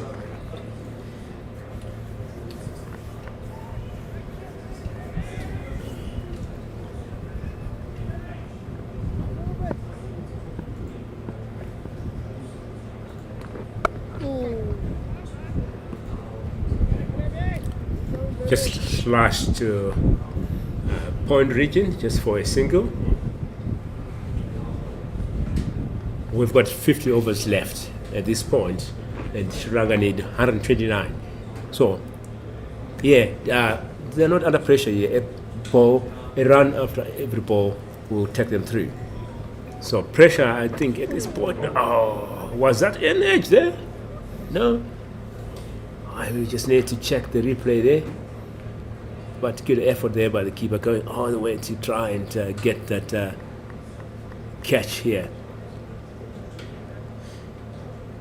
Rivaldo behind the stumps.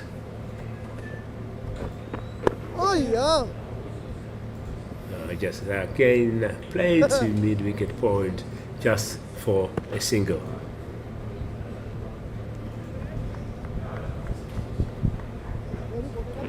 Like I said, run a ball here for Sri Lanka. We'll take them through. Yeah, 129 runs now to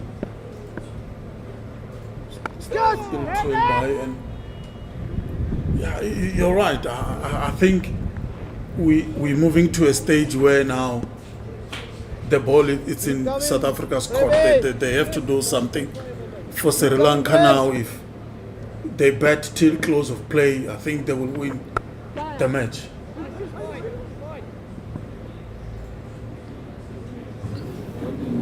And that's the end of the over here from Brevis. 2 overs bowled, 7 runs conceded from his 2 overs. Brilliant bowling there from Brevis. Brian, 10 overs bowled, 2 maidens, 56 runs conceded, and 2 wickets in his hand. And 127 on the board, 28 overs gone, 3 wickets down here as we see the batters getting a bit of water there. It's getting hot out there.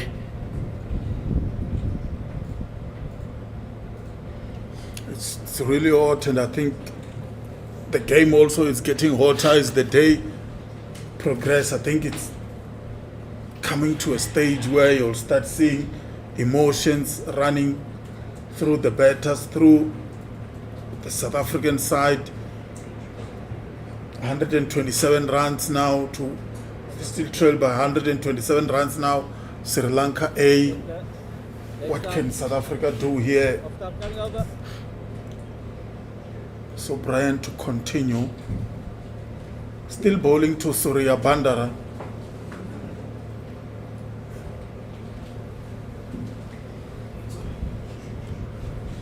Those meetings still going on.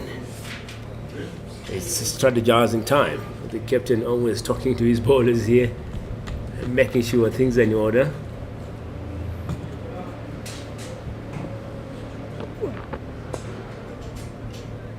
First ball of the over, dot ball. We've seen those charts kind of worked when Swanepoel was bowling, and Swanepoel pointing to the 2 guys that chatted with him to say that worked.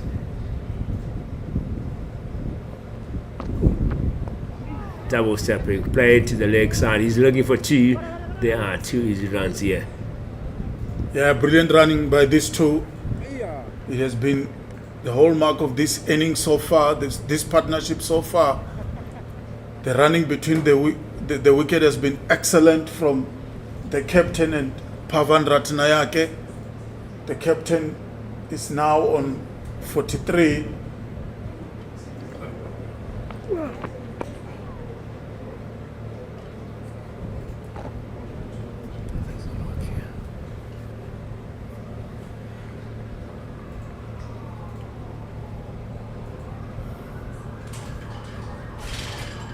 But even though Sri Lanka has been aggressive, so Brian has really bowled well.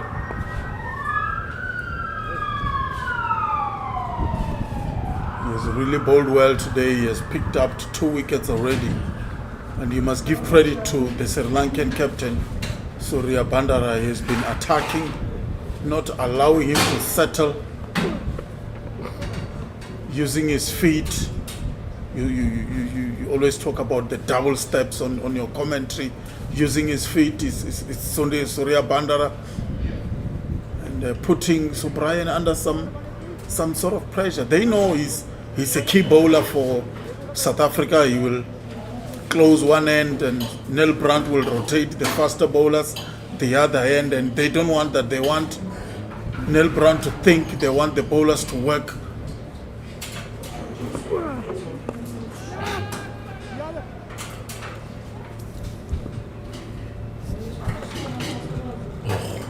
And it's still to the boundary for 4. I think they should have done better there. Yeah, definitely Swanepoel, they've done better. They kind of showed some signs of tiredness there, and but that was a great shot there by the captain. And that's the end of the over. 11 overs here from Sir Brian. 2 maidens, 63 runs conceded, and 2 wickets in his bag.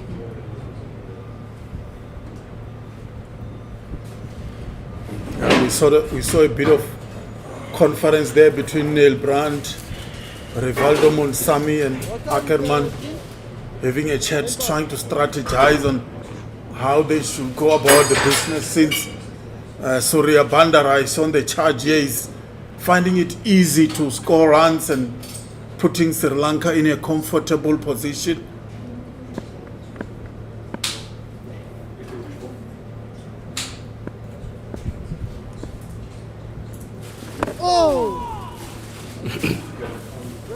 Excitement from Swanepoel.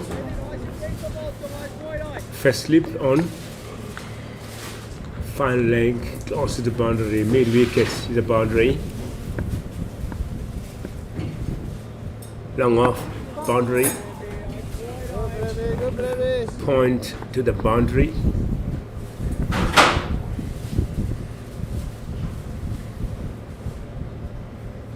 Breath is there, coming into boys third over.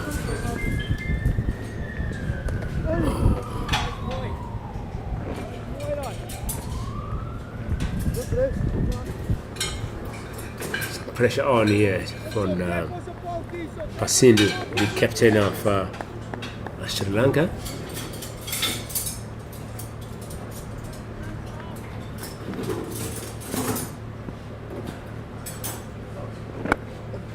There we go. Just to mid wicket, just for a single, and good intent. Like you said, we have seen these two really running well between the wickets here, trying to capitalize on every ball. If you don't get the boundary, let's get a single. If there's that opportunity of getting a second run, let's capitalize on it. And runs are trickling in. 119 required at this point for the win. And full toss, played nicely there, but a fumble there by Lutos Pamla. Pamla, but quick recovery, just a single off that shot. Interesting to see that the two Sri Lankan batsmen are struggling to get Deval Brevis away. Maybe they haven't seen much of him, Oh, yeah. but they are so comfortable now when Sir Brian is bowling, more especially the captain himself. He's been very attacking. But when it comes to Deval Brevis, they seem to struggle a little bit. Maybe there is something happening from that end. We saw when Michael Pretorius, the fast bowler, was bowling from that end, there was something for the faster bowlers, but nothing much from this end, more especially when Lutos Pamla was bowling. Maybe there is something for Deval Brevis as well. And the big question is, why is the captain not bowling himself? He's got the golden arm. He picked up 2 wickets in the first innings. Maybe if he can bring himself in from the other end, see what he can extract from this pitch. As we see another conference between the captain and so Brian continuing. But this is good captaincy from Neil Brandt. Keep having a chat with the bowler, asking for some tips from the wicket keeper Rivaldo Monsami.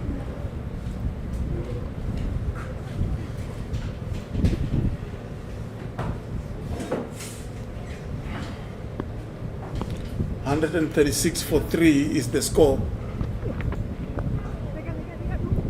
Played on the offside, and then Lutos Pamla will be the fielder, and they run 2. The score now moved to 138 for 3. That partnership now, Owen, can you believe it? It's now 73 runs. Yeah, great partnership here. These two really batting well at this point, and I feel it's a bit of cause of concern here for the captain Neil Brandt. That's why we are always seeing him having a talk to his bowlers. It's that time where you want these partnerships to be broken, otherwise it will be trouble. As we can see, again, talking to his bowler there.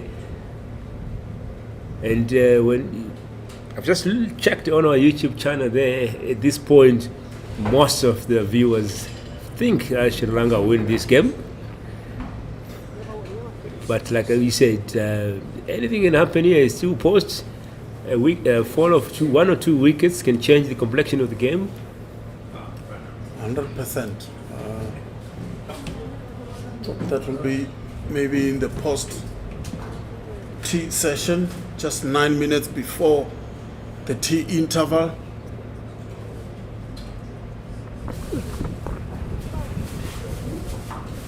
Just swinging a bit to the leg side, and just dot ball there from Sir Brian, who was bowling his 12th over.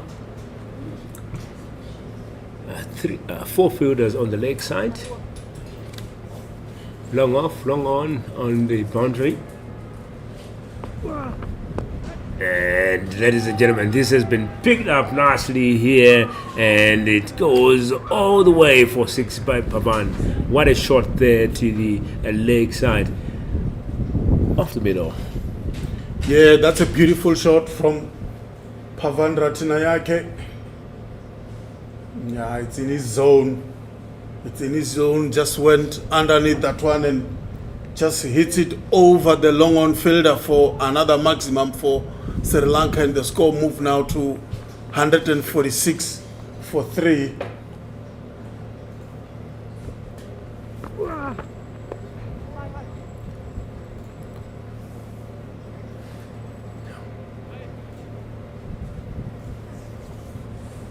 Yeah, but this is now beautiful batting for the 2 Sri Lankan batsmen, as Ratnayake has joined the party now in terms of scoring boundaries. It was Surya Bandara early on doing the bulk of work in terms of boundary scoring, and Ratnayake did very well since he came in. The running between the wicket has been brilliant, and now we see opening up his arms a little bit, and he hits that one perfectly over long on for 6 runs.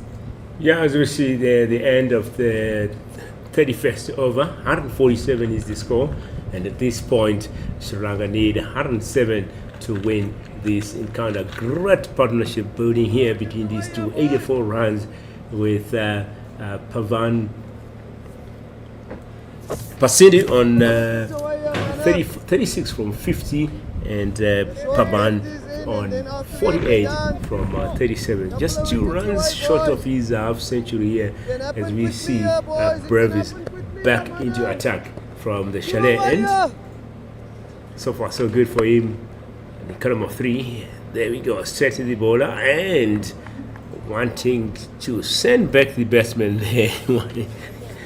As we said, tensions kind of heightening up here, heating up. Go. Sliced nicely to the offside just for a single. Like I said, for Sri Lanka at this point, run a ball will take them through. Yeah, you 100% correct. They are not under pressure at all.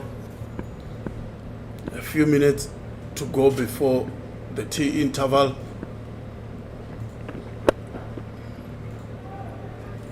Played perfectly there to corner and goes all the way for 4 runs. I wouldn't say they are not under pressure. As we say, as we know, cricket is a funny game. Anything can happen. I would say at this point they are kind of a bit comfortable. They are putting runs on the board. It's good for them. As we see the replay, they played perfectly and goes all the way for 4. Yeah, a bit of drag down there from Deval Brevis, and it got the treatment it deserved from Pavad Ratnayake. And what Lutos Pamla can do is just to go and fetch that ball. It was hit very hard. This outfield is really unforgiving if you miss your line and length. It's very quick. It's very dry. We haven't had a lot of rain in this part of the world for some time now. A great comeback there from Brothers. Dot ball. As always, as a batsman, you expect something shoddy after you hit the batsman, the bowler for a boundary. And played in the same area, but this time the fielder has been moved, so just a single. Yeah, the score now moved to 153 for 3. The partnership is now on 90 runs. Surya Bandara on 40.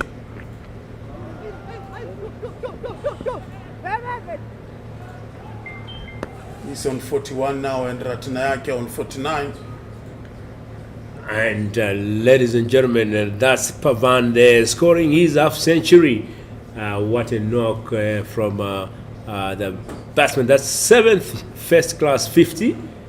That 50 coming off from 40 balls. He spent 55 minutes at the crease. Did hit 5 fours and 2 sixes. What a knock, and what a partnership we are witnessing here.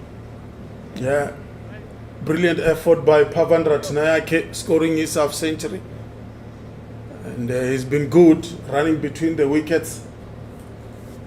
Now he was able to score some boundaries. Now he's on 50 from 40 deliveries. A very good strike rate in the context of this game.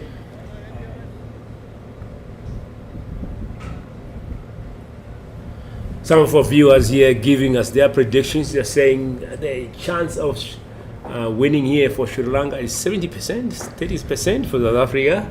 And yeah, we have to wait and see if those predictions are coming out correct. Yeah, thank you for those comments. Keep them coming wherever you are watching the action from. Please remember to let us know where you're watching the action from. We'll be interested to know as Brian come back into action. Double stepping, and ladies and gentlemen, another bounce on the roof of the great stand here. What a shot there from Pavan. Double stepping. He's really showing his confidence at this point. Not afraid to go up the crease and play those shots, as we see the replay here. Yeah. Off the middle and gone all the way. And the Captain Neil Brand here kind of consoling his bowler, tapping on his shoulders, saying it's one of those things. Let's keep working. It's a matter of patience here.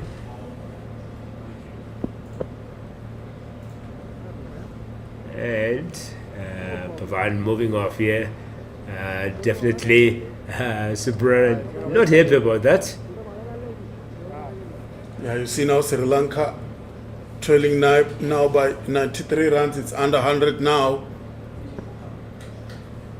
We still have the full final session. Again, down the ground. Again, it's another maximum.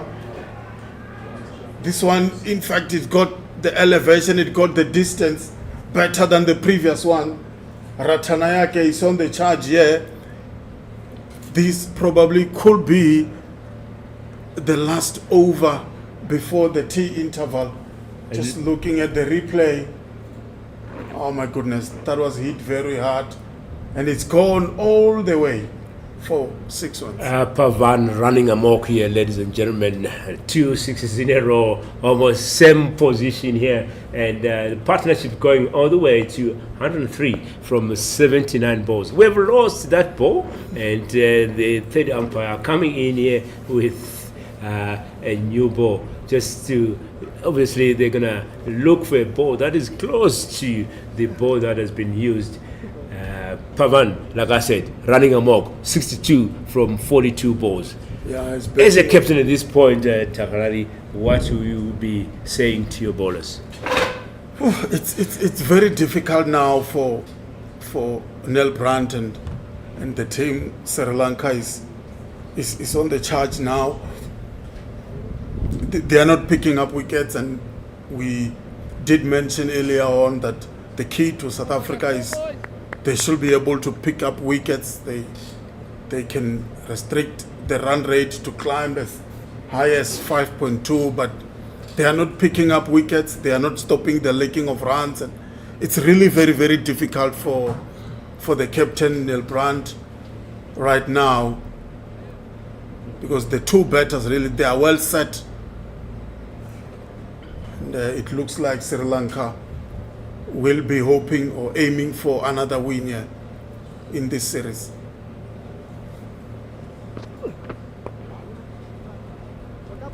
Yeah, kind of good comeback there from Brian after being hit for those 2 sixes.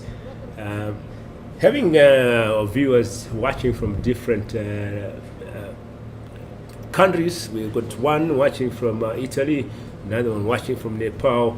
All of these guys supporting Sri Lanka at this point. Double stepping again, and ladies and gentlemen, again 6 runs, and Pavan, like I said, running amok here, ladies and gentlemen. Brian not getting a solution here to ball to Pavan. Pavan running all over Brian at this point. Yeah, he looks dejected there with that shot from Pavan Ratanayake. Again, using his feet and hitting it over long on for another maximum. 3 already in this over. This is brilliant batting by Sri Lanka.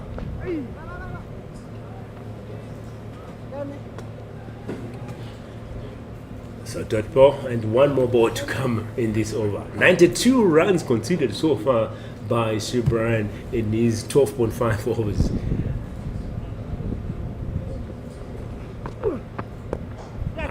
And double stepping, and ladies and gentlemen, 6 runs. I will call this one a boom shakalaka. As you can see on our screen there, the cameraman picking up that ball, landing on the roof.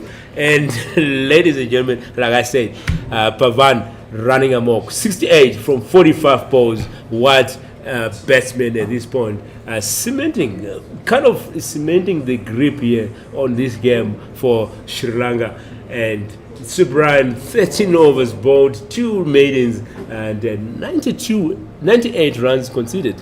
That's really a cause of concern, I think, for the captain here. As we check, as players move off the field here for tea, 178 runs on the board, 33 overs bowled so far, a partnership of 115 between these two. And Takalani, what's your take before we go for tea? Yeah, I think Sri Lanka now are on the charge. We spoke about it in the last 30 minutes.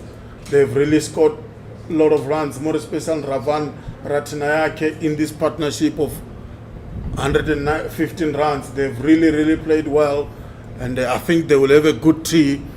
Post tea session, I think Sri Lanka will be looking for a win here, Owen. That's it, ladies and gentlemen. We'll catch you after tea as we see the Sri Lanka at this point really on the run. And as you can see on our screen there, the trophy waiting. Who is going to lift that trophy? So cheers for now.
actually very good in football. Welcome back to Willowmoore Park here in Benoni, With football. east of Johannesburg. As we had a bit of tea, we had something to munch on and something to reflect on as the Sri Lankan A team is taking the bull by the horns and making life very difficult for SAA, and almost looks like it's going to be another victory for Sri Lankan.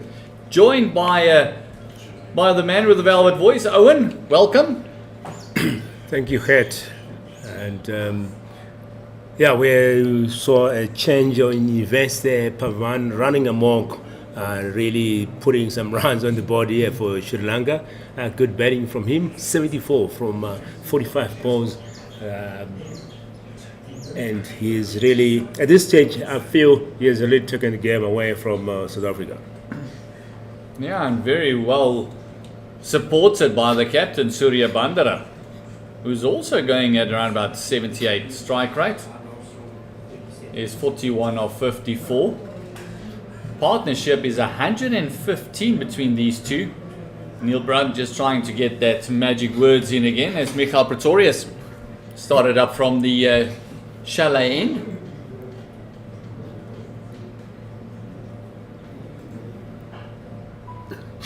Yeah, we've seen really quite a number of conferences there from Brandt talking to his bowlers. It looks at this point, he's like really under pressure. He needs his bowlers to deliver at this point. He knows a wicket or two will change the complexion of the game at this point, especially for this partnership that is really building out nicely. 115 at this point, so they really need to take one of the batters out here. Yeah, it's only 75 more runs to get for Sri Lanka. That run rate is round about 5 to the over. Yeah, it's really gone up 5.3 at this point. Few minutes ago, it was on 4.3. So really great batting here from Sri Lanka. Oh, great work by Luto Sapamla. Can't stop the one. Surya Bandra just getting Sri Lanka A getting started after tea. Nice single. 178 for a loss of 3, and you got to feel that even 2 wickets is not enough over. They got to look at a quick 3 wickets to just put the pressure back on Sri Lanka A. I would suggest maybe getting these 2 wickets and having 2 new batters at the crease. As we know, always is better. You come in, you want to settle down, put your eye in there. So it'll be just back to the drawing board. So 2 wickets, I think it may change the complexion of the game.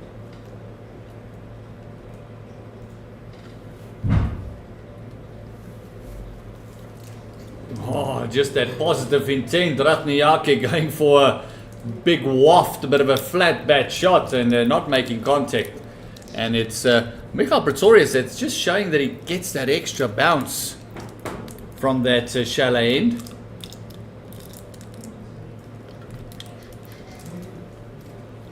Looks like the umpire also enjoyed that delivery, kind of showing the batsman how you should have played that shot, demonstrating a bit the heart in the middle.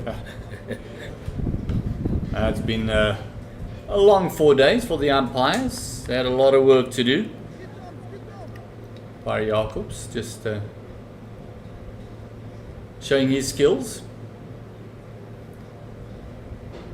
We do have, looks like around about a 3rd slip in place.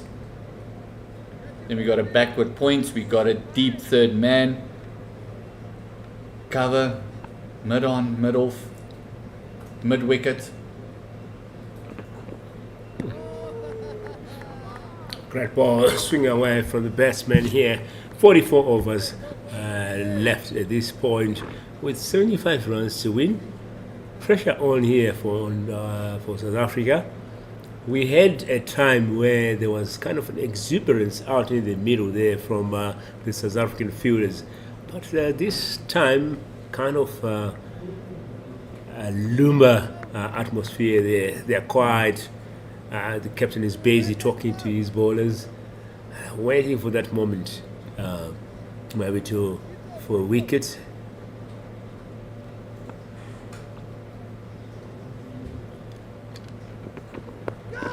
Oh, this one hit the batter. Looks like it was on the shoulder, so no need to get the physio involved. As the end of the first over after tea, Michael Pretorius just making life a little bit uncomfortable for Surya Bandara.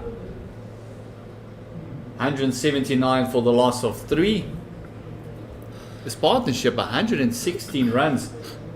It's been fantastic work by these two batters. It's coming off of only 89 deliveries, Owen. Yeah, great batting really by these two. I was watching on a YouTube channel there.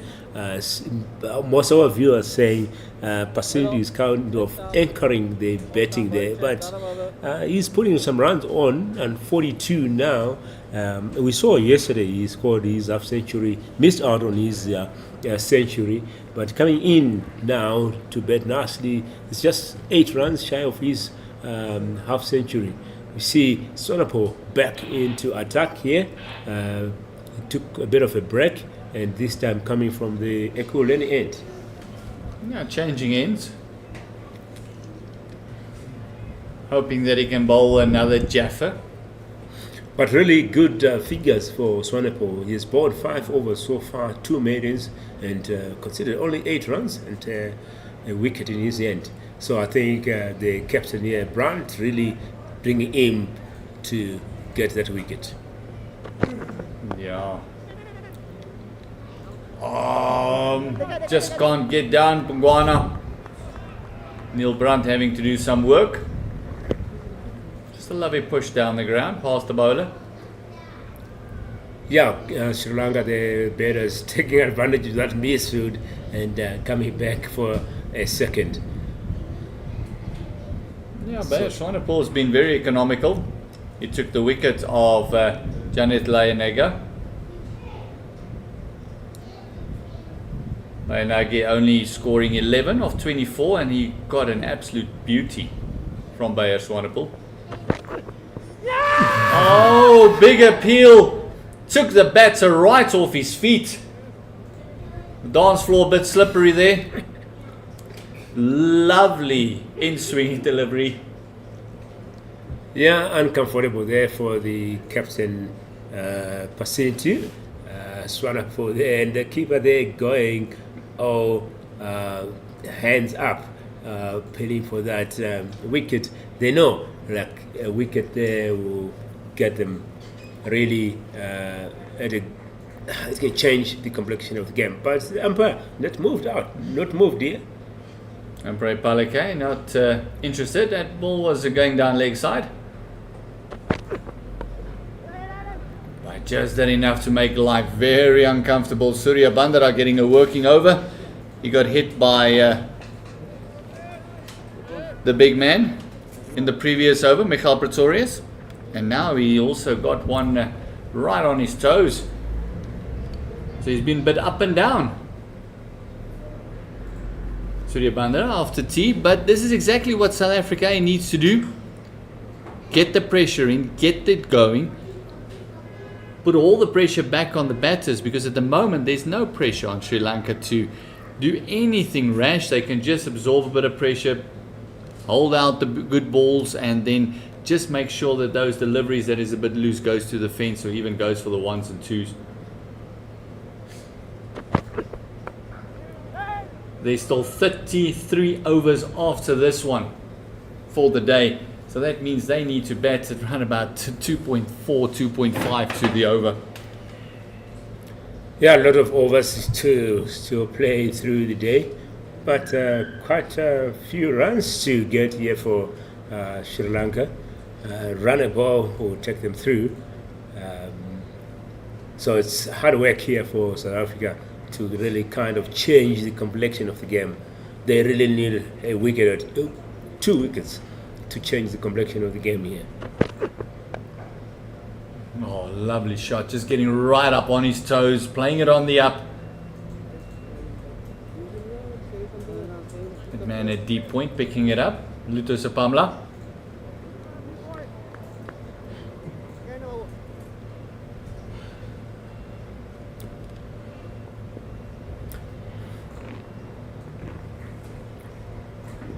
what perfect weather had through on the last day of the series. Clear skies, wind not that hectic today, and as we can see there again, Brandt talking to his bowler. He's really desperate for things to happen here. Oh, short delivery and absolutely four-handed smash back right past the bowler.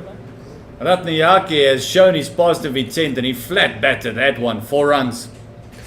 Not getting a solution here for these batters. That's Paman really hitting over the top of the bowler for 4 runs.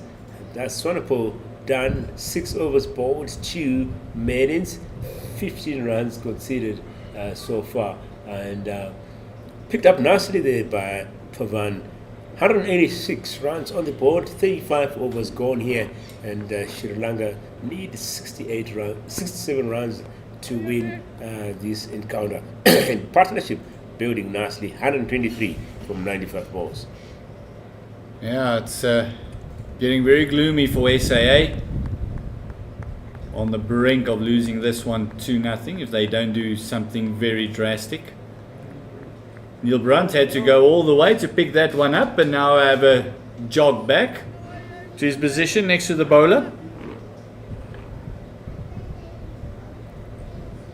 I think that short delivery was meant to be more on the badge, maybe in front of the nose, getting him to pull it to those 2 gentlemen that was situated at deep square and fine leg. We see the same field for Michael Pretorius, but he just got it a bit short and wide and just gave Ratnayake the opportunity to hit it over his head.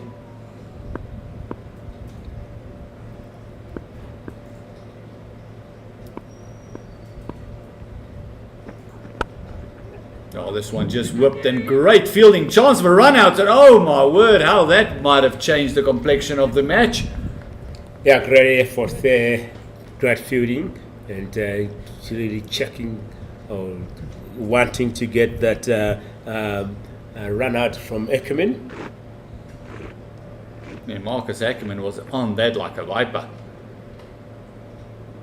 Put the dive in, quick get up and quick release.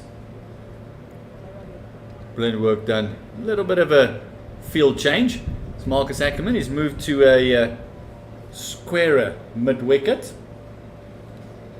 And also we've got Jean du Plessis who's dropped down to a very fine third man. He's in between that 2.5 third slip and the keeper.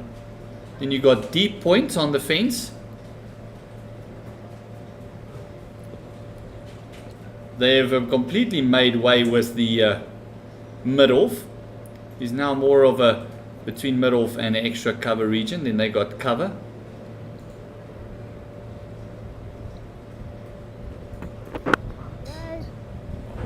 Pretorius on the money. Just feel they got to go that back of a length, but also they need to be attacking. They need wickets, does SAA. Yeah, they need wickets. That's why you see Brandt here really trying to shift his fielders, put them in positions where they can get a wicket here. And as you can see, the Sri Lankan batters not really under pressure. That is comfortable. Pressure is on South Africa at this point.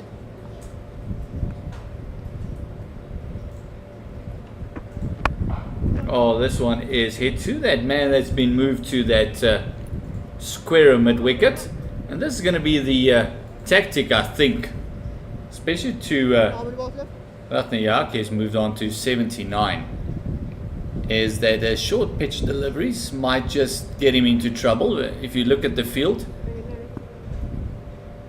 beg your pardon, looks like that's the plan. Just to get everyone guessing. Yeah, we even saw the change of action there coming around.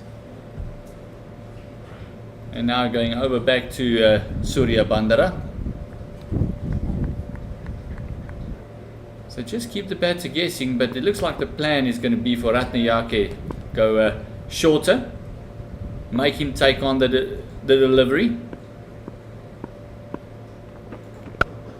Surya Bandara, what a lovely shot that is. Fantastic shot, nothing sexier than an on drive. And a great shot brings up his 50. Yeah, what great batting there from the captain. 50 runs from 63 balls, and that is a 14th first class 50. What knock. That's got 800s in his bag. That 50 coming from 63 balls did hit 6 fours. What a knock from the captain. 14th first class and goes with 800s as well. And just look at that. High elbow, lovely shot.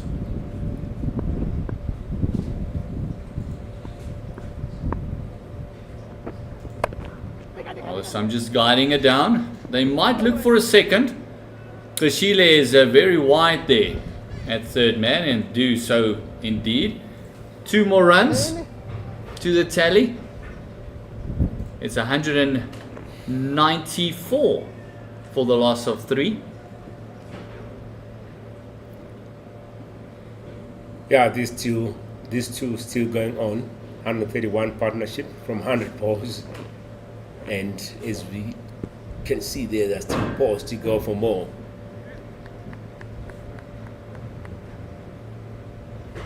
$79 from 52 from Pavan. Asindu 52 from 64. 1 more ball to come in the over. Can Pretorius get a wicket on his last ball here of the 7th over? 131 from 101 partnership. Pretorius 7 overs bowled, 1 wicket, 1 maiden, 22 runs conceded so far. And Swanapo 6 overs bowled, 2 maidens, 15 runs conceded, and 1 wicket in his bag. And Brandt going to his bowler. Another conference going on. And like I said, pressure is on South Africa at this point. They really need to break this partnership here. It's causing trouble for South Africa. Yeah, it's causing a lot of troubles for SAA. And it's taking the match away and in the favour of Sri Lanka, who's, if we look back at the entire tour, is completely outbatted SAA in about 80% of the matches. Outbatted them in Kimberley, outbatted them in the ODIs, and this time again, looks like they're just taking it away from SA. Look at that, just stand and deliver. It is a 1 bounce and into the fence. Ratnayake must have a date tonight because he's wasting no time. Yeah, you want to finish off and go and maybe meet his dad. So great batting here. 83 from 53. No solution for him from South Africa at this point. Oh, he's absolutely smashing it.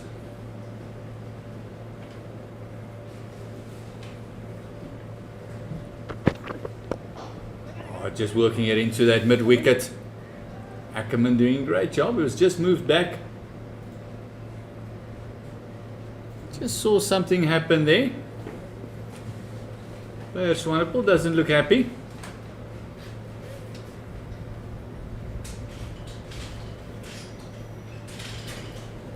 He's down on his haunches. Everyone very concerned.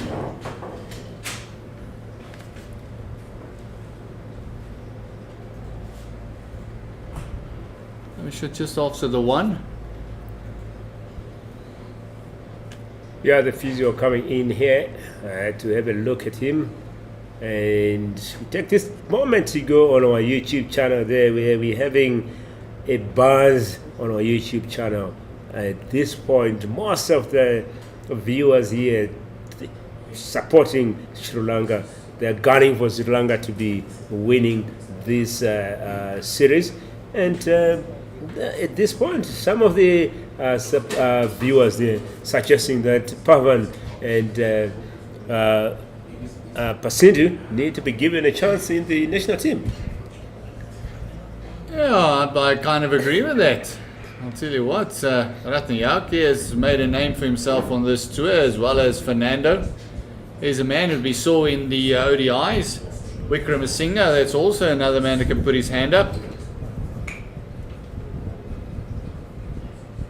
And Surya Bandara is also, we see Bayer Swanepoel just having a little issue with his either his side or his lower back. Just see the physio there. He's definitely not happy. Something is hindering him. Sorry.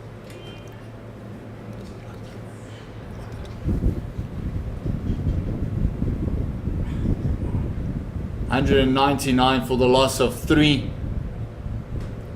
It's 54 runs to get. And with the start of the season, if your back is already giving you an issue, maybe a good idea just to go off the field, get into an ice bath, make sure it looks like it's a side strain. Very easy to get a stress fracture on that side as well.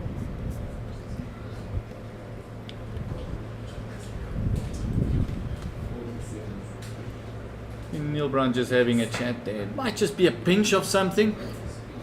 But 199 for the loss of 3. And it is Swanepoel who looks ready to go again. Maybe just feels that he is a bit uncomfortable. Neil Brandt will most likely make a change after this over. Still 41 overs.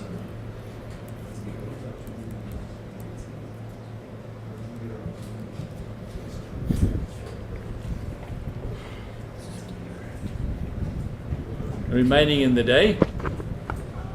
Swanepoel continuing. There's still 3 overs left. Now 3 deliveries left in his over. Yeah, it looks like the magic spray worked on him, and he's able to continue. We hope you'll be able to finish off the day. Yeah, not nice if you start off a season with a bit of a side strain, especially when you're a fast bowler. You want to go into the season pretty much injury free.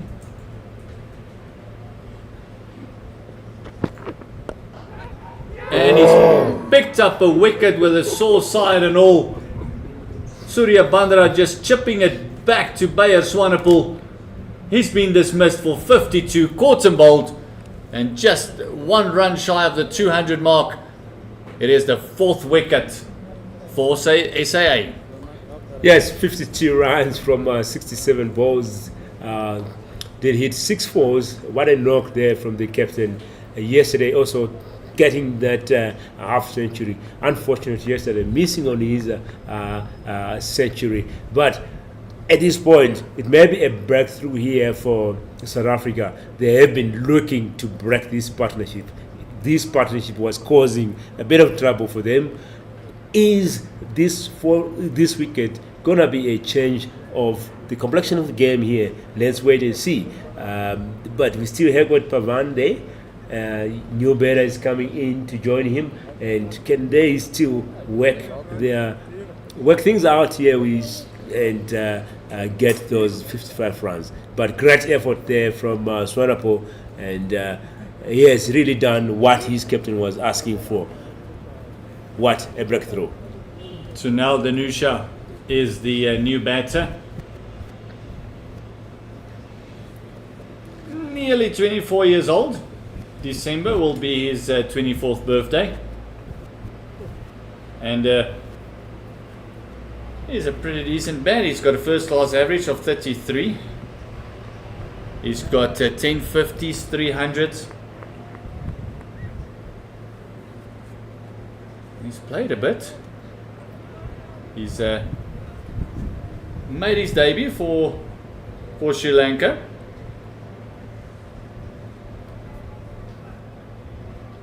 Also played a bit of LPL,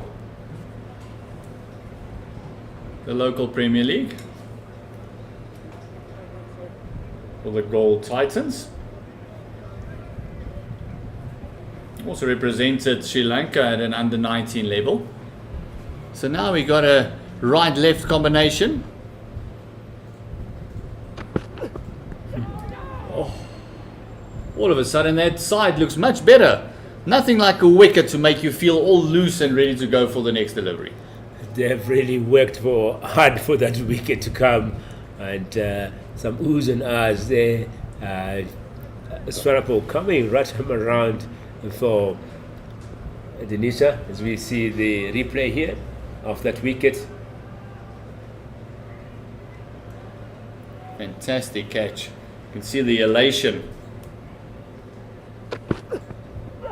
Oh, he went absolutely through Danusha there. Two great deliveries to end off a very long over. Had a bit of an injury and also a loss of a wicket from Bayer Swanepoel. His figure's looking much better. Yeah. 2 for 20. Yes, long over, and I think that magic spray worked on him. 7 overs bowled, 2 maidens, 20 runs conceded so far, with 2 wickets in his bag, and 199 on the board, 37 runs, 37 overs gone. Still got 40 overs to go, but Sri Lanka need 55 to win this encounter. Can Pavan build another partnership here with Denisha?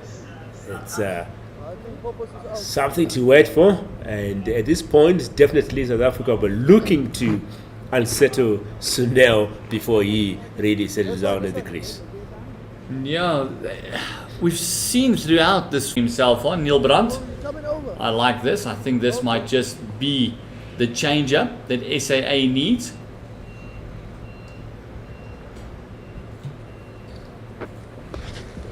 Not the first delivery that he would have wanted to bowl, going over the wicket with the left arm and just angling it into the pads, and a lovely diving, or shall I say a lovely sweep shot, beating the dive from fine leg. And it's Neil Brandt who starts off with a forfeit.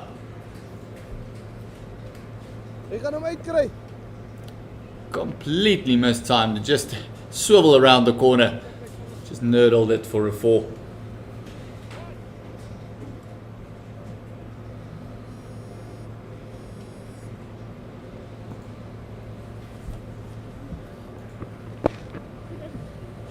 Got to question this line of attack by Neil Brandt. Does he feel that maybe he's deceptive on that legs, or it is a case of just giving Ratnayake the one, making sure they bowl at Sunil Danusha?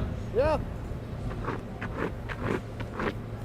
Because now they got a leg slip in place, they got a slip, got Ackerman and Du Plessis in there. They're trying to put some pressure to the new batter.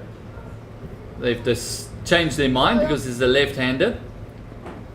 He's moved around to about a 45. Then they also got a deep square out. And that man on the fence, long on. It's a nice full toss just to get Danusha's innings on the go. And a bit of overthrows as well. That was very sloppy by SAA. Now it means they only need 49 runs. It's now gone under the 50 run mark.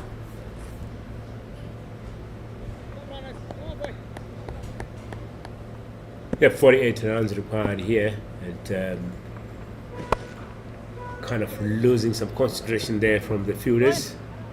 Play to point, and again taking 2 runs here. Good intent here from the Sri Lankan batters, taking every opportunity to go get that second run. Yeah, Pongwana had a lot of work to do there. Always 2 on the cards as soon as he's played in that point region.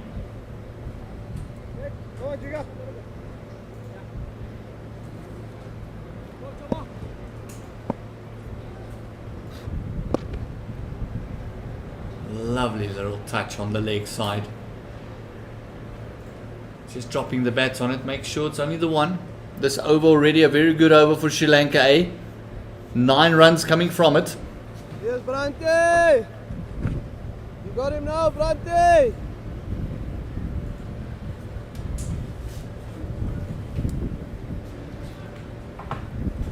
post.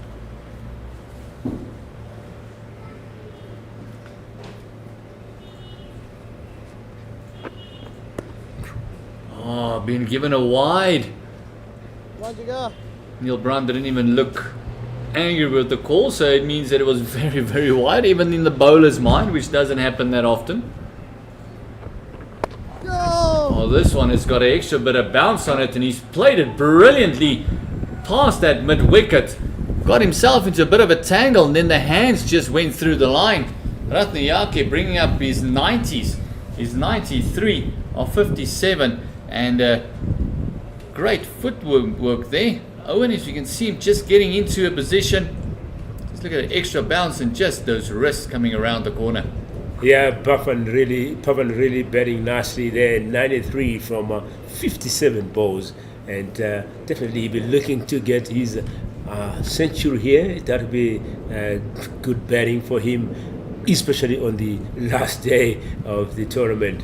But anything can happen, and you can miss out on your century. Ladies and gentlemen, we're going to have change of commentary as Takalani will join Khed in the comment box. Thank you, Owen. Welcome back, Takalani Nechiaba. Nice to have you back. Thank you very much, Gert Maloney. Did you enjoy your tea break? Oh, it's always nice. It's always nice when you can have something sweet to eat. A lovely cup of tea.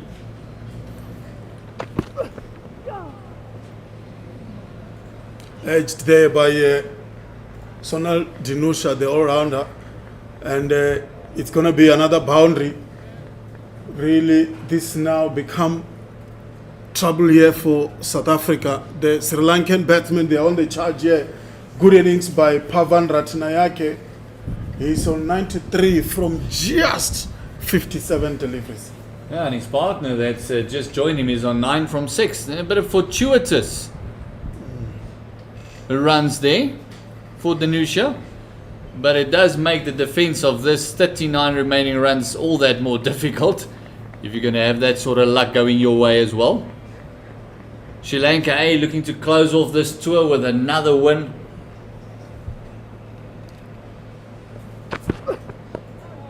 Beating SAA in the ODIs 2-1, Yeah. and now looking to do a bit of a whitewash Yeah. in the 4-day format. Just trailing now by 35 runs. That's been a brilliant effort. I don't think we saw this one coming. No one saw this one coming. Ratnayake also, the positive intent that he showed as soon as he got to the crease with that first little shimmy and then a shot over extra cover from the spinner, Sir Brian. Yeah, He's- good two deliveries there by Baya Swadepur. He's just been in a different mindset Yeah. from the other batters. Yeah, for me it was running between the wickets since he came in. And just looking at Sri Lanka A2 of South Africa. So Sri Lanka won the first unofficial one-day international by 93 runs. The second one, Sri Lanka won by 39 runs. This one just clipped beautifully through mid-wicket, and the timing from Danusha there. A brilliant shot, just a flick of the wrists and off the legs, 4 runs. Yeah, these guys can bat anything on the leg side since morning. They've been playing it very well. It's the use of the wrist. Very good batting by the Sri Lankan batsmen, and you called it very early that the problem with the Sri Lankan batsmen is they always get themselves in, face at least a minimum of 3 overs, and then if you're fortunate, maybe you can get a wicket. But they are always willing to stay in the crease for a longer period of time. And we've seen Pavan Ratnayake doing the same, a good delivery once again by Baya Swanepoel. Yeah, that fortuitous 4, and then 2 good deliveries, and then that lovely shot off the legs. And also still a very young player, Pavan Ratnayake. Has played a bit of cricket. He's got a first class average of nearly 42, 22 years of age.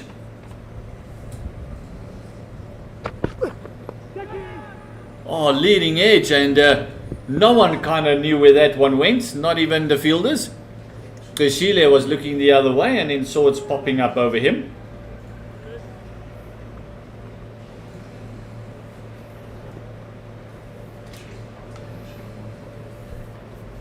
Bayer Swanepoel signing off the over with a double with the leading edge. So 10 runs coming from that over. Yeah, just looking at the tour of Sri Lanka, 8 tour to South Africa. They won the 2 unofficial one-day international. The first one they won by 93 runs. The second one by 31 runs. South Africa come back strongly. And then they won by 5 wickets. In the end, Sri Lanka winning that series by 2-1. First unofficial test match in Kimberley, Sri Lanka winning by 6 wickets. And this one here in Benoni, I think Sri Lanka are on the charge here to win this one also. By another 6 wickets, it looks like. 29 runs to get. Still 6 wickets in hand. Now throwing the ball to Luther Sapamla, saying, you try something. It's all about bowling for a bit of pride now, making those 25. Oh, the partnership's already on 25 as well. Making those runs needed so as hard as they possibly can. Yeah, for me, the game changer Gert, was when Pavan Ratnayake was attacking Sobrian. I think that was the key moment of the game. I'm sure Neil Brand has a plan for him to bowl him maybe the whole day if it's possible. But the way Sri Lanka was attacking when he was bowling, even the captain himself, that was brilliant effort from them, and now they're on course to victory here. Yeah, inside part of the bat. Bit of a hard push there by Ratnayake, who's on a 94. He deserves 100. He has, in my opinion, taken the match away from SAA. 100%. He was the difference maker in this entire innings. If they got him early, total different story, I feel. Yeah. But it just shows you BMT, those big match temperaments, precious situation. He came in, played his game, and what a great job he's done. Yeah.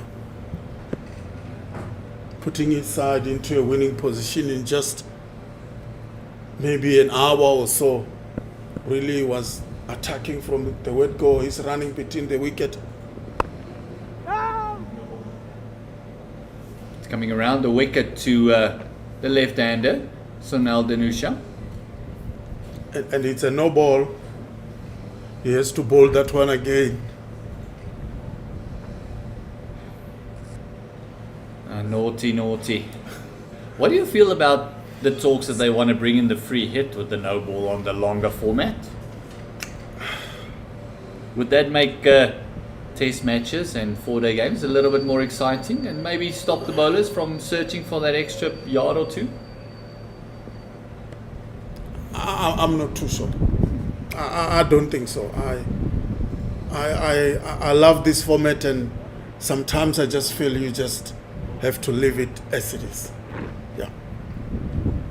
I mean, how many no balls do you get in a test match, for example? Probably 3-4 in a day. Are they going to make any changes? 4 balls? No ways. I think the thinking is maybe just get the batter in a more aggressive frame of mind. Get those 4 or 5, maybe go for 6, or having a wicket overturned, that sort of stuff. It's all just talk still. Oh, another fantastic stop by Munsami. He's been brilliant behind the stumps. It was a loose delivery way down the leg side of the left hand and just got a glove to it. Yeah, it's been amazing in these test matches. His wicket keeping has been second to none, really. What an effort from Rivaldo Munsami. He should held his head high. He has done a brilliant effort for his side. Very experienced cricketer, Rivaldo Munsami.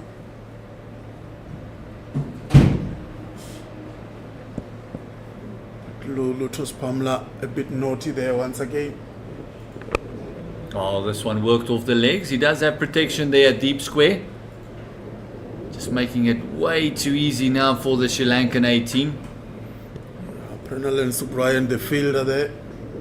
Really, he caught the hammering from Pavan Ratnayake, and we were all thinking after picking up those 2 wickets, he's the one really that's gonna cause the damage for Sri Lanka. But oh boy, Pavan Ratnayake and the captain Basindu Suryabandara really went on the charge and completely take this game away from South Africa. Yeah, also took Sir Brian completely out of the attack, picking up 8 wickets and getting hit out of the attack, literally. 4 sixes in that one over, the last over that he bowled before tea.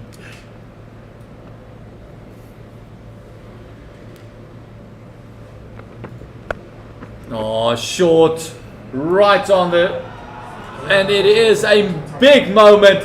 It is 100 on the very last day, last match, last session for Ratnayake, with no doubt in 57 innings. This is our looking at the man of the match. Yeah, this is his 6th first-class century, the best of 240. What a brilliant knock by Pavan Ratnayake.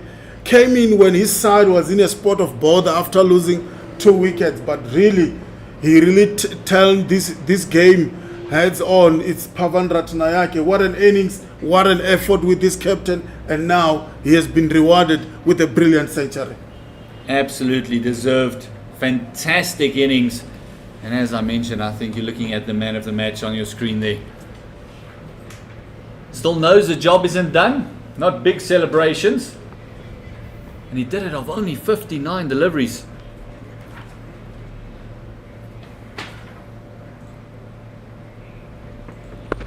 He got another juicy full toss. It's been called a no ball. Yeah, that 100 he scored was from 59 balls. He hits 9 fours and 7 sixes. Those sixes that he hits over the long on from Pranal Subrayan was really amazing. It was kind of copy and paste, almost the same area that he was hitting those balls. Fantastic effort by this man, Pavan Ratnayake. Yeah, 3 of them was on the tile roofs here at Willowmoore Park. It is a Pamela bowling a very expensive over thus far. 11 coming from it.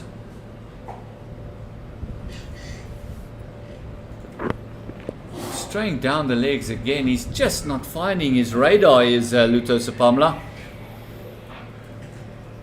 Yeah, and unfortunately it has been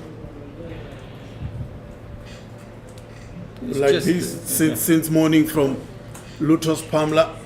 He has not been consistent at all, making Rivaldo Monsami working extra hard and making life difficult for the captain Nel Branch to set the field. It's so difficult when the bowlers are not bowling according to the field you set. As the captain, you always struggle in how to get the wicket, how to protect the runs. You're not sure, and I think that's how the day has gone for Neil Brandt today. He was not sure. I don't think he get the support he wanted from the bowlers, maybe except Michael Pretorius. He bowled really well first up this morning. Yeah, take nothing away from the Sri Lankan batters. Surya Bandara absorbed a lot of pressure. And then 2 quick wickets, and SA must have felt that they're right in it. And then Pavan Ratnayake said, hold on, I have arrived. And in that I think it was a second delivery he faced from the man we saw on his screen now, Sir Brian coming into the attack, hit him over extra cover with positive intent. We just saw that momentum shift into Sri Lanka A's favour.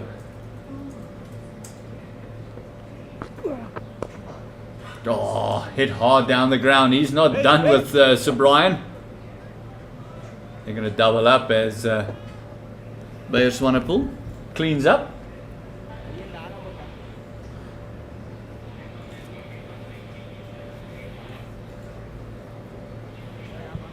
It's almost like he wants to get this done in a hurry. Yeah, they wanna finish this game in the next over or 2. Maybe in this over as well. Oh, going wide. Pressure, Gert. This is all pressure. He's now gone for triple figures as Sir Brian. His 13.1 overs have gone for 100 runs. Oh my goodness. Not a great economy rate there.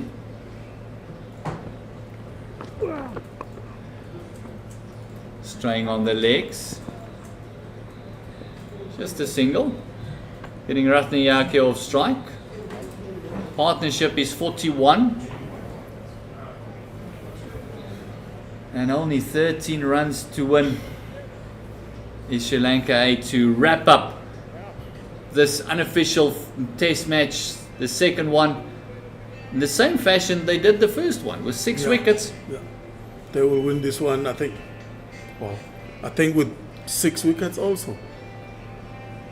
But, apart from that third ODI that SAA won, so far a clean sweep and very well deserved for Sri Lanka A. They've been brilliant on this tour. yeah.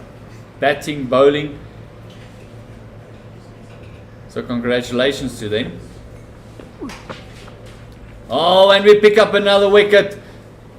So Brian picks up his 9th for the match and his 3rd in the innings.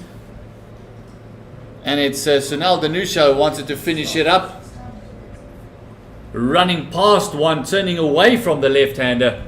And Munsame picking up a stumping. Yeah, another wicket, Sonal Dinusha. Yeah, just with 12 runs to get, you kind of feel that it was unnecessary. Like we said, I think they want to leave early. Well, one of those things that is very true is overconfidence, and I think it was just more overconfidence. He's going to get to the pitch of delivery. Look at that, just a bit of turn. He ran right past it. Almost looked like it got caught in the flight as well there. Slowness of through the air. Yeah, really. Prenal and Sobrian picking up his 3rd wickets of the innings. 3rd wicket of the day. 102 runs he has conceded, really. He went, really, the Sri Lankan batsmen, really, they targeted him. But they knew that if he keeps bowling throughout the day, it will be very difficult for them to win this match. And they went attacking. And the rest of the team really struggled to contain the 2 batsmen.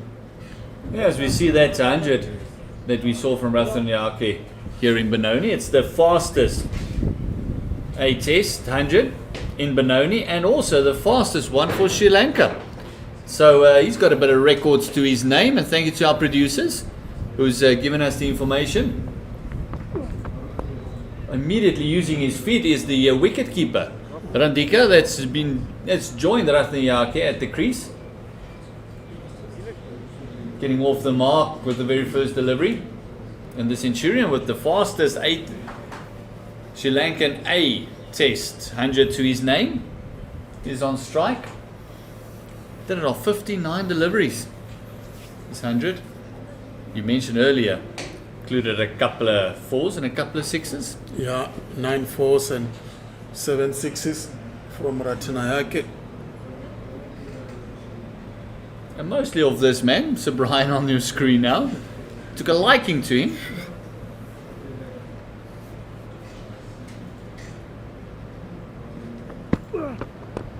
Oh, going into mid-wicket.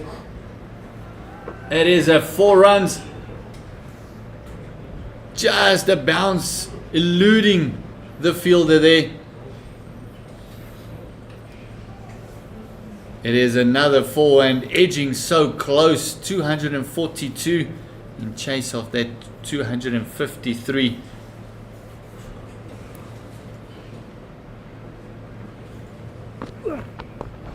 Oh, firing it right into those toes is Sir Brian. Picked up by Brevis, who was the taller, who couldn't cut off that boundary earlier.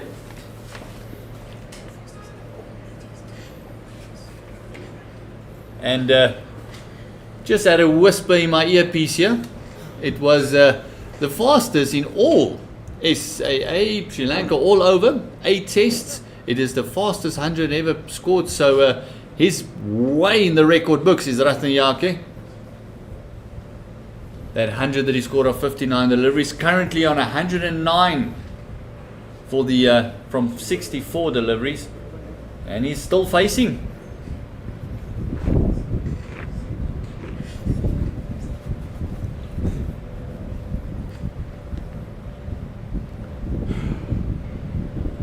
Sri Lanka needs 6 runs to win. The way the previous over from Luto Sapamla went, you kind of feel that they might be targeting this over. Yeah. 5 wickets still in hand. Unless there's a couple of double hat-tricks on the horizon, you feel safe to say that Sri Lanka has convincingly won this one as well. Short. Is it going to beat the fielder? Yes, it is. Bayer Swanepoel had no chance. A man that's on 109, you don't bowl short and wide to. He spanked it. It's another 4 for Rathnayake.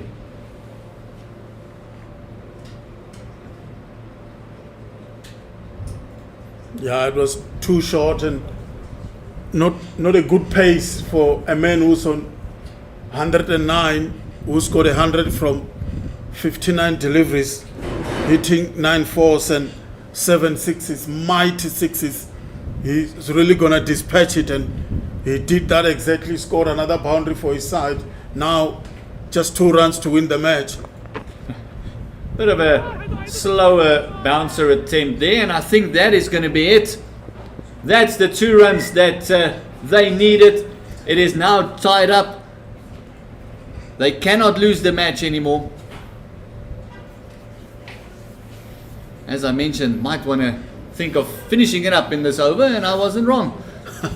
But just shows you how batting position can change. He came in at number 3 in the first innings. Didn't look all that set and comfortable, but as soon as he dropped down to number 5, oh my word, he's looked like a different batter. And Rathnayake, 113 of 65, very fitting that he should be the one to close it off for Sri Lanka A. Close off the tour, another victory. Is this going to be this delivery? Nice juicy full toss. Ditole picks it up, but that is the second A test done, the unofficial A test against Sri Lanka, and between South Africa A and Sri Lanka. Sri Lanka A winning this one by 5 wickets. What a phenomenal effort by Sri Lanka A. Yeah, brilliant effort by this side. They really played well, winning this match by 5 wickets. Like you said, man of the match, really, Pavan Rathnayake came in and completely destroy South African bowlers and put his side in a winning position. As we see, the Sri Lankan technical team and some players there having a celebration. Congratulations to them. They come to South Africa. They won the ODI series by 2-1, now winning the unofficial test series by 2-0. It's going to be a bit of celebrations for the Sri Lankans, lifting both trophies on this tour, the ODIs with 2-1, and now a whitewash with the 4-day test, the unofficial 4-day test, 2-0, 6 wickets in Kimberley, 5 wickets in the East Rand and Benoni. Congratulations to Sri Lanka A, and a phenomenal tour it was. It has been a pleasure to bring you ball by ball action, and we're just going to run through what has happened throughout this match. We had a brilliant 100 by Neil Brandt, the captain, 129 in that very first innings. He was the mainstay of the SAA batting lineup. There was Marcus Ackerman's 37, Devil Brevis' 49, and then also Bayer Swanepoel's 34 of 39, just giving them some impetus in the end, ending up on 334 all out. Then it was the chance of the first innings for Sri Lanka A, and 129 runs by Lahiri Udara, matching Neil Brandt's score there. And so Brian, just look at that, 6 for 64, and a 15-run lead for SAA. And then the second innings came, and it was Devil Brevis who played a fantastic knock of 74, leading 253. SAA felt they have a chance. Let's give them a bit of a carrot. 2 quick wickets after a good start, and then all of a sudden Rathnayake came in, and what an innings. Just see the results here of Sri Lanka A tour of South Africa. It is the ODIs was played first, 2-1, First one won by 93 runs, second one by 31 runs, both by Sri Lanka. Then South Africa won by 5 wickets with a brilliant 100 by Benningham. And then this 4-day tests. First one in Kimberley, 6 wickets to Sri Lanka, and deserved winners again here in Benoni. 5 wickets to Sri Lanka. Yeah, thank you very much to all the viewers, and that will be it from me, Takaraneni Chiaba, and the great Gert Maloney, as we say goodbye. Goodbye, have yourself a safe journey home. Just before we go, Takalani, let's just give props to our production crew, the guys from Pitch Vision for here on the CSA YouTube channel, all the commentators over this whole season. Thank you very much, this whole tour. Brilliant work done by the cameraman. I know you guys can hear me, so a bit of a shout out to the camera guys as well. Fantastic work done. Commentators, well done. Production, great stuff. Remember, it's the start of a season. It's going to be a phenomenal season. A lot of cricket, Takalani. Yeah. And congratulations to Sri Lanka. We'll see the pictures on the screen as they'll receive the trophy for this 4-day unofficial test match. Drive safe, look after yourself and each other, and we'll talk again in the near future.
The manner in which you played the game, very good spirit.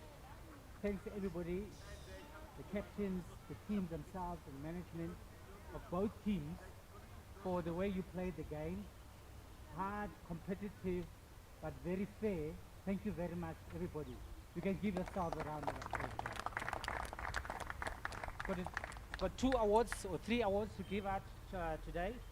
We're going to start with the man of the match for today's game. And I think it's obvious with the way that we backed it, particularly in that session that we witnessed just before tea. And the man of the match for today's game is Padura Nayaki.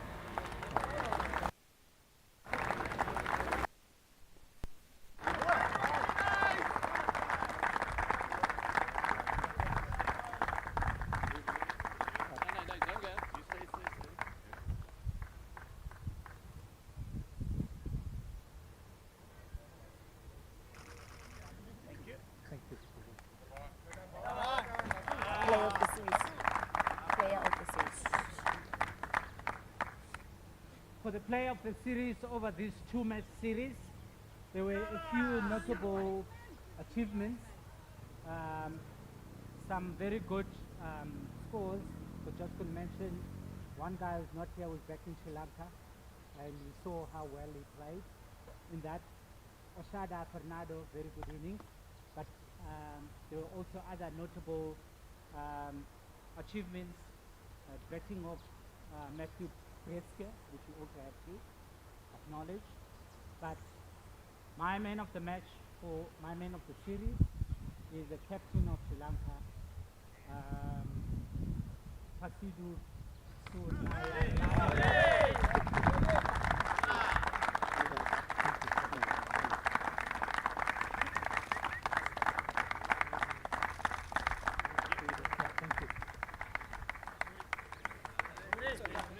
So what happens now? Now you're gonna The call team. the captain. Before you settle down, sir, can you come forward, please, for the series? Okay.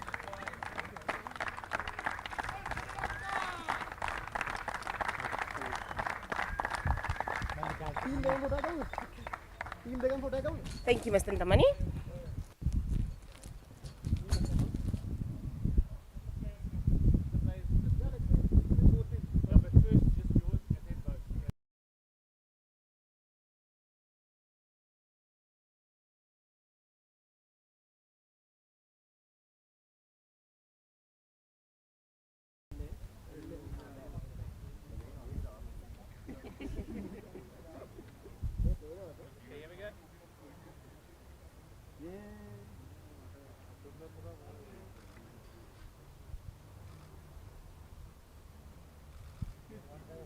One more with hands up, please.